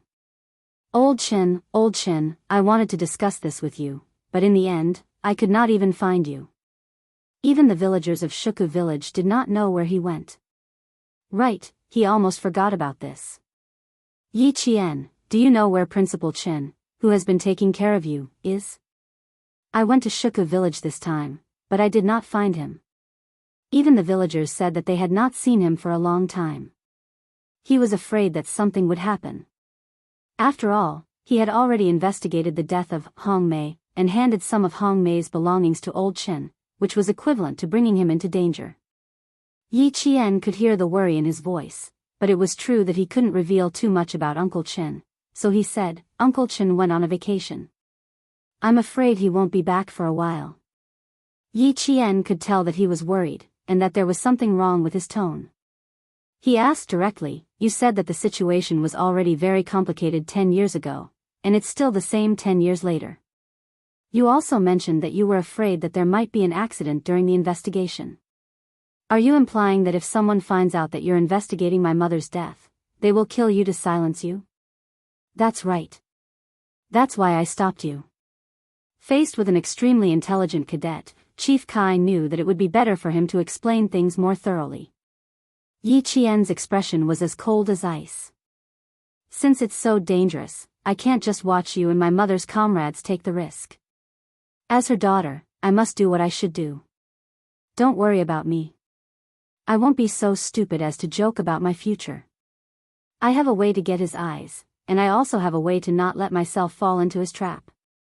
Sun Yaozu, let's settle our old grudges together." Yi Qian, who had finished reading all the documents, did not put them away properly.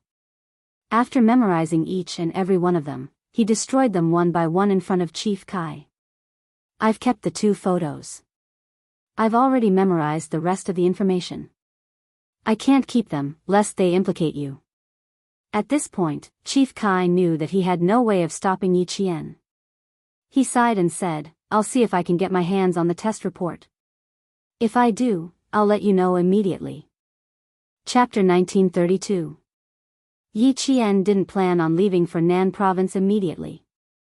She still needed to go back to the capital to pick up Principal Chen from the hospital before returning to Nan Province. Chief Kai knew that he had no way to stop the girl who was as stubborn as her mother. He could only repeatedly remind her to be careful and to contact him immediately once she found something wrong. She could not act on impulse. Old Chen was traveling at this time and couldn't be found. If he could find him, he might be able to persuade Yi Qian. Even after they left the school, Chief Kai still reminded Yi Qian to be careful and not act rashly. She needed to be calm when something happened. Yi Qian promised him again and again that she would look for him first if anything happened. Only then did he relax a little and leave. Yi Qian was very grateful to him. To her, Chief Kai was actually a stranger. But for her mother's matter, Chief Kai, who could have ignored everything, risked his life to find out the truth. As a daughter, how could she stay out of it and ignore it? The night after the class meeting, Yi Qian chatted with her classmates until 11 p.m. before returning to the dormitory. The next day, she and Su Wen took a flight to the capital. There were 4 students in her class who all lived in the capital. Only Su Wen took the same flight as her. The other 3 took the afternoon flight. The other 3 students all came from families with some background. Either their fathers were soldiers, or their mothers were soldiers. Since young, they had been influenced by what they saw and heard. Their families had long planned for them to aim to get into the military academy before joining the army. This involved a promotion, and a promotion was the key to one's development in the military. Why was family education so important? It was because family education had a lifelong impact on an individual. The quality of family education directly determined a person's life. Su Wen and the others all came from good families. Their parents and relatives were all highly educated. They knew the importance of education, knowledge, and qualifications. From the beginning of their children's education, they had a clear plan. They wouldn't let their children go with the flow. Naturally, they were much stricter than the average family. The more Yi Qian interacted with them, the more she understood the importance of family education. After thanking Su Wen for the invitation, Yi Qian took a taxi directly to the military hospital. Now that she had time, she naturally wanted to spend more time with her family. Principal Chen was also very happy to see Yi Qian come over. He knew that she did not have any training plans for the winter break, so he brought Yi Qian back to the sniper base in the southern province to train with the snipers that were being groomed. Yi Qian had never been averse to training. Seeing that Principal Chen was in a good state of mind and that he still exuded a murderous aura when holding a gun, Yi Qian felt more at ease. Political Commissar Yan looked at Principal Chen, who was strictly guiding this group of snipers, and said to Yi Qian helplessly, "Now that he's been specially recruited back to the army, he'll place all his focus on the sniper base in the future. We don't even have the power to restrain him anymore. I didn't expect the military to make such an arrangement." Previously, he was so tired from training this batch of snipers that he vomited blood. Now that he's received an order, he'll only put more effort into it. "Little Yi, you have to persuade him." Regiment Commander Lu was also very worried. They all knew old Chen's ability. He was the sniper at the top of the sniper team. Keeping him around was like keeping a mountain of gold. Even a mountain of gold would run out one day. The best way was to develop it rationally so that it could last for a long time. The next step was to memorize the sniper's image. Yi Qian, who had entered the sniper base, was in charge of clearing the bullets and arranging the guns. Hearing this, she checked to see if there were any problems with the sniper rifle. While adjusting the scope, she smiled and said, "Don't worry, I've already made an appointment with Uncle Chen. I'll only have 4 hours of special instruction every day." Chapter 1933. I also told him that since he was specially hired, he had to appear at key moments. If he appeared all the time, the other sniper instructors would have an opinion. If he did all the work of several people by himself, it would make the others seem incompetent. I also said that your intention of monopolizing the training was good. You wanted to train more excellent snipers, but this would offend others and bring criticism to yourself. For the sake of the unity of the entire sniper base, you had to change your habit of monopolizing the training. Commissar Yan had already laughed when he heard that. This advice was good, really good. With Principal Chen's temperament, only this kind of advice could reach his heart. Uncle Chen was stunned for quite a while after he heard that. I saw that he was wavering, so I asked him again if he was responsible for all the training and if the other sniper instructors were just watching from the side and giving simple instructions. If that was the case, then it would be your fault. The main responsibility of the sniper instructors is to be responsible for sniper training. How could they just watch from the side and give simple instructions? You're not helping them, you're taking their jobs. Yi Qian was already checking the fourth sniper rifle. She loaded the bullets into the magazine one by one, put the safety on, and adjusted the scope. There was no pause in her movements at all. Her posture was swift and skillful. Recalling Principal Chen's shocked expression at the time, Yi Qian, who was secretly laughing in his heart at the time, also laughed along with Lu Tuan and Commissar Yen. Uncle Chen was really scared at the time. He didn't have any intention of taking other people's jobs or taking credit for himself. He just wanted to train a group of snipers. He thought about what I said carefully. After thinking for a while, he finally sighed and answered me. He said that he really didn't think it through. When he returned to the sniper training base, he would correct it to prevent the other sniper instructors from misunderstanding. See, didn't he correct it? He's been back for 5 days now. Principal Chen is now strictly implementing 2 hours of instruction in the morning and 2 hours in the afternoon.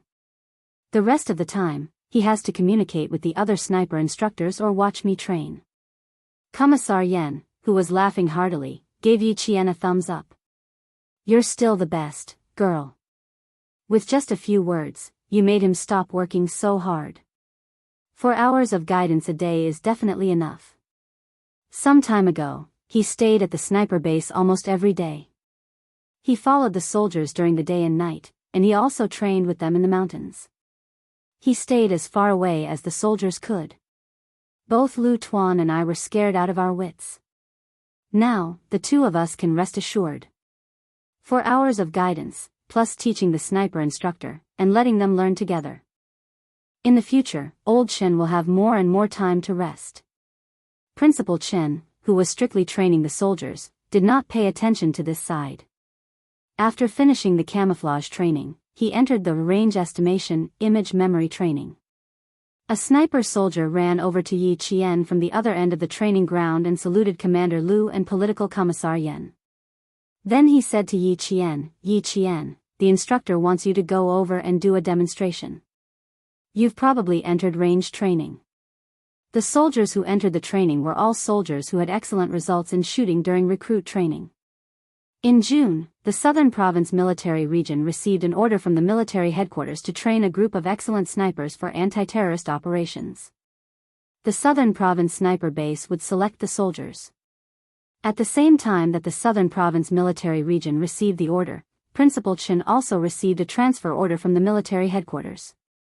Principal Chen, who was originally stationed in Shuku village and only occasionally went to the army, was transferred to the sniper base and began to train the selected soldiers.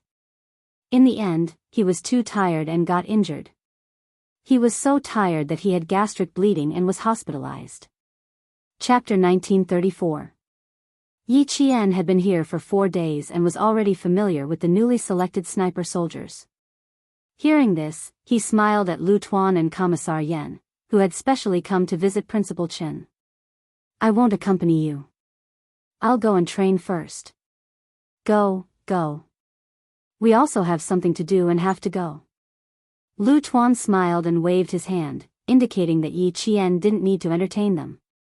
We'll come and visit Old Chen again when we have time. You don't have to worry.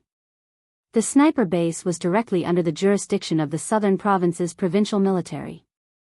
Lu Tuan and Commissar Yen only had one training base for Zongnanhai's automobile soldiers.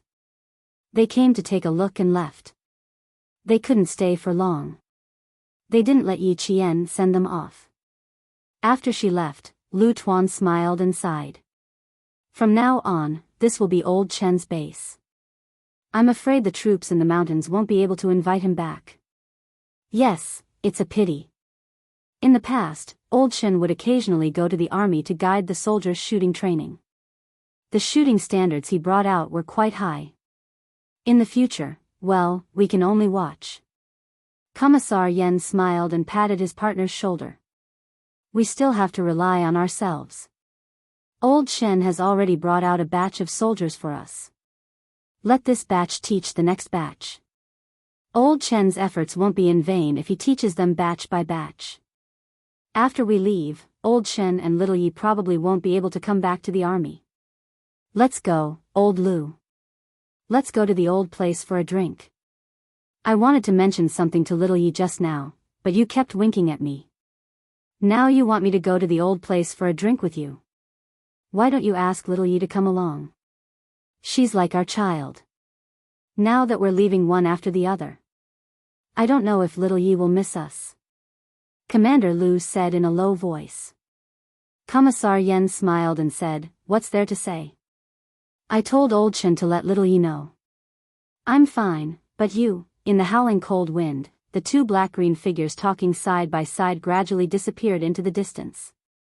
Yi Qian, who had run to the end of the training ground, turned around and looked at the two figures leaving. He said to Principal Chen, Uncle Chen, let's go back to Shuku village if we have time off in the future. I really miss the soldiers there. More importantly, that was the first unit she came into contact with. Before she left Shuku village, she spent all her holidays in that unit that quietly transported weapons and fuel from the north to the south. Their relationship was so deep that it was even deeper than her relationship with Shui Ko village. It was as if that place was her root. Principal Chen, who was in a good mood, said with a smile, sure. As long as you want to go back, you can go back at any time. However, if you want to transfer Regiment Commander Lu and Commissar Yen, it will be a little difficult. You want to be transferred? Are you sure? Yi Qian was quite surprised. He also realized that Captain Lu and Political Commissar Yen had been stationed in Fujian town for many years. He suddenly felt a little uncomfortable. Regiment Commander Lu is transferring, and Commissar Yen is transferring. If they want to go back to the army in the future, we'll talk about it when the time comes. Principal Chen sighed softly and said, all good things must come to an end. When a certain time comes, everyone will leave. When the transfer order is given, they have to leave even if they don't want to. The bitterness in Yi Jian's heart deepened. Every year, there will be veterans retiring from the army. I still remember when I was in junior high school, there were a few troublesome soldiers from the coastal cities. After a few years, they have all retired and returned to school. I wonder where Regiment Commander Lu will go after his transfer, and where Commissar Yen will be transferred to. Just now, why didn't I ask more? Yi Qian looked at the place where they had stood together just now. His good mood was slightly affected. Chapter 1935. Commissar Yen didn't want to distract you.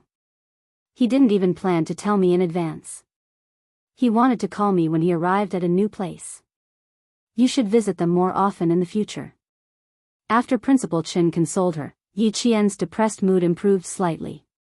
The reason she could freely enter and leave the military was because of Platoon Commander Lu and Commissar Yen. When she was in trouble, as long as they knew about it, they would immediately stand up and help her. When she moved her household register out of Yi Jifan's house in junior high, although they didn't show up, they sent the retired company commander Yu over. At the same time, they also brought along documents from the military so that Yi Jifan couldn't forcefully hold on to her household register. In this life, she had met too many people who had helped her. Platoon Commander Lu, Commissar Yen, Company Commander Yu, and those soldiers who had trained with her. It was because of their help that Yi Qian was where she was today. She thought that she would never forget those who had helped her in this lifetime. The soldiers had finished their disguises. Principal Chen didn't give Yi Qian too much time to feel sad.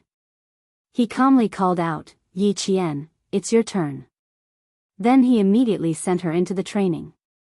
Under Principal Chen's instructions, a dummy, wearing a training uniform with all kinds of combat equipment stood 100 yards away from the sniper trainees.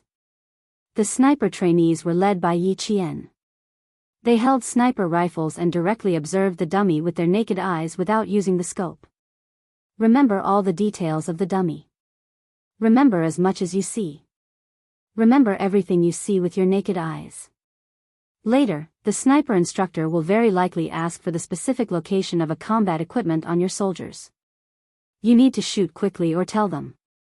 Yi Qian reminded the sniper team members around her. They would be anti-terrorist soldiers in the future, so their training would be much stricter than normal soldiers. The requirements for them would also be much harsher. In order to prevent them from resisting the harsh training in the future, it was best to let them adapt to the strictness of the current training from the beginning. Roger. The soldiers of the sniper team nodded in unison. This female soldier had shocked everyone on the first day she came. Regardless of whether it was standing shooting, prone shooting, or continuous shooting, she could directly hit a grand slam. Even the jump suppressive shooting had a 100% hit rate. His shooting skills had reached a level that even the instructors were left speechless. It could be seen how terrifying it was. Retreat 200 yards, Principal Chen ordered. The soldiers beside him immediately waved their flags, reminding the sniper team to retreat. All details, colors, and equipment within 200 yards can be seen clearly with the naked eye. Yi Qian reported. Then, he received a signal to retreat 300 yards. He reported again, the outline of the body is clear. The color of the face can be seen. The details of the appearance and the equipment on the body can be seen. The outline is somewhat blurry. Then, he said to the soldier beside him, remember the details of 100 yards, 200 yards, and 300 yards, as well as the changes in the outline of the equipment. This will be of great help to future ambushes and snipes.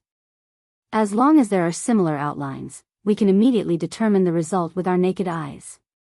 With Yi Qian reminding the sniper team all the way until they retreated 600 yards, the body of the soldier in front of them was already wedge-shaped. Even the head was no longer obvious. There was only a vague outline. Because there were too many pieces of equipment, it was impossible to tell the shape of a human from 600 yards away. Remember in detail the changes in the outline of every object in every shooting range. This will be a reference for future targets. When you see the changes in the outline, you need to know in your heart how far away you are from the target. Immediately adjust your aim and shoot accurately. Chapter 1936. Every time Yi Qian reached a shooting range, she would remind the snipers around her. This was the appearance method used in sniper training to estimate the shooting range. Back in the day, Principal Chen had taught her this step by step. Yi Qian, complete your shot at the target's walkie-talkie device. Principal Chen's stern voice came through the earpiece. Yi Qian answered softly, yes, sir. She immediately adjusted the scope and completed the precise shooting range of the device. Standing in place, she pulled the trigger. After the sound of the gunshot, she had completed her shot. It looked like a simple shot, but the snipers in training all knew how difficult it was to shoot accurately like this. Mental calculation, eyesight, wind, and a series of other factors needed to be firmly grasped in order to achieve accurate shooting. When they heard Principal Chen tell the sniper team through the earpiece that Yi Qian had completed her accurate shooting, the group of 10 people couldn't help but applaud. Amazing. Yi Qian. I was just thinking about how far away the walkie-talkie device must be for the silhouette to be blurry, but you've already completed your shot. I can calculate a rough distance, but I'm still thinking about how to adjust the scope. Faced with their exclamations, Yi Qian smiled and said, don't be surprised. I was also trained by the instructor. In the future, all of you will be like me. As long as you know the target, you'll be able to calculate the distance quickly. Yi Qian, get into position. The rest of the soldiers, begin firing. Principal Chen waited for Yi Qian to finish speaking before instructing her to get into position. With her around, the male soldiers' morale would always be boosted because no one wanted to be outdone by a female soldier. Next up was the test for the sniper team. Every time Principal Chen named a target, the named soldier would be able to complete his shot as quickly as possible. These soldiers were walking the same path Yi Qian had walked in the past. Even though their talent wasn't as rare as Yi Qian's, hard work could make up for it. After rigorous training, they were all definitely outstanding snipers. Principal Chen had never let his country down, nor had he ever let down the military that entrusted him with this responsibility. There was too much to learn in order to become an outstanding sniper.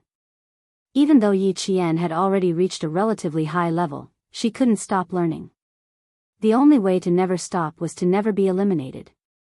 With a plan for revenge in mind, Yi Qian remained at the sniper base to complete her daily training with all the soldiers. Occasionally, she would leave the group during training breaks. Not for long, she would return to the group after a few minutes. Because she was a female soldier, the male soldiers could understand why she would leave the group. Even Principal Chen couldn't tell that Yi Qian had something on her mind. When it came to training, Yi Qian had always put her heart and soul into it. In order not to worry Principal Chen, she was even more patient and didn't rush things. She trained with the soldiers every day. It wasn't until a week before the Spring Festival that she finally told Principal Chen that she wanted to leave for about 4 to 5 days. After finishing the snow sniper camouflage training, Yi Qian said to Principal Chen, "Uncle Chen, I want to go to the Cemetery of Martyrs to pay my respects and have a reunion with some of my high school classmates. I'll return to the military on Lunar New Year's Eve." The snow sniper training was held in the forest designated by the military in the southern province. Before they left the mountain, Yi Qian had mentioned that she would go straight to the provincial capital after they left the mountain. Meanwhile, the truck would drive back to the sniper base. Principal Chen didn't suspect anything. In fact, he felt that it was indeed appropriate for her to visit Uncle Zhen and martyr son Xueqing, who were in eternal slumber. When they reached the fork in the road, Yi Qian got out of the vehicle. After the sniper team's truck left, she immediately ran towards the other side of the fork in the road. There was a vehicle arranged by Ho Zi waiting for her there. Chapter 1937. However, Yi Qian did not expect that Ho Zi would personally come to pick her up. When she opened the car door and saw Ho Zi sitting in the front passenger seat, Yi Qian was slightly startled and hurriedly called out, "Brother Zi." Ho Zi, who was wearing sunglasses, turned around and looked at Yi Qian, who was sitting in the back seat. Her charming peach blossom eyes revealed a hint of interest. "You recognized me at a glance. It seems that you have a good memory."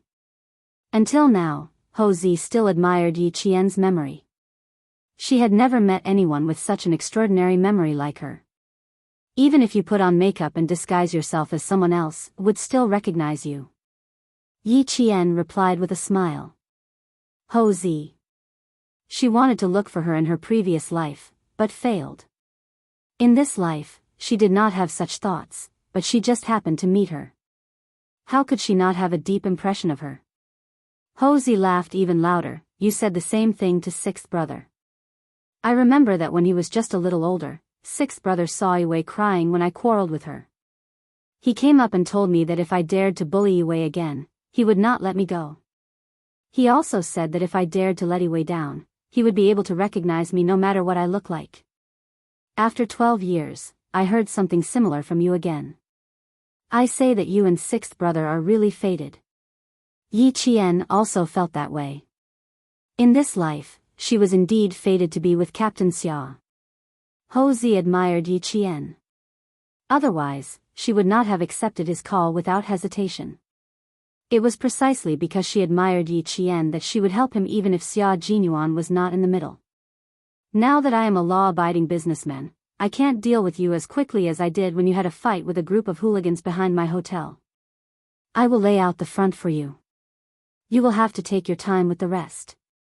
But don't worry, if you leave any traces behind, I will still clean it up for you." When she received Yi Qian's call, Ho Zi was also very surprised. When she said that she wanted to take a person's eye tissue, she didn't quite believe it. She didn't ask for the reason. Instead, she asked behind Xia Yue's back how she wanted her to cooperate. She learned that all she needed to do was ask Sun Yaozuo to talk about a business deal, and she would take care of the rest. Yi Qian shook his head and smiled. "Thank you, Brother Zi. I'll take care of the rest myself. I won't leave any loose ends.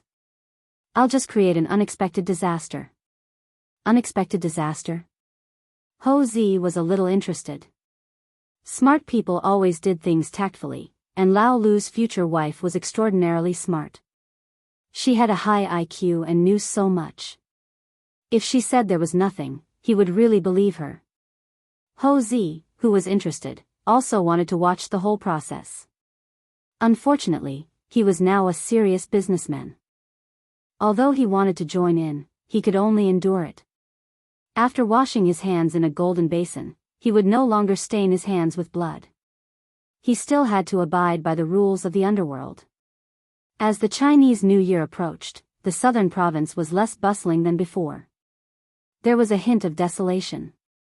The streets and shops were playing songs to celebrate the Chinese New Year, but it didn't add to the liveliness of the city. In Yi Qian's eyes, the liveliness and desolation had nothing to do with her. All she wanted was the tissue that hadn't been completely removed from Sun Yaozu's blind eye. It was snowing, and the shops were closed by 9 p.m. There weren't many people coming and going on the streets. Everyone shrunk their necks and walked hurriedly with their hands clasped together. The bus stop was even more deserted. There weren't many people taking the buses that passed by. The entire provincial capital was empty as the migrant workers returned to their hometowns for the Chinese New Year. The desolation and emptiness added to the bleakness of the city in winter. Chapter 1938. Yi Qian looked down at her watch for the second time. The phone that Ho Zi had prepared for her beeped with a message notification. With one hand on the steering wheel, Yi Qian opened it and glanced at it. Her tightly pursed lips curled up slightly. Sun Yaozu, it's time to settle the score with you. Tonight, I'll only let you see blood. The next time we meet, I'll take your life. Her hatred had never disappeared. It was just that she hid it better and deeper. She knew that she couldn't do it without a certain level of strength. Now that she had the chance, she would waste her 2 lives if she didn't seize it. She didn't feel guilty. She didn't feel guilty at all. The person she wanted to kill had committed a heinous crime. She didn't need to do it for him. She was just doing it for herself. With a cold expression, she started the car and drove off. The car seemed to be going faster and faster. In the blink of an eye, it disappeared at the end of the street. In the hotel, Ho Zi glanced at the phone handed over by her assistant. There were only 2 simple words on the screen: "Thank you." Just like her, she was simple and pure. Even the way she did things was the same. Her actions were more daring than a man's. As someone who had been in the underworld, Ho Zi didn't think that Yi Qian's actions were inappropriate. Revenge for revenge. Don't say that the world is unfair. As long as you have the ability, you can get justice for the past unfairness. If you don't have the ability to get justice, you can't blame others. Fairness won't come to you for no reason. You have to work hard to know what fairness is. Looking at Yi Qian's resume, Ho Zi admired her. Her starting point was lower than his when he was young, but she climbed step by step to where she was now. She had the ability to take a life whenever she wanted. Oh, that's not right. She wouldn't kill him personally. She would take an effective shortcut to get rid of Sun Yaozu. Tonight was the first step in her plan. As for him, he didn't have to do anything. He just had to wait. Brother Z, you don't have to do anything. You just have to make him walk to your right and face the road when you leave the hotel. Remember, you must make him face the road, because I want him to have his eyes pierced again. Ho Zi walked out of the private room and glanced at the oblivious Cyclops.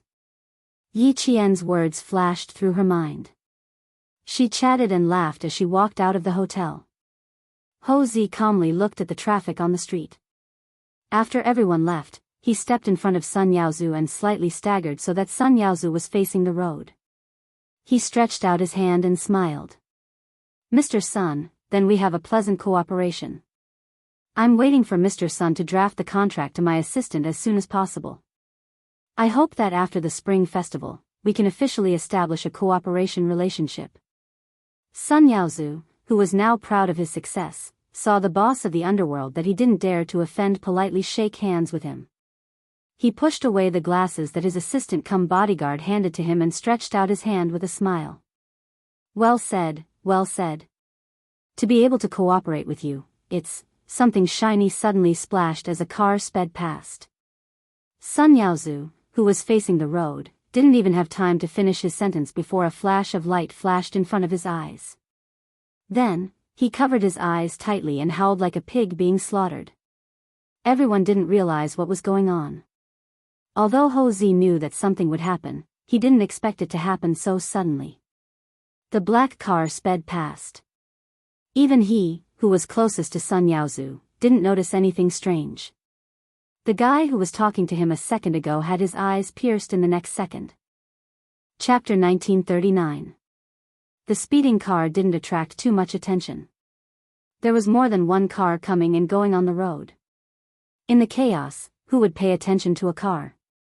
Mr. Sun, Mr. Sun. Mr. Sun. Mr. Sun, what's wrong with you? Blood, Mr. Sun. Mr. Sun is bleeding. Ho-Zi roared, what are you panicking for? What the fuck are you all panicking for? Call the ambulance. You guys, bring me the hotel's sterilized towels, quick. At this time, the boss of the underworld showed his majesty. Although he was wearing a tailored suit, he looked elegant and calm. Then, he roared and immediately calmed the panicked scene. The waiter brought the sterilized towels. Ho-Zi said to Sun Yaozu, who was howling in pain, Mr. Sun, cover it with the towel first. There's a lot of blood. Sun Yaozu was in so much pain that he couldn't listen to anyone. He felt the pain again after more than 16 years. It was so painful that he wanted to roll on the ground. It was so painful. I'll cover it with the towel for you. You can't stop the bleeding with one hand. Ho-Zi looked at the blood flowing out between his fingers. His expression didn't change at all.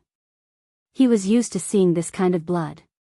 What he was interested in was, how did old Six's girlfriend manage to injure Sun Yaozu's eyes without even showing herself? Compared to the blood in front of him, he was more interested in how she injured him. It seemed to be quite serious. The bleeding couldn't be stopped. Who did this to me? Sun Yaozu, who was in so much pain that his whole body trembled, said intermittently. He wanted to say something fierce, but because of the pain, he seemed to be very cowardly. Ho-Zi said seriously, it shouldn't be someone's intention. Based on Mr. Sun's position just now, if there really was someone's intention, all the vital parts would be exposed. But it's not certain. Mr. Sun, you'd better investigate this matter carefully. You also know that the land you bought is the most promising piece of land in the southern province. It's possible that someone is holding a grudge. You're bleeding too much.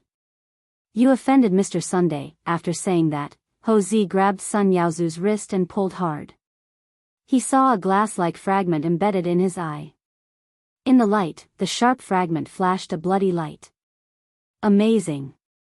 He still couldn't figure out how she did it. It actually hit the damaged eye right in the middle of the eye. When Ho-Zi covered his eyes with the towel, he gently wiped his eyes with his fingers. When he saw a trace of blood on his fingers, he immediately withdrew his hand and picked up another towel to wipe his eyes. He threw the towel to his assistant and gave him a faint look.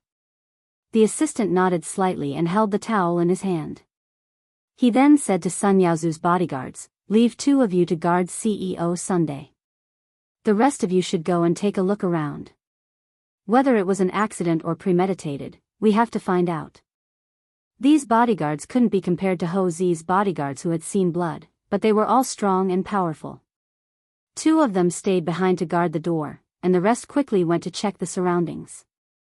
Sun Yaozu couldn't even use his strength to cover the broken eye socket when the glass fragment splashed into it. Now, as long as he touched the fragment, his howls would be much louder. Yi Qian drove the car to the side of a small road without surveillance. After a while, she heard the sirens of the ambulance. She lowered her head and looked at the rubber bands that could be bought in the small shop. The corners of her mouth curled up slightly. She put the rubber band that had helped her out into her pocket. Chapter 1940. Ho-Zi's assistant walked over from the darkness.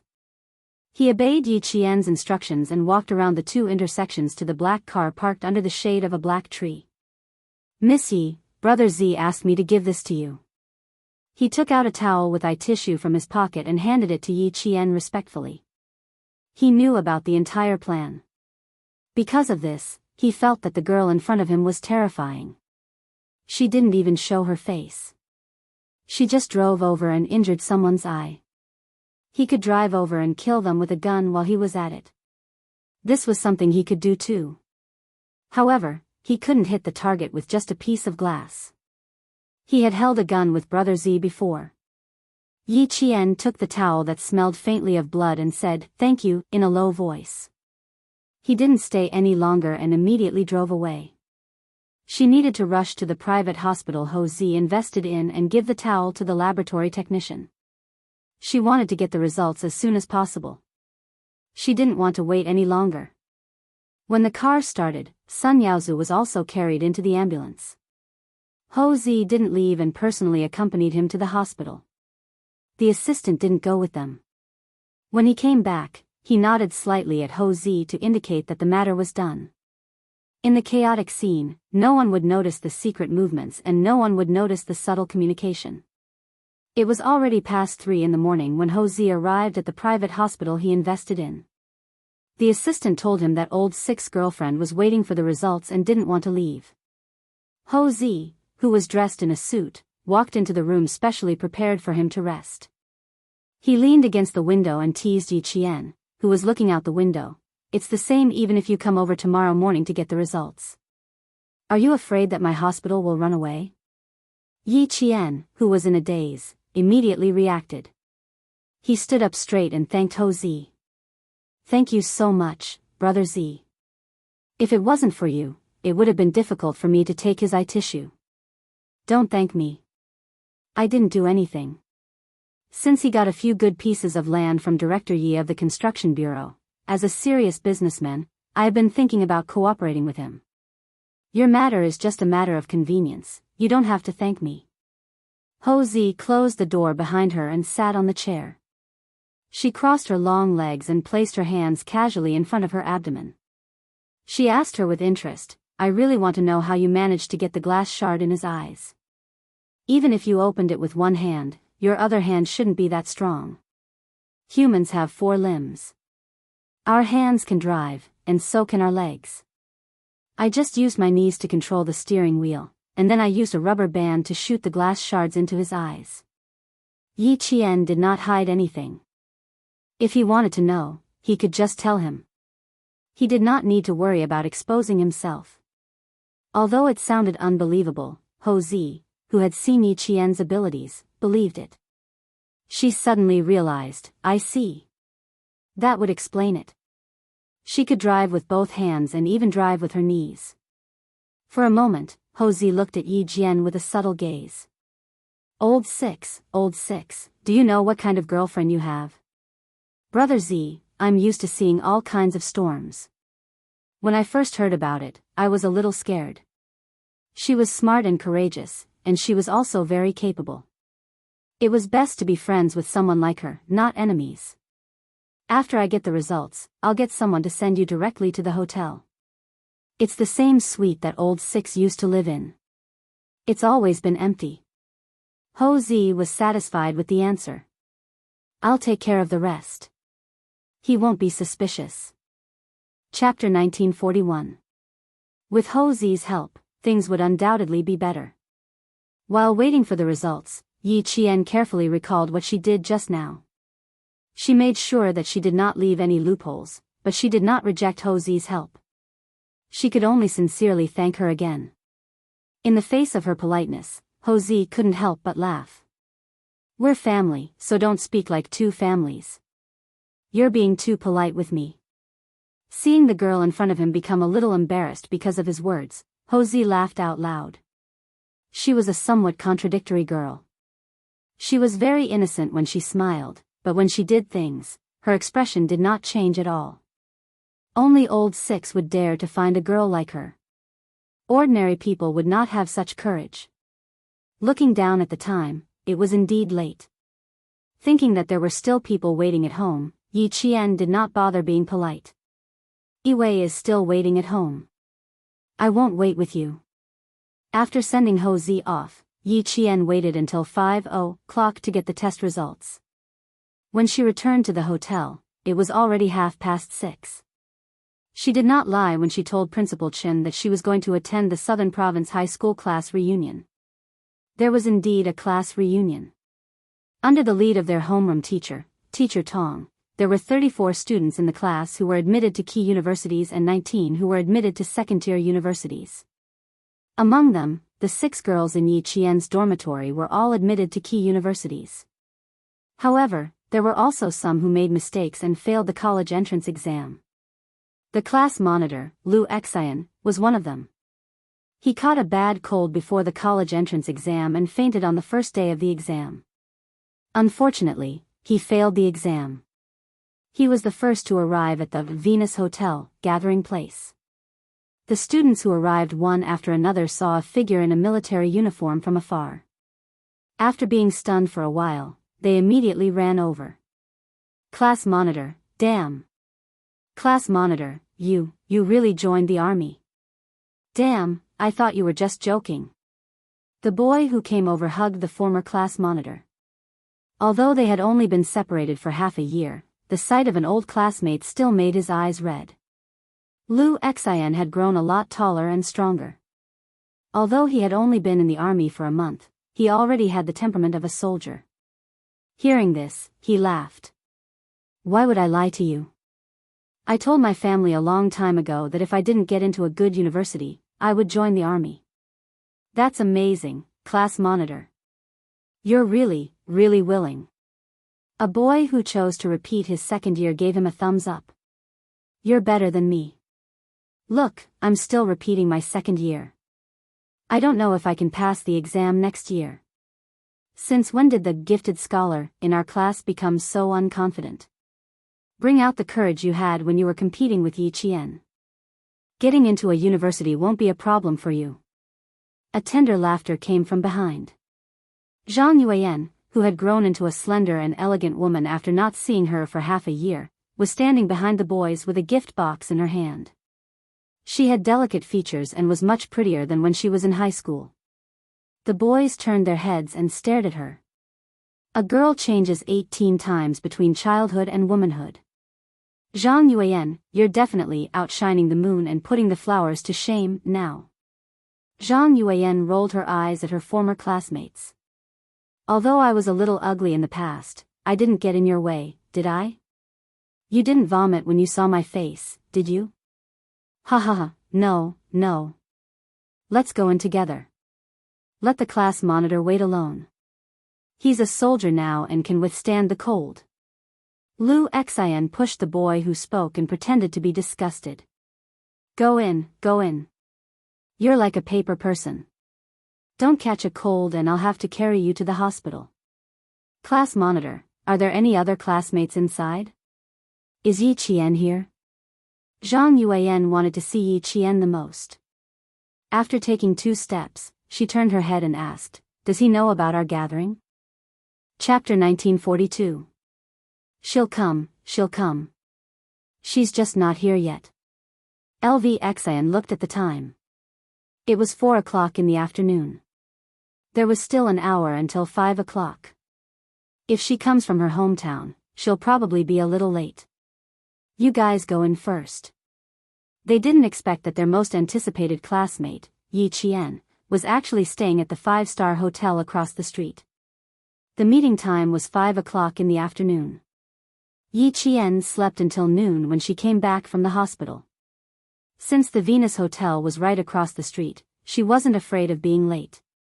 Looking at the test reports coming out of the fax machine one by one, Yi Qian calmly picked up the original and immediately called Chief Kai, who was waiting for the fax.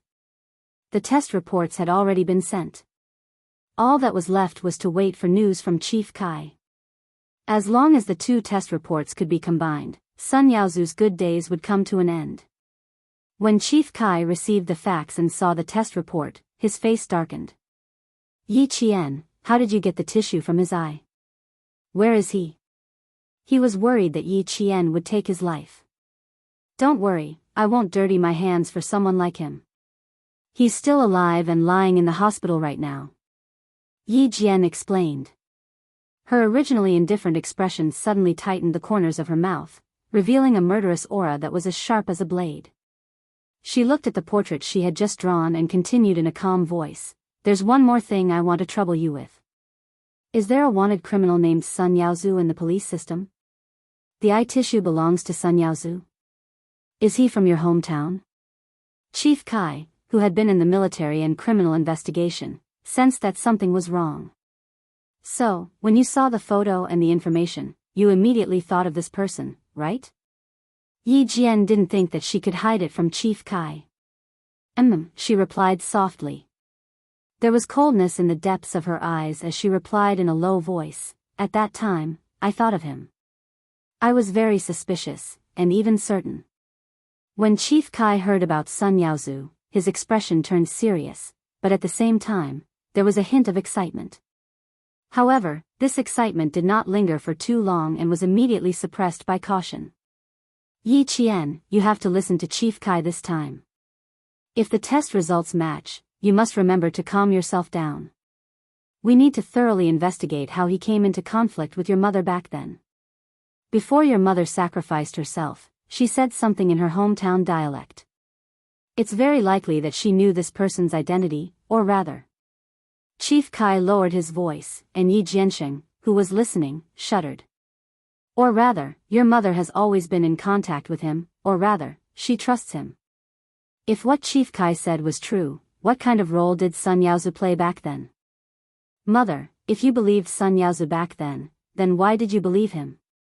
When she was young, her family and Yi Zhixiang's family did not interact much. "I can't kill him, but I can interrogate him.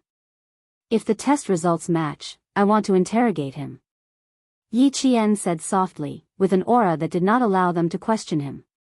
"I must pry some past events out of him." Sweat beaded on Chief Kai's forehead. "You're too bold. Yi Qian.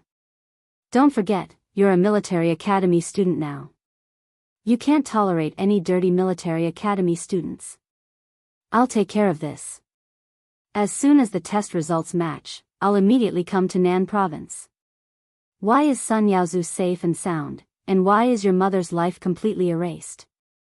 Yi Qian, just think about it and you'll know how powerful this is. Remember, we don't want anything to happen to you." Chapter 1943. She knew that she had been holding it in until the hatred in her heart was shackled. Now that the grass had moved, the shackles could no longer hold it in. 2 lifetimes of hatred. She had held it in for too long. Yi Qian held it in until her eyes turned red. She slowly clenched her fists until her knuckles looked like they were about to break through her skin. In the end, she took a deep breath and said, "I know, don't worry." For the sake of her people, she had to hold it in for a while longer. Once Chief Kai received the test results, she would have a proper meeting with Sun Yaozu. This call was quite exhausting.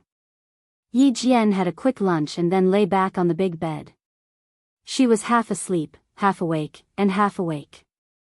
It was as if she had been having a bizarre dream. One moment, it was her past life, the next moment, and the next moment, the 2 lifetimes overlapped. When Yi Qian woke up in a cold sweat, she hugged her blanket tightly and gasped for breath. She didn't like to dream at all, and the dreams she had were never good dreams. When Yi Qian got out of bed, she realized that she was sweating profusely. Even her pillow was wet. She looked at the time and saw that it was less than half an hour before 5:30 p.m. The pale-faced Yi Qian seemed to have grown a pair of wings and rushed to the shower in the blink of an eye. There was still 20 minutes before 5 o'clock p.m. Yi Qian crossed the road and was less than 100 meters away from the Venus Hotel. Lu Xian had been paying attention to his surroundings. When he saw a figure walking in front of him with her head held high and her arms swinging naturally, he couldn't help but stand up straighter.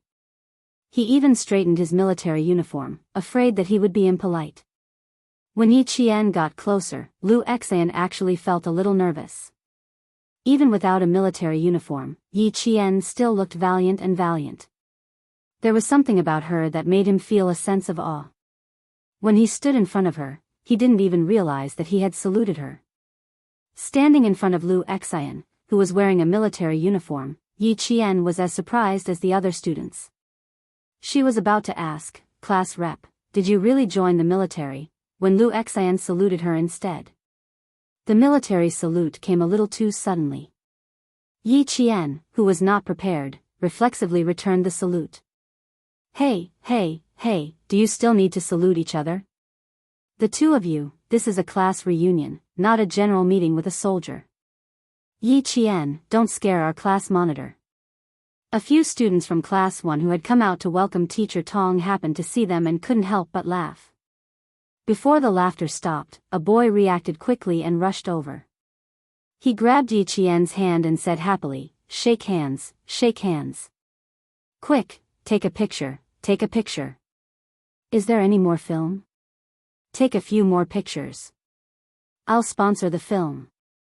Brat, you're too smart. I've been thinking about this for a few days, but you beat me to it. Don't take his picture. Are you stupid? Don't you know that we should take a picture together? Class rep, come, take a picture with us first. Before the two of them could say a word after saluting, one of them was surrounded by the boys for a group photo, while the other was in charge of holding a camera. Yi Qian didn't refuse, but he seemed to lower his head when taking the picture. After the group photo was taken, someone suggested taking a picture with Yi Qian and Lu Xian. Lu Xian, who was still holding a camera, laughed and scolded, "You're so troublesome. We don't have much film left, use it sparingly." Yi Qian's eyes moved slightly. It seems that the class monitor noticed that he lowered his head. There were still a few boys who wanted to welcome Teacher Tong, but they didn't say anything else and only said that they would take the picture during the reunion. Chapter 1944. Yi Jian waved at them and smiled at Lv Xian. Monitor, it turns out that you weren't joking at that time. You should still be in the recruit training camp at this time. Soldiers knew soldiers best. The other students didn't ask. I wasn't assigned to any other place, even our southern province. I didn't expect the company commander to agree and really give me 2 days off. Lv Xian, who had been straightening his back, answered with a smile. His tone seemed a little restrained. It's not that simple. Just agree to it. Recruits have to apply for leave when they enlist. Monitor, you can't get 2 days off so easily. Yi Qian, who understood the military, didn't believe it was that easy to get 2 days off. Even military school students were hard to get, let alone the army. The company commanders who were more humorous and easier to talk to would usually have a lot of ideas to deal with the troublemakers in the dark. As for the company commanders who were domineering and stood by their words, don't even think about mentioning them. A new recruit applying for leave after only a month in the army. Did they think that the army was their home and they could do whatever they wanted? The company commanders under platoon leader Lu and political commissar Yen were easy to talk to, but no recruit had the guts to ask for leave after 2 days in the army. They really gave me 2 days off. I even asked for leave on a paper. If you don't believe me, take a look. Lv Xian stared at him with an imposing manner. His hair was slightly numb. He hurriedly opened the pocket of his coat and took out a carefully folded piece of paper. Look, there's the company commander's signature on it. Yi Qian saw that he was so nervous that sweat appeared on his forehead. He couldn't help but laugh out loud. This wasn't like the smooth and slick squad leader. He looked him up and down for a while. Why do you look like a different person? You haven't even finished your recruit training. You shouldn't have changed so much. You don't even look like our squad leader. She didn't take it. Lu Xian became even more nervous. He opened the paper and handed it to her. Don't change the topic. I have to show you my leave request. Look, here, my company commander's signature. There's also a clearance stamp. There's also a time to return to the army. I have to return to the army tomorrow at 5:00. Yi Qian glanced at it. It was really close. It was when the anti-chemical regiment finished their training in the second year of high school. Isn't it close? I was also surprised. How did I get assigned to the anti-chemical regiment? However, my squad leader said that we might not be assigned to the anti-chemical regiment. It's very likely that we'll only be assigned to the recruit training camp. LVXIN saw that she believed him. He was afraid that the wind would blow the leaves slip away, so he carefully folded it and put it back in his pocket. He said, I don't know why the company commander gave me 2 days off. I guess it's because I performed well. The better the performance, the stricter the unit would be. The class leader's good performance gave her 2 days of leave. From her experience, after the 2 days of leave, the class leader would fall into an abyss of suffering from the special care of the unit leaders. It's a pity that the class leader still doesn't know the tactics of the military leaders. It's better not to remind the class leader so that she won't be in a good mood during the gathering. Yi Qian deeply sympathized with this. LVXIN, who didn't know the tactics of the military leaders, didn't know what the days would be like. He urged her, go in and sit down first. All the girls in our class are here. Zhang Yuan asked if you were here as soon as she came. And Jessen was also worried that you weren't coming. He was embarrassed to say that standing next to her was like looking at the chief. There was pressure in his heart. Even if she was wearing casual clothes, he still felt an invisible pressure. Chapter 1945. Seeing this, Yi Qian was very considerate and did not ask any further. He smiled and said a few words before entering the venue. And Jessen was the first to see Yi Qian. She purposely sat at the entrance of the venue, so the moment she saw Yi Qian, the entire venue was filled with her screams. Then, she screamed so loudly that it almost shattered the chandeliers in the venue. Yi Qian. My Jane Eyre. You're finally here. When she screamed, she had already hugged Yi Qian tightly. She bumped into him and hugged him, causing Yi Qian to choke and cough continuously. His ears were about to go deaf. Her screams were unusually loud and became the loudspeaker of the entire venue. The students who had not been paying attention to the entrance of the venue all turned to look at her. You bumped into me so hard that my throat is about to spurt blood. Yi Qian tried his best to pull away from his best friend. Let go, let go. My neck is hurting because of you. And Jessen immediately loosened her grip a little and said, tell me, you've been back for a few days. Why didn't you contact me? Were you busy with your man? Busy with your man? Yi Qian's mouth twitched when he heard this. His best friend, who he had not contacted for a semester, had become even more ferocious. Zhang Yuan and the other girls who had been in the same dormitory as Yi Qian stood up at almost the same time. The 5 of them dashed towards the entrance. Yi Qian, they shouted loudly. The students sitting down could not help but stand up and smile collectively at Yi Qian, who had won the admiration of the entire class. They all smiled and greeted him. The party had not started yet, but because of Yi Qian's arrival, there was a small climax. Everyone gathered around to greet Yi Qian. Zhang Yuan and the other 4 girls were so excited that they were in tears. The reason why they were able to get into a top-tier university was because of Yi Qian. If it weren't for Yi Qian, it would have been good enough for them to get into a second-tier university. After all, the few of them had entered the school through connections. Otherwise, they would not have been able to enter the provincial first high school. And Jessen clung on to Yi Qian. She didn't want to leave, but faced with the enthusiasm of her classmates, she had no choice but to let go. I finally get to see you. When did you come back? Why didn't he contact me? Did he arrive at the provincial capital long ago? There were too many things he wanted to say and ask, so he quickly said, ask later, ask later. We are all waiting for you to come. Just now, I was wondering why you didn't come even though it's already so late. I was wondering if you weren't coming over. I've been on holiday for almost a week. I've been busy with some things and it's not convenient for me to go online. I only found out a few days ago that there was a class reunion. Yi Qian seized the time to answer his good friend's question first before speaking to the other students. Meng Wen, who had been competing with Yi Qian since the beginning of school, was still the same as before. She was the type of person who did not hold back with her words. She leaned on a girl's shoulder and said with a faint smile, "A top student who comes at the right time is indeed different. I almost thought that Teacher Tong had come. You are indeed the idol of the entire class. You are surrounded wherever you go. Meng Wen, it's a good thing that you got into a good school. If you got into a normal school today, the entire class would be jealous of you."